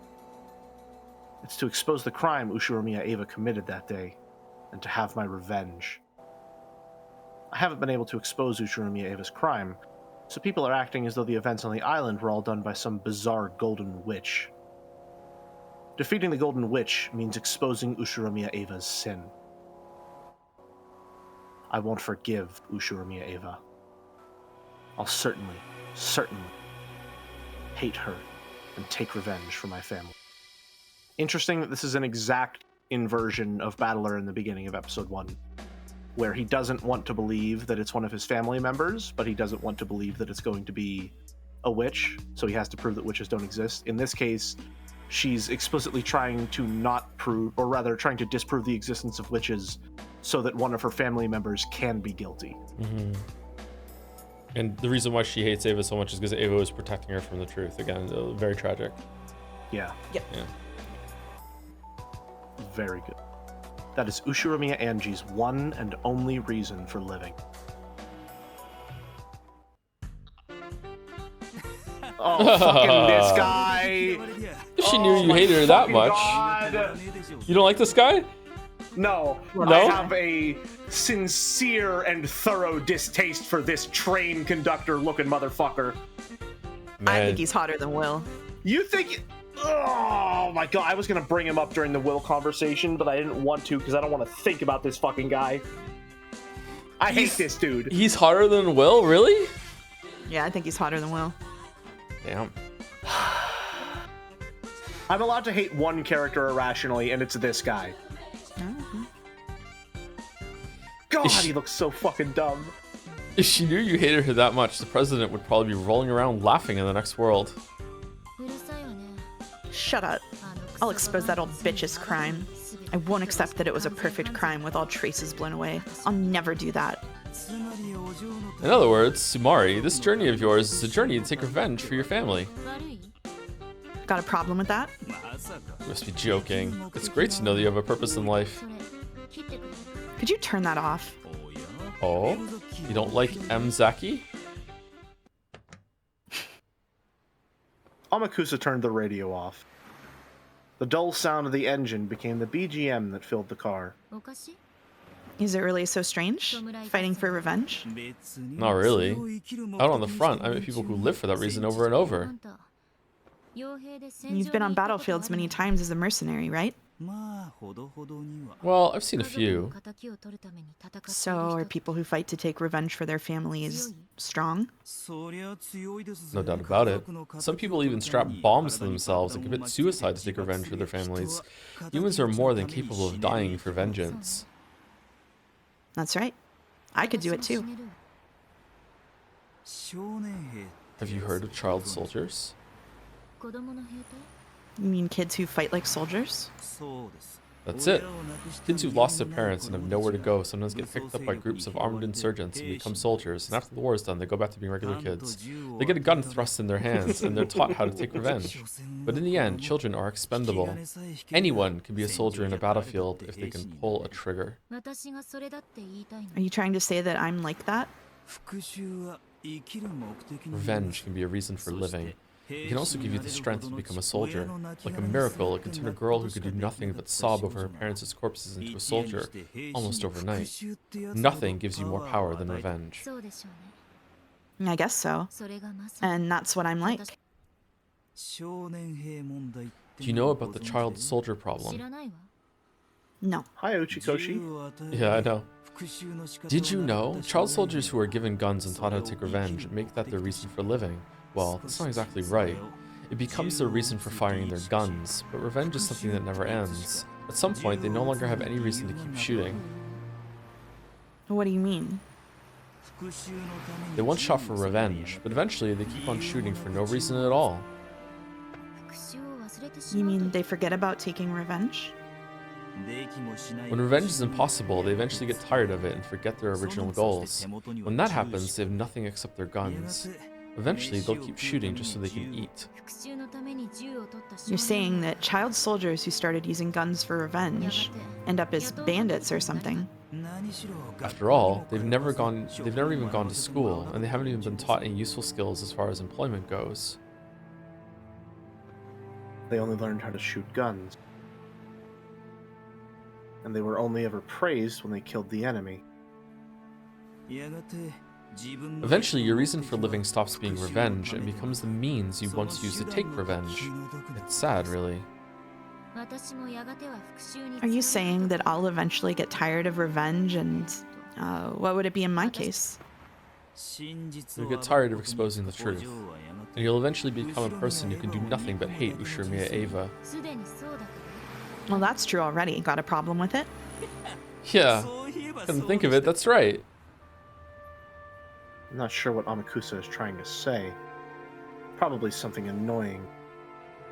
So I'm not interested. Revenge is pointless. Is that what you're trying to say? You still have a long life ahead of you, lady. With your youth, you could do anything. I get the feeling that this journey might be a waste of that precious youth. It's none of your business. I've already jumped once, remember? Off that huge skyscraper. You only barely made it out of that alive.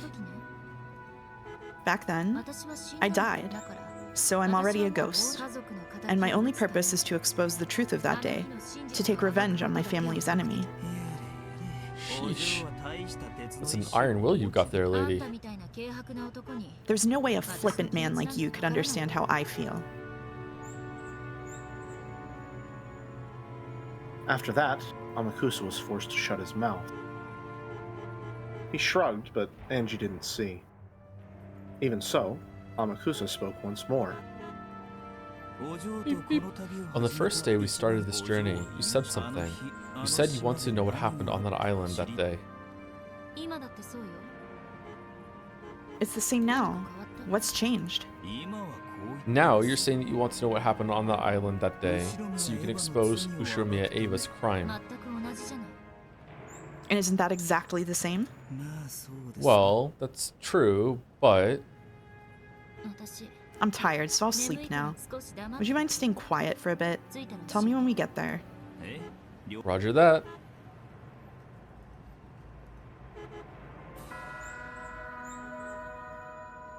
I wasn't particularly tired, really. I just said that because I didn't like talking about them. Don't become one. A child soldier. Angie, who decided to feign sleep, ignored him. But Amakusa kept talking. That squeaking is going to kill me. He wanted to make sure he heard at least this much. You started on a journey to learn the truth. It's becoming more and more a journey of revenge. A journey to have revenge by exposing the truth. But, as you know, there's nothing left on Rikenjima. There aren't even any traces left. Exposing the truth might not be a picnic. I know what Amakusa's trying to say. The police searched the scene so thoroughly just after the crime, and even they weren't able to find any physical evidence proving that Ushiromiya Eva was the culprit. And a full 12 years have passed since then. The truth could be discovered by a girl like me, waving wads of cash around to pick up bits of info from those who were somehow related to the incident.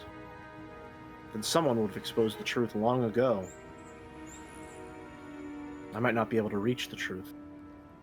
If so, then my first desire, my desire to expose the truth, will probably fade away. After that, only my hatred for Eva will remain. Just like those child soldiers who forget their original purpose and live just to shoot. I'll forget my original purpose and live just to hate. I'll do nothing but despise Ushiromiya Eva, but my goal, exposing the truth for revenge, will be gone. So hating Ushiromiya Eva will become my whole life. Is there any difference between shooting for revenge and shooting to live? When you pull the trigger, somebody dies either way. And what about my case? Is there any difference between hating Eva as I expose the truth and hating Eva after I've given up? There's no difference. In the end, whether I find the truth or not, I'll just keep on cursing Eva over and over until I die. What a crappy life. But now, it's all I have left.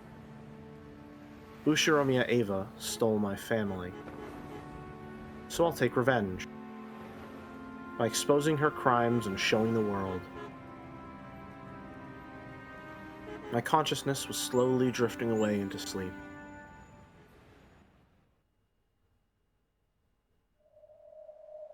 Why is Oni-chan showing me such a bizarre Rekenjima? Is this supposed to be the truth? Enough with this farce. Why is even Oni-chan trying to hide the truth from me? I'm trying to find it out so that I can avenge him and the others. Or would Oni-chan say the same thing as Amakusa?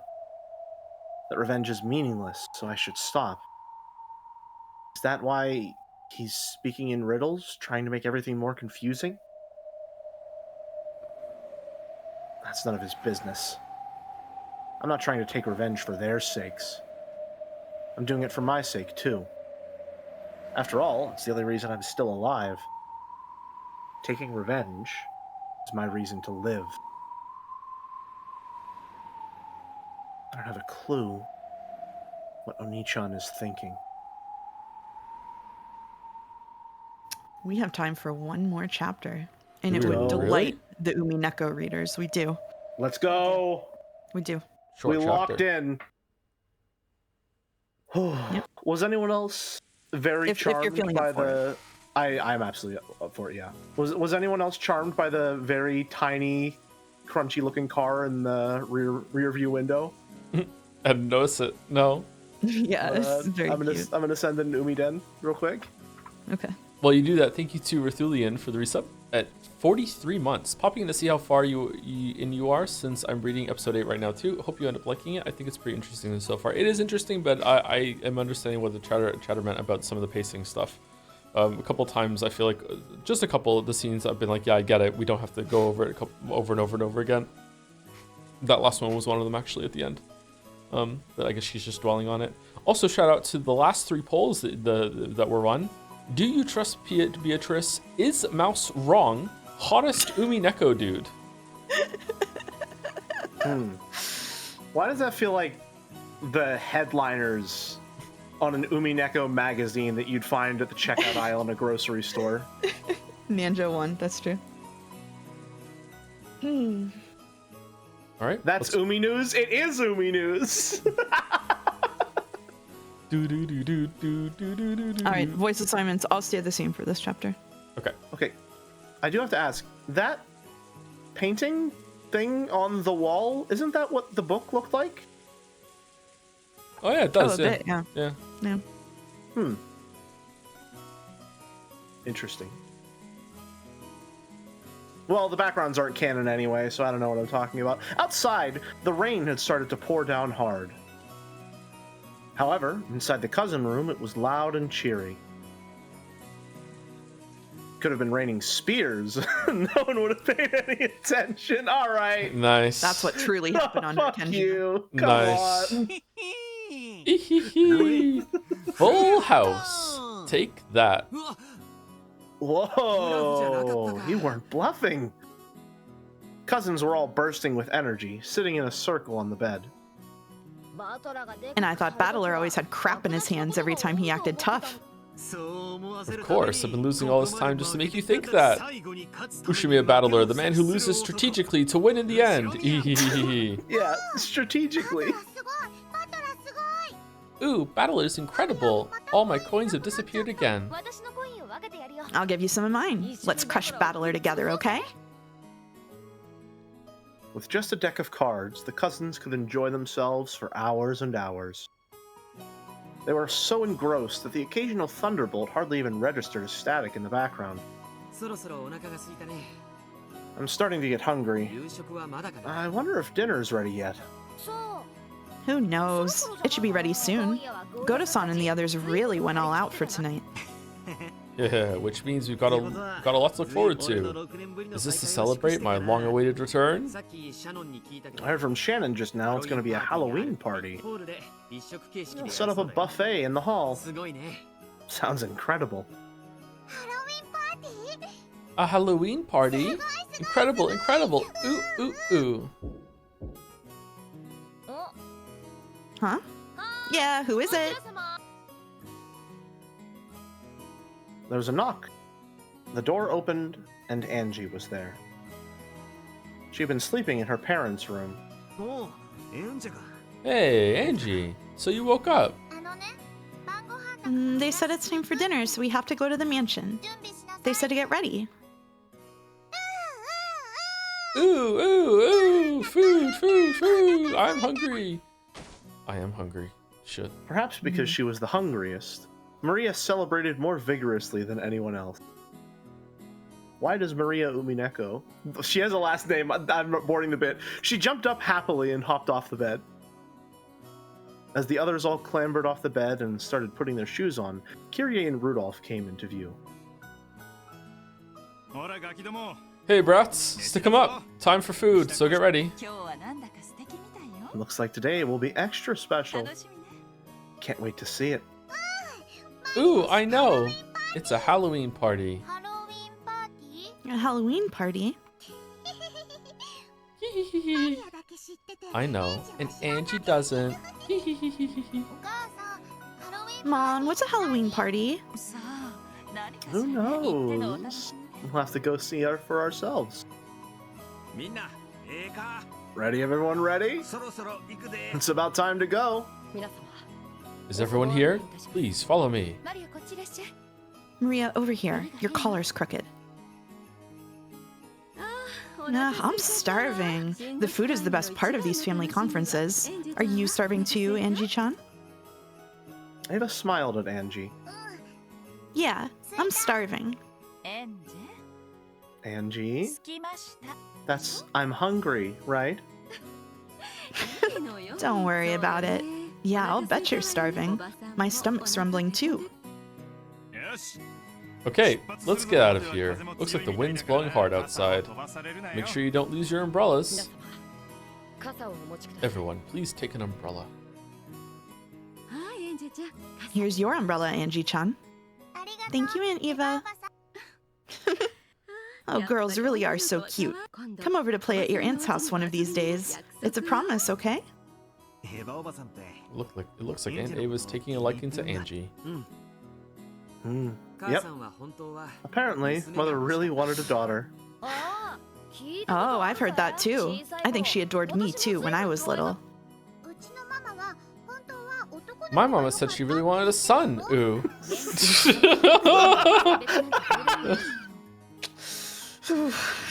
If your kid grows up happily, it doesn't matter if they're a boy or a girl. Maria is my precious, precious gift from God. Wait, Mouse, isn't this a plot hole? How is Canon and Rosa in the same scene together? That's not allowed. That's crazy. I mean, Episode listen, 8 it's just the does end of that. some anime bullshit. I don't expect them to keep all this comprehensible in the first place, so it's just what I expected at this point. When they got outside, the wind was fairly strong. Ava, who had really hit it off with Angie, offered to share an umbrella with the little girl. It was hard to tell what they were chatting about so excitedly about, but they seemed to be getting along splendidly already. Battler opened his umbrella as he watched this. His little sister was so cute when she clung to him, but she was just as cute and adorable when looking up to someone else with a happy smile. The wind and rain were strong, but even this must have been the perfect spice to heighten the anticipation of the coming meal.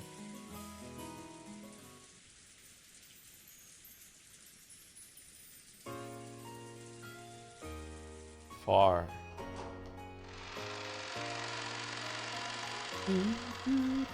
Oh. Oh. Happy Halloween. Happy Halloween! Looks nice. Thanks to some festive decorations, the main hall had been remade into the scene of a Halloween party. The Ushiromiya family always took meals in the dining hall. This was the first time I'd ever seen a buffet-style party set up in the main hall. Yo, Battler. Hey, Maria, long time no see. Beato! Happy Halloween! Trick or treat! I have some candy for you, but now is not the time. After all, it's just before a meal. Thank you, Beatrice-san. I see you're looking as beautiful as ever. You too, Rosa. You certainly don't look old enough to be a mother. Oh, she isn't one. Have you been drinking? Your ears are looking pretty red there. Gosh! Well, after you left, Kinzo said he'd bought this rare drink, so I couldn't help but sample a bit. And this is coming from a person who tells little kids not to eat candy before a meal. Pardon me, Beatrice-sama, the master is calling for you. I saw Kinzo beckoning from over by the portrait. Good grief. When it comes to ceremonies, that man is always so obsessed with form. It's probably about that ceremony for the gold's return. This is a huge turning point for the Ushimiya family. You better go and play along. It does make one feel a bit lonely, though. This won't change the fact that you're the Ushimiya family alchemist. Perhaps. Then I'll be back shortly. See you later, okay? According to Genji, today's party has a bit of a theme to it. You better look forward to it. Is it death? You make it sound like you did any of the work. You're just another one who obsesses too much over details. Later. I hate little bullshit sandwiches like this, by the way. I was thinking about that too. Like, I was looking at those sandwiches and I was like, what is that, like lettuce, a little bit of mayo, and a single slice of deli turkey? On my birthday, whenever every year my mom and I go and get high tea and at a place and eat like the little bullshit sandwiches. I love them so much. You know what? I was talking shit a little bit, but I'm just remembering now. I remember one time I got a biopsy done, and they gave me what was essentially exactly that, a shitty little like sandwich. It was just turkey, a little bit of lettuce, a little bit of mayonnaise. And I don't know if it was just because I had fasted beforehand or I was hopped up on pain medication, but that was one of the best sandwiches I've ever had. Oh, hold on. I'm not talking shit against sandwiches. I'm talking shit against this rotary fucking little finger sampling shit that goes on in some of these parties.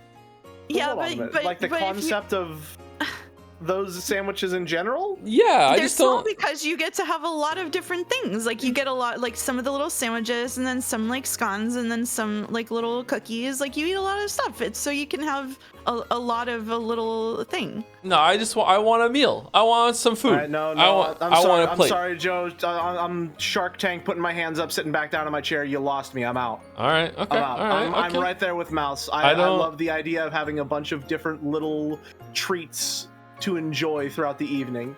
I don't need the two of you to agree with me for me to hold the ground on this opinion. I'm fine with it. It's okay. Do they have tapas in Moncton? Do they have tapas in Moncton? What the fuck is tapas? All right. What is it? What is it? It's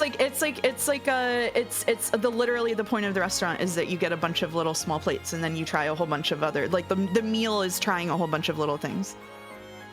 Oh, like, is it like Mandarin? Anyone else in Canada know what Mandarin is? Is it like that? It's like a buffet. You go around, it's all you can eat. You can get whatever you want, but it's not Chinese food. It's not a buffet. No, there's a restaurant called Mandarin in Toronto.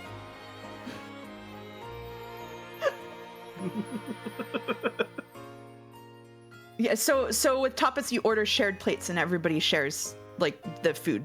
All right, so it's not a buffet. It's something else like then. that. Okay, all right. Yeah, it's not a buffet. It's different. Okay. Yeah. I've never heard of that or had it, but that sounds really appealing. I am a habitual food sharer.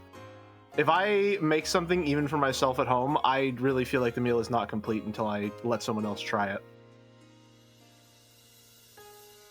I'm sorry. That's okay. That's all right. Let's continue. It's all right. I didn't. I've never heard of Mandarin. Sorry. No, it's okay. It's all right. All right. Wait, the pin. I love the idea there's a single buffet in all of Canada called Mandarin, and that's the only cultural touchstone when it comes to buffets you have. No, it's not that. It's not, I don't know. Like for some people, buffet is just like you go somewhere, you get to eat a lot of food. But it's specifically at this restaurant, you go around and you pick out what you want from like a huge like kind of like outdoor kitchen, not outdoor kitchen, like exterior kitchen where they lay all out for you. That's what I mean. Like, I get what you're saying. Yeah. I get what you're Isn't that saying. a buffet? No, it's not. It's not the same as like Golden Corral, where there's like one fucking row of things on the buffet. Okay, and you pile gotcha. up as many mashed potatoes as you can. It's dedicated to variety. I understand what he's saying. Gotcha. Okay. It's a bit like that, except that people at the table share plates, and you order it, and it comes out, and it's normally like you order like 7 or 8 things, and like split it with everybody there, basically. Cool. So Yeah, everybody sounds gets a very lot of appealing. meals instead of everybody getting one meal. That sounds very appealing. Don't mention Golden Corral. Sorry. Okay, we can continue. Sorry. I think Beatrice would like Golden Corral. Oh my god. Oni-chan is something. Maybe when she's wasted. Which is she is right now. So yeah. I went to a. You know what? Never mind. Oni-chan is something. No. You started it. You have to complete it. That's the streamer pack. The number of strip clubs with buffets is way higher than you think. Huh. I've never been to a strip club. I'd never considered that a strip club would have a buffet, so I guess you're right. They by often have default. breakfast buffets, actually. To give you a reason to be there in the morning. Yeah, maybe I should go to a strip club. I could go down with a breakfast buffet. Could be nice. Oni-chan, is something going to happen today? Is it a special day? It looked as though Angie had picked up on that much. She seemed to be getting tense for no reason. This is a special day for the Ushimiya family, but it doesn't have anything to do with you personally, so you should just relax. Okay. Oh, that's right. Hey, did you know? I just heard a huge secret from Aunt Ava. Even Maria One-chan doesn't know, but I'll tell you. Oh? So what's the secret? Okay. I heard that if you get an almond in yours, you win. Win? Is this like a lottery or something? Anyway, if you get an almond, you win. Angie puffed out her cheeks. Apparently, she wanted to be praised for sharing this exciting secret. But just knowing that almonds win doesn't really explain much. Okay, got it. Thanks for letting me in on that major secret. You're mean, Oni-chan. And I even told you my secret. Angie, her cheeks still puffed out, headed back to where Aunt Ava was. They really are getting along well.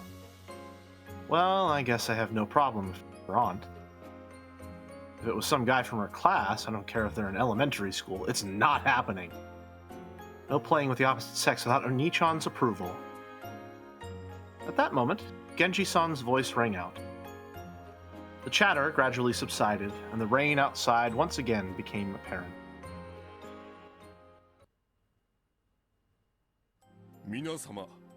Ladies and gentlemen, I ask for your silence. Silence filled the room. All the relatives seemed vaguely aware that tonight's festivities consisted of more than a Halloween party. battler already knew. This was a ceremony to mark the return of the gold from Kinzo to Beatrice, which had been borrowed for so many years. Now, the fact was being announced by Kinzo himself. He spoke of how this gold had not only restored the Ushiromiya family, but brought it to a level of wealth that had never before experienced. He spoke of how he would finally return this gold to Beatrice, the one who had saved the Ushiromiya family. Kinzo personally handed an ingot, decorated with a bright red ribbon, to Beatrice. This is the debt we owe to 3 generations of Beatrice, the Golden Witch. The Ushiromiya family will never forget it. Sheesh. If you've nowhere to put it, I'll be happy to take it off your hands. Beatrice-sama. It was hard to imagine Beato, of all people, getting admonished by Genji. Couldn't help but laugh. I am Beatrice, the Ushiromiya family alchemist. Tonight, I acknowledge the end of the loan contract for the 10 tons of gold. Now, several decades following my grandmother's generation, the time has come for the eagle that lost one wing to fly once more. I will watch over that eagle, and I pray for its prosperity in all generations to come. Applause filled the hall. Though she'd managed to make such a dignified speech for once, as soon as it was over, she stuck out her tongue and leered at us. I guess that's about the limit of how long Beato can stay serious. By passing her name on through the generations, Beatrice, the Golden Witch, may live for thousands of years. Therefore, even her descendants shall be Beatrice, and all shall be alchemists to this family. The descendants of the Ushiromiya family will praise Beatrice for her gratitude forevermore, and this will be passed on through the generations. This family will always be indebted to Beatrice, and she will always be our family, tied by a noble bond. Let those who acknowledge this show their recognition with their applause. Yay, yippee! Woohoo! Yeah, we love Beatrice! Yeah! Yeah, 10 tons of gold! Woo! After Genji's words, the relatives all looked at each other, then started applauding at once.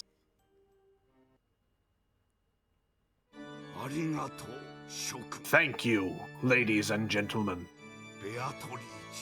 Beatrice, you are a member of the Ushiromiya family. Oh, he's just saying it. Wow. And that is a bond more sacred than one of blood. Of course, lending money is more important than being a blood relation. Beatrice-sama. After that, Kinzo's long-winded speech continued. Tonight, Kinzo would retire as the Ushiromiya family head. Then, he announced that he would reveal the distribution of his inheritance. A stir of excitement spread across the siblings in money trouble when they heard that they wouldn't have to wait for Kinzo's death to get their shares. I am aware that each of you is in trouble with money. This should be enough to resolve all of those problems. But do not grow complacent. This is my inheritance, given to you before my death. In the past, though I have been strict, I have always watched over you. However, beginning tonight, your father will cease to provide support of that kind. I shall watch on as you take flight, as though watching down upon you from the heavens. No longer will I interfere. You may live however you please. Dad. Father, we understand. We will certainly take flight on our own. You heard now, all of us siblings swear to work together to make the Ushiromiya family even more prosperous. That's right. If we stick together, nothing can stand in our way. Hideyoshi laughed, but Genji admonished him. However, he could understand why they were so happy. So far, the siblings had quarreled ruthlessly over the inheritance. However, this evening, the inheritance had been neatly split apart, and they no longer had any need to scheme for money. In other words, Sumari, the siblings no longer had any reason to squabble with each other anymore. On the contrary, this was a time for them to join hands and help each other become more and more prosperous. Ava and Rosa were sniffling with tears in their eyes. And so was Rudolph. Kyrie looks like she's trying not to laugh. Watching Joe's mouse movements on streams. I was gonna say, I saw that too. Perhaps now, despite their ages, they had finally left the nest for real. Tonight, the eagles of the Ushiromiya family would leave Rikkenjima. Oh god. The nest weaved from the witch's magic and go their separate ways. Was that the chinchillas? Yeah, I'm muting. Their own power and determination. It made Kinzo think. If only I had done this from the start. If I had settled the inheritance problem himself, there would have been no need for his children to quarrel at all. Instead, he had acted in a sullen manner and left the problem to them, which had resulted in their strained relationships. Yes, it was all his responsibility. And now, the intertwining bonds had been released. It was as though an invisible rope had been wrapped around Kinzo's body. The rope was now gone. He felt a sense of release he hadn't experienced for many years. And then he died, right then and there. Right on the spot. The four siblings stepped forward, and before Kinzo, they swore to all support Kraus, the new head, and lead the family to greater prosperity. Their faces sparkled with an unexpected youthfulness. It was only natural. After all, none of the four had made such a natural-feeling promise since the time they were kids. As the vibrancy of their youth returned to them, the siblings made a promise once again. When Kraus finished his announcement, a friendly applause filled the hall. The cousins, and the servants too, joined in on the applause that continued on and on. Even the Stakes were there, and the Chiesters as well. Angie watched this, dumbfounded. The four siblings were supposed to have quarreled with each other constantly since they were kids. And they were supposed to have pointlessly locked swords with Kinzo's inheritance as their goal, their worries over money spurring them on. Thanks to this ceremony, even the world of truth, the world I acknowledge, has been rewritten. Were they actually friendly towards each other, or did they quarrel all the time like I believe? It doesn't matter. Either way, right here, right now, all of those problems have been resolved. I mustn't believe. This is just Oni-chan's farce. Even though I knew that fact. When I watched Dad and the others hugging each other... Shit. Oh. She really didn't want to believe. I watched Dad and the others hugging each other, teary smiles on their faces. I couldn't help but feel something warm welling up in my eyes. This is a really interesting inversion of episode 1. I won't believe. This is all Oni-chan's farce. What you have to see, what you have to hear, before you'll let yourself believe. Red. Sorry about the chinchillas. If you say it with the red truth. Is everything that can't be said in red a lie? I won't believe. This is just... Angie looked at the floor and fell silent. As the game master, Battler was able to use the red truth. However, Shikashi, that rule only exists on a witch's game board. In the world of humans, red truth doesn't exist.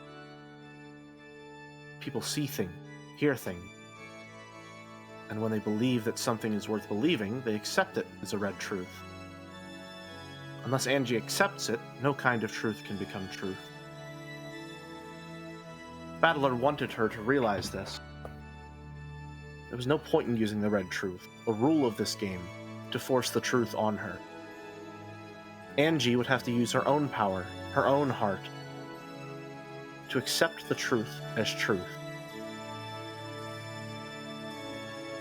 The decision was Angie's. No one could force her to decide either way.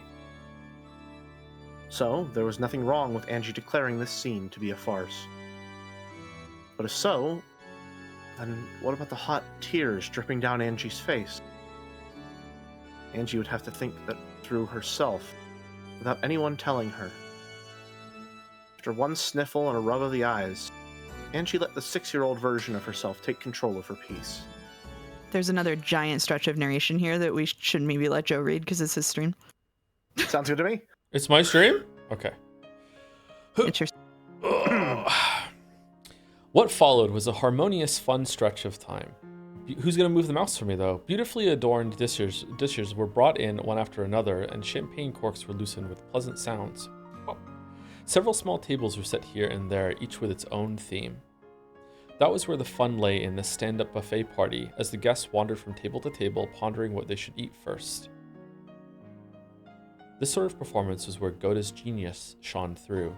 The hotel that let him go should have regretted ever having done so. Of course, a stand-up buffet would probably be a tiring affair for the middle-aged, so chairs had been set up as well. However, each time a new dish was brought into the hall, they could get up to look, wandering through the tables however they pleased. This way, they could each bump into a new group of people, then mingle elsewhere when that group melted apart. People are interesting.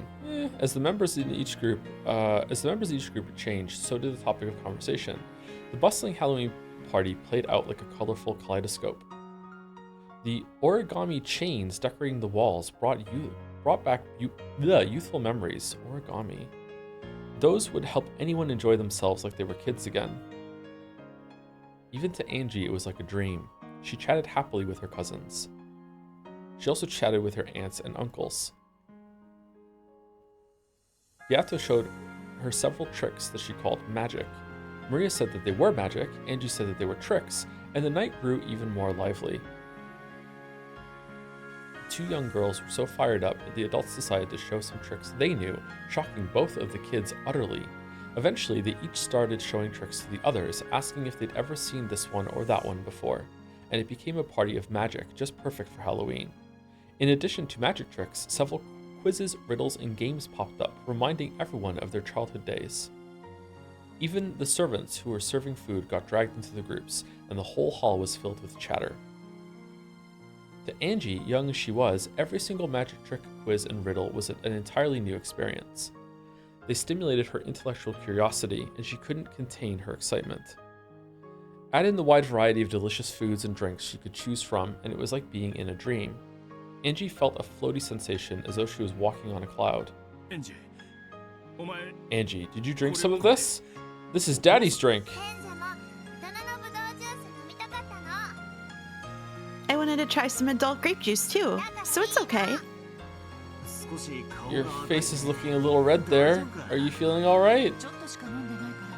She only had a bit, so I think she'll be fine. I'll be fine. I'm not a kid. Angie-chan, drink this one, okay? That stuff your dad drinks is nasty, so don't try anymore, got it? That's right. If you drink bad stuff, you'll end up as a bad adult too.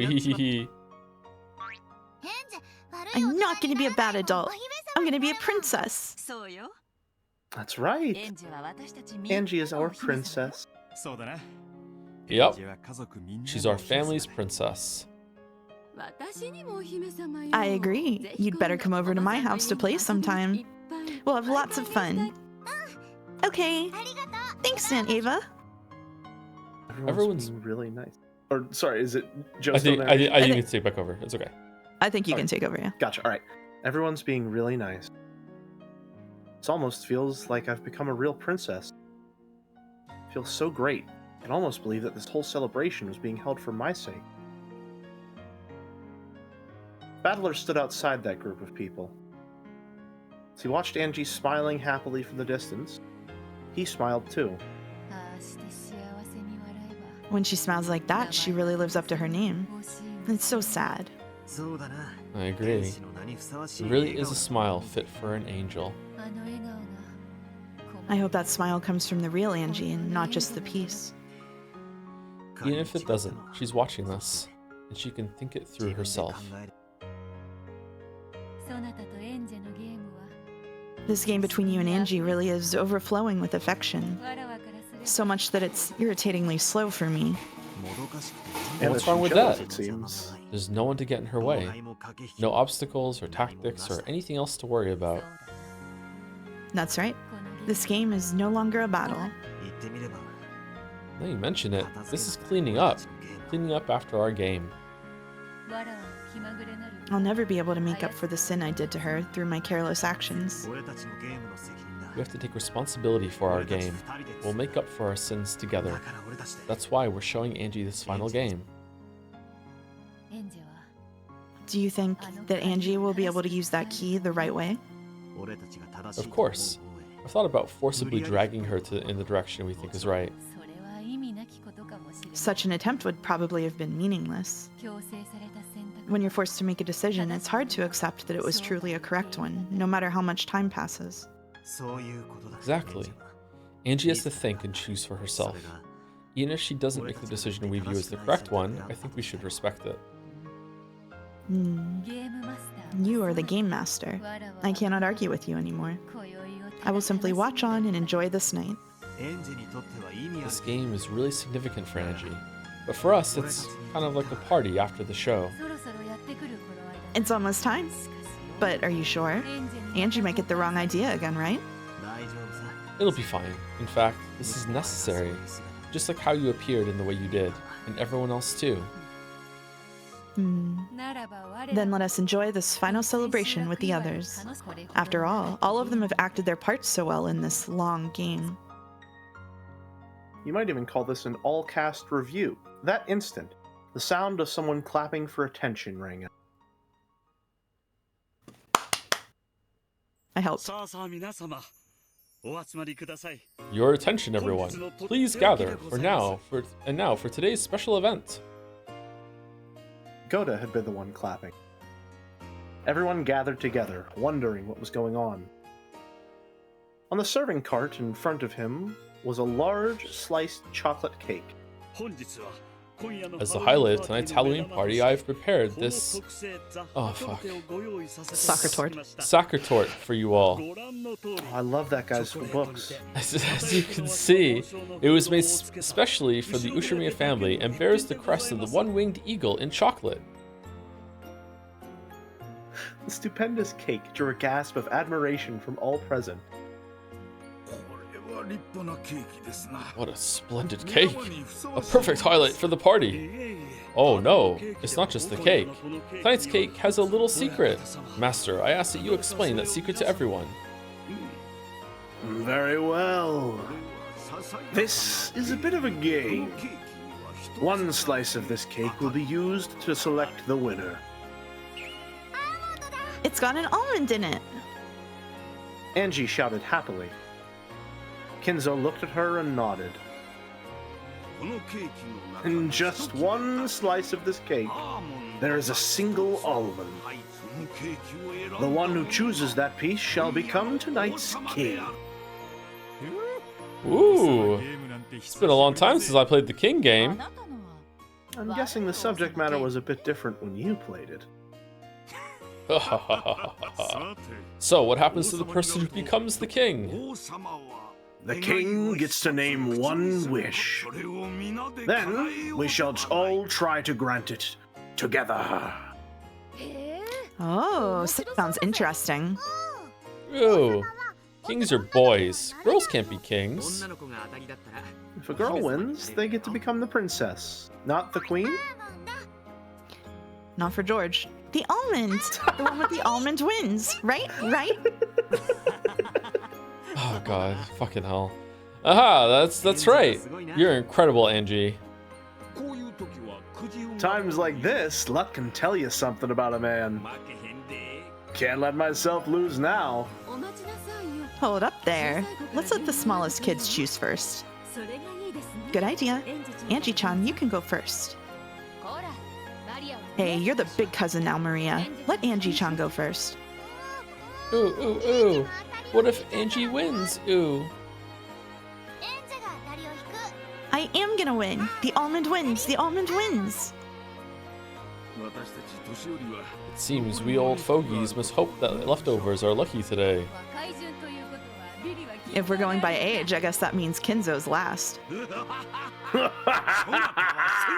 But weren't you 1,000 years old? I was thinking the same thing. No. I was thinking the same thing. No! Everyone burst out laughing. Her real age was unknown, but she claimed to be 19 years old. In front of Angie lay a large cake, split into several pieces.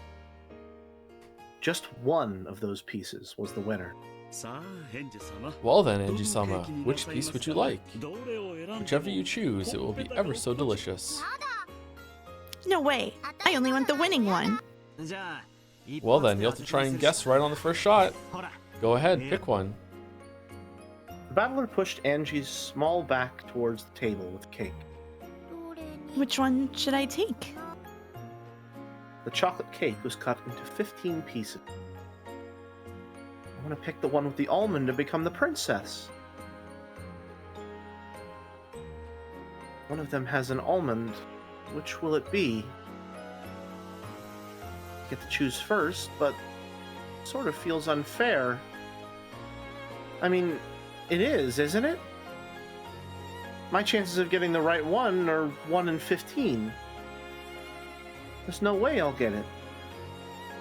And then, when Maria One-chan goes after me, she has a 1 in 14 chance of picking the winner. The next person has a 1 in 13 chance, then a 1 in 12 chance, and the last person will win for sure. Oni-chan, this isn't fair. It's harder for the person who goes first. Everyone laughed. Apparently, there was something wrong with my calculations, but I still didn't like it. Let us start this contest of luck with Angie-sama. Please, feel free to make your selection. Okay. Okay. I have to pick one out of so many, there's no way I'll win. But for some reason, tonight, it feels like I might actually win after all. I have no reason for feeling this way, but when I'm in a good mood, Lady Luck always brings me fortune. Have you decided yet? Yeah, I've decided. This one's the winner. I concentrated on my fingertip and pointed at one of the 15 slices. The slice I chose was... And now is when Umineko truly begins. What? Oh, we get to pick the slice? Whoa! All right, chat. Time to backseat. Let's Whoa. go. Where's the almond? Do not answer that. Okay, so my guess, unless there's a marker somewhere, my guess would be that Goda knows which one has the almond in it, and in order to make sure that the almond is like actually not like in the middle of a slice, he would have to know, and he would start the cake slice at that part. So he would like cut here and probably go like would he go clockwise or anti-clockwise? That's what I would guess here. Is one of them bigger than the other ones? They all look about the same size to me. I would like to say also mechanically, this is cementing the fact that the reader is N.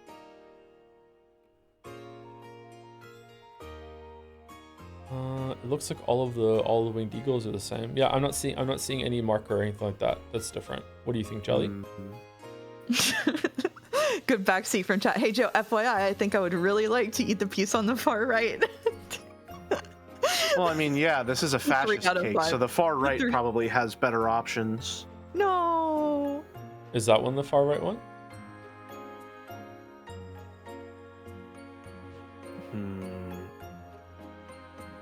I'm thinking one down from the rightmost. This one? That one. Why that one? I don't know. I don't know. I think it's either it doesn't matter or it's one of these two. I think because this one is not in the middle, right? Mm-hmm. Oh, maybe it's that one because don't you cut slices of cake like straight down, like you cut, like you don't cut each slice, you cut like straight across, don't you? Well, So maybe he it's that has one? it's an odd number of slices, so he wouldn't be able to cut straight across for any of these. Are any of them like that or no? Are they all? All of them are going to be like each one is going to have 2 on the other side of it because it's an odd number of slices. Yeah, you're right. You're right.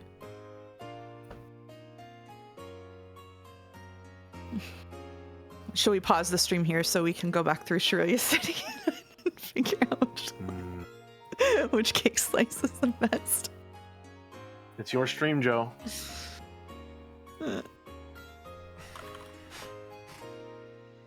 I am going to choose this one. I think it's this one. The top one? This one right here. The bottom right one. Oh, the bottom right. Okay. Yeah. I mean, it could be that one. I'm trying to click the same thing you do.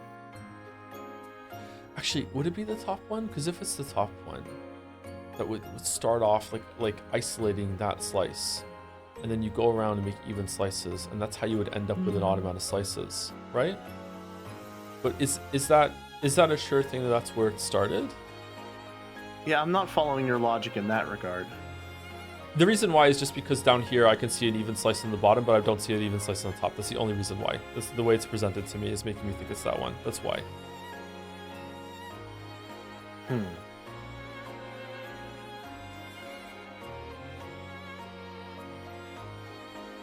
Maybe you should go lie down on the floor for a while before you decide. Yeah. Yeah, maybe. Maybe. Make some noodles.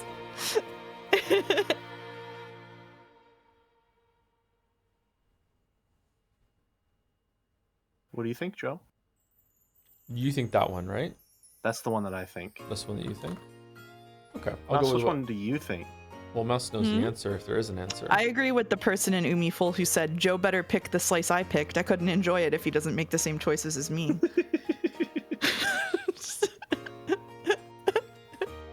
Okay, let's go with this one. I don't think it's going to matter. Okay. I chose Yo and Jelly. Thank you. It's an honor. This one. I can't believe I got to backseat the one gameplay decision in all of Umineko. This one? Are you sure?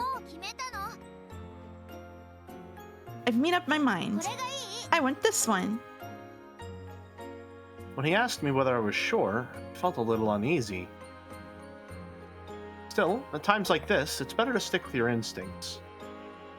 It was one of those few bits of philosophy that this young girl had learned from her few life experiences. Goda took the chosen slice, put it on a plate with a fork, and handed it to Angie. I go next. Ooh, what should I take? It was Maria's turn next. She was excited, determined to be the winner. I walked away from that group, all by myself.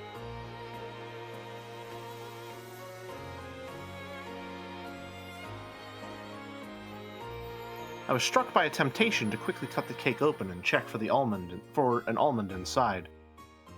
However, I stopped myself. If I check my pieces first, my chance of winning is 1 in 15. However, if I wait for some other people to check their slices, then when I see that they've lost, my chances will go up, if only slightly. So true. In other words, Sumari, instead of searching for the almond right away, my chances will go up if I wait for some other people to lose. But if someone picks a winner while I'm sitting around here, the chances of my slice being a winner go to 0. It'll be tough to calculate the right moment. I need to wait just long enough for as many losers as possible to show up as possible. My chances of winning are highest if I can check my piece immediately before someone else wins. Yeah, that's the trick to winning this game. I love girl math. Whoa. Actually, what's better, girl math or Kraus math? Kraus math. Kraus Yeah. math. What a strange thought. Feels like I'm missing something. Maybe. Even though no one else can touch the cake that's sitting in front of me, the almond inside it will appear or disappear depending on whether or not the other people win or lose. I was in such a good mood that I felt dizzy, and I couldn't figure out what was wrong with my theory. It's a cake box? But I did realize that something was strange. There is always just one truth inside a cat box. No matter what happens outside the box, it shouldn't be able to shake the truth inside. And yet, I'm being shaken about by events outside the cat box, trying to use those to change the way I observe the box's contents. I don't even know what I'm saying. Another me is trying to say that, but it's too hard for me to understand. I feel like I'm drifting. I got so cheery and excited that even though I'm not sleepy, my mind feels hazy. Maybe it's because I drank Dad's adult drink.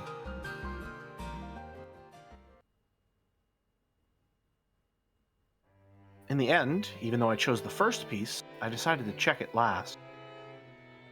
After I've seen that everyone else is lost, my chances of winning will be 100%. I tried to find the contradiction in my thinking, but I didn't really get it, so I stopped. It's much better to have a 100% chance than a 1 in 15 one, so I decided to bet on that. I couldn't wait to open this precious treasure chest. But I waited for everyone else to choose their pieces and check them. How is it going? Has anyone found a winner? Ooh, mine didn't have one. I lost 2. Guess I'll have to give up on being the princess. Even if you lose, this is it Sakatort? Yeah, Sakatort. more or less. Really is beautiful and delicious. Such a good decoration, it's almost a shame to eat it. How about you? Got the almond? No, not mine either. Not me either. What about you, Hideyoshi Nissan? Mine's a loser too.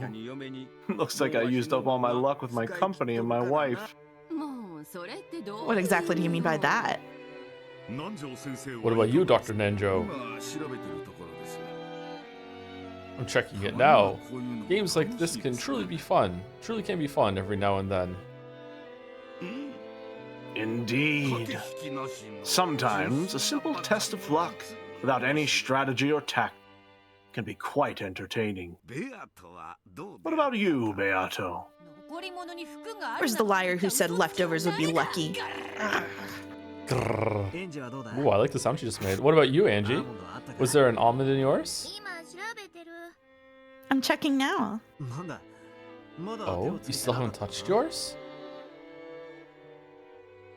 I've been following my own personal probability theory, but I didn't think I could explain it well to Oni-chan, so I didn't mention it to him. I wonder if there's an almond in here. If I win, I'll be tonight's princess. I'll be happy if I win, but even if I don't, it'll still be a really fun night, so that's okay. It got put on hold when this cake game started, but before then, everyone was having a lot of fun trading tricks, quizzes, and riddles. This game is fun too, but I want to play a game like that again soon. Huh? What's up, Angie? Oh? I lifted up that tiny thing with my fork and stared at it, then showed it to my brother. This is an almond, right? Whoa! Angie got it! You picked the right one, Jelly. Good job. That's awesome. Thank you. Nice.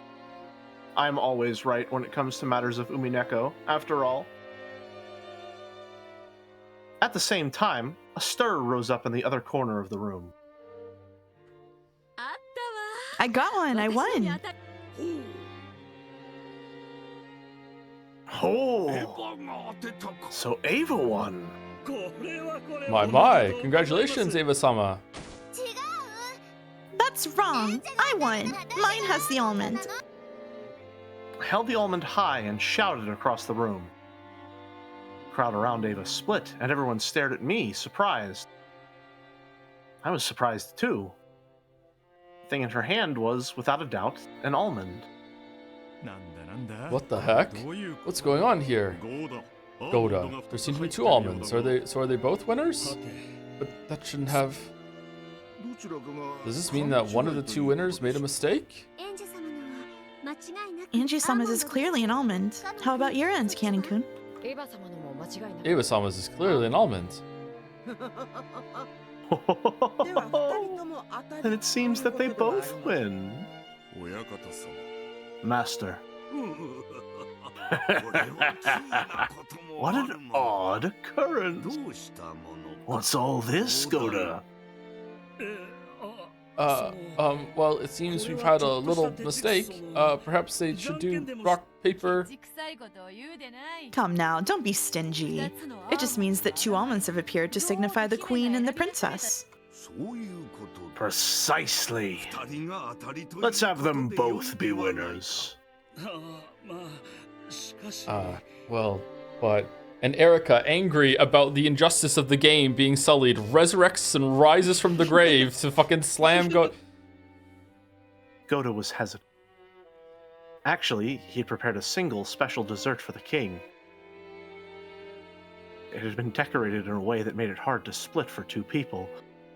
So, it wasn't convenient for there to be 2 kings. When Ava heard Goda mumbling something to this effect, she shrugged and laughed. In that case, let's have Angie-chan be the princess. The princess? I'm the princess? I'll be your attendant. That works, right? Of course it worked. Angie had been worried that Ava would be declared the winner, since she had spoken up first.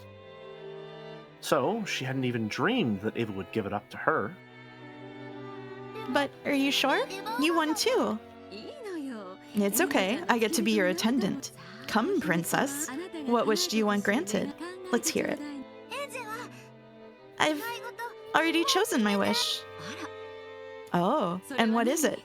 Won't you tell your aunt? I want this fun time to keep on going. Forever. The young me spoke for the desire in my heart. What we were doing before this was fun, so I'd like to keep doing it. I get the feeling that the nuance had changed. What's that? That the nuance has changed.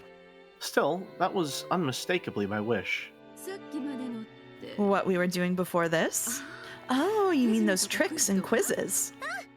Yeah. Then, let's do this. Listen up, everyone. This is an order from your princess. Remember how much fun we were having earlier? Let's all entertain Angie-chan with tricks and quizzes.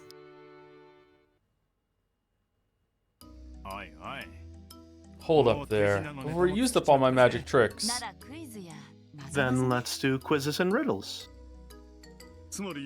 So we just need to entertain Angie-chan with quizzes, Sumari? We can all present quizzes for our princess to enjoy. I see. Understood. Yes, how intriguing! Then, Angie, let us do it this way. Everyone will give you a quiz or a riddle, and you can try to solve them. Each time you succeed, I will give you a medal. A medal? You probably mean some sort of commemorative medallion. If you get a lot of puzzles right, you'll get a lot of medals. Just gathering medals is a tad boring, don't you think? Oh, fuck. Yes. Depending on the number of medals you collect, I shall give you a fantastic present. Well, do you suddenly feel fired up? It sounds amazing. So there's even a prize. Isn't that great, Angie? Yeah. Everyone gathered around me, smiling. They thought about what sort of puzzle they'd give. They're all thinking about me so that they can play with me. Just the feel of having that all to myself made me explode with joy at becoming the princess. All right, so Tuesday stream is going to be chatless. Okay, all right. Oh no. Oh yeah. Oh, it's really a game. It really is a game. Quiz tournament first half. I became the Halloween princess. Are we done? We're That's done. it. We're done. That's Oh, That's Tuesday's gonna be great. Oh my god. Tuesday's gonna be great. Okay, Mouse, Yeah. is that an actual choice with the cake? I don't know if you want me to tell you that. I don't want you to tell me There's that. no way it can be. I just needed We to didn't- voice it. I just needed to voice it. We didn't get a 1 in 15, right? There's no fucking way. We might have. We might have. No way. No way. I want to believe that we did, so that I can be right about yet another thing in Umineko. I do think you should go without chat. I think you should minimize chat for Tuesday. Fucking hell. They could not contain themselves today to tell you that it was a game. I don't trust them. Oh, Chad is right. It's 2 in 15, actually, not 1 in 15. It's 2 in 15. True, yeah. That's true.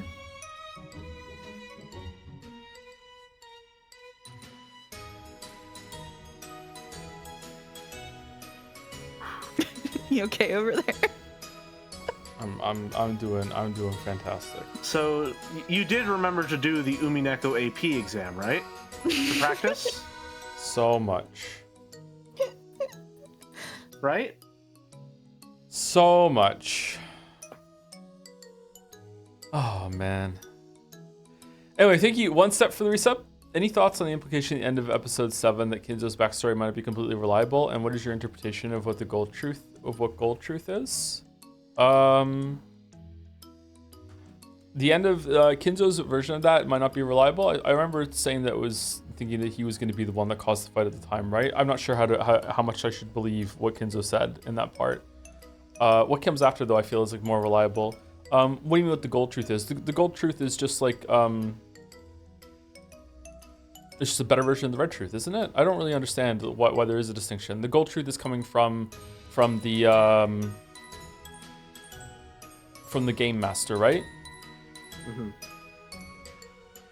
Hold on, I had a theory for this. One moment, Gold truth might be something that just overrides all like conflicting truths, no matter what you might believe or anything like that. It doesn't matter. Like you must take the gold truth, whereas you might look at a red truth and be able to kind of like wiggle your way around it or something. I'm not sure.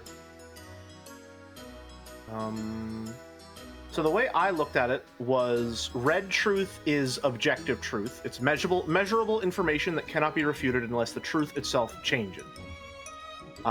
Blue truth is hypothetical truth, theories which can be disproven but are accepted as true if not. And then I said gold truth was subjective truth, beliefs which are grounded in consensus and perception, neither provable nor objective. I like that change between them, but I don't think that's how that was used when Battler used the gold truth at least. Have there been more than one gold truth? I think there have been exactly 2. What was the other one? The other one was Elder Beato talking to younger Beato, something about magic. I can't remember what it was exactly.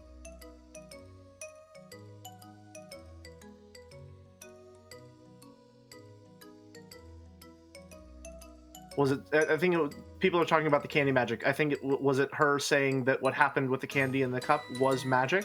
I don't remember that. If that's what I was using, you're probably right. That the gold truth is probably the subjective truth that overrides the objective truth. Because gold is higher than truth red. by consensus is generally. It was in Dawn of the Golden Witch, episode 6, and older Beato said, "You used magic to create a golden flower petal inside an overturned cup. It was a splendid bit of magic." Okay. Yeah. Yeah, I that's generally what I think. Yeah. What did I say in response to that? Was it that is because they both believed it, or what? I can't remember what I said in response to that. I don't remember getting caught up in that at all. I know that I said something in response that was like, I was trying to cook in an empty yard, which is to say that it was absolutely nothing at all. Someone says, "I think you grumbled and moved on." You said you were surprised that Beato can use Golden Truth. Was she the game master, like the territory lord? I can't remember. Maybe we checked out time. I don't remember you checked out in the that Rose scene. Garden.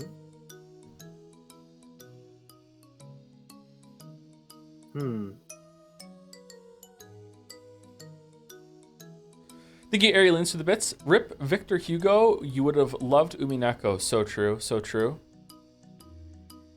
Was like just a wee bit short of being able to experience Umineko. It's so true. Thank you, Huli Grodo, for the bits as well. Oh my god, I was wrong. It was a game all along. Uh-oh. Wonder how long this section is going to go on Tuesday. I have the distinct feeling that episode 8 is probably going to end up being my favorite. Anything to do with Angie is really, really going to get me. I'm very attached to her story and the stuff that it's exploring. So I'm very excited to see where it goes. Oh, we are like significantly over time. I'm sorry. Yeah, I gotta go. I really gotta go. Okay, ready to run Hyperlife Walrus is out? I don't know if Walrus is Walrus streaming. Is Walrus live? Walrus is taking I a don't day think off. Walrus is live. All right, Yeah. who are we rating? The offline Walrus raid. I have a friend doing a marathon stream for charity that you could raid if you wanted. I don't Sure, think what's her anyone from the community is Perfect. on. It is like this. I'll type it in chat. Yeah, Ardpuff. Nice. Yeah, August and I had the same idea. Cool. How are you liking the episode so far, Joe? I'm enjoying it. It has been a bit slow in a couple places. I'm like feeling very daunted about having to do quizzes and puzzles on Tuesday. So, yeah, it's soured my mood a little bit. But yeah, apart from that, it's been pretty good. I think with the inclusion of actual player choice, what I thought was going to be an open-ended question might end up being just a straight-up choice that the player makes. It might be, yeah. And I'm really excited to see what that means, because if that's the case, that would imply that there are 2 different endings to Umineko. Maybe more than that. Dozens of endings, 100 even. 100 endings, yeah. I wonder if we're gonna have to like reload, if we're gonna save and load or Surely- something. We have to draw the line somewhere. Yeah. Are you ready for Seki though? I'm very ready for Seki, yeah. We're so Anyway, ready. read's going out. Thank you very much for reading, Jelly Mouse. Thank you very much. Of course, Yeah, thank thanks you for very much having for us. having me. A pleasure as always. Thank you, chat. I'll see you tomorrow on Mouse's stream for Seki Mea. I may do Expedition 33 tomorrow. I might not. Don't count on it. But, you know, if I'm feeling up to it, I'm awake, then we'll do it. Anyway, read's going through. See you later. He said, coughing. See ya. Oh, God. And goodbye to anyone who stuck around or is watching live. See you later.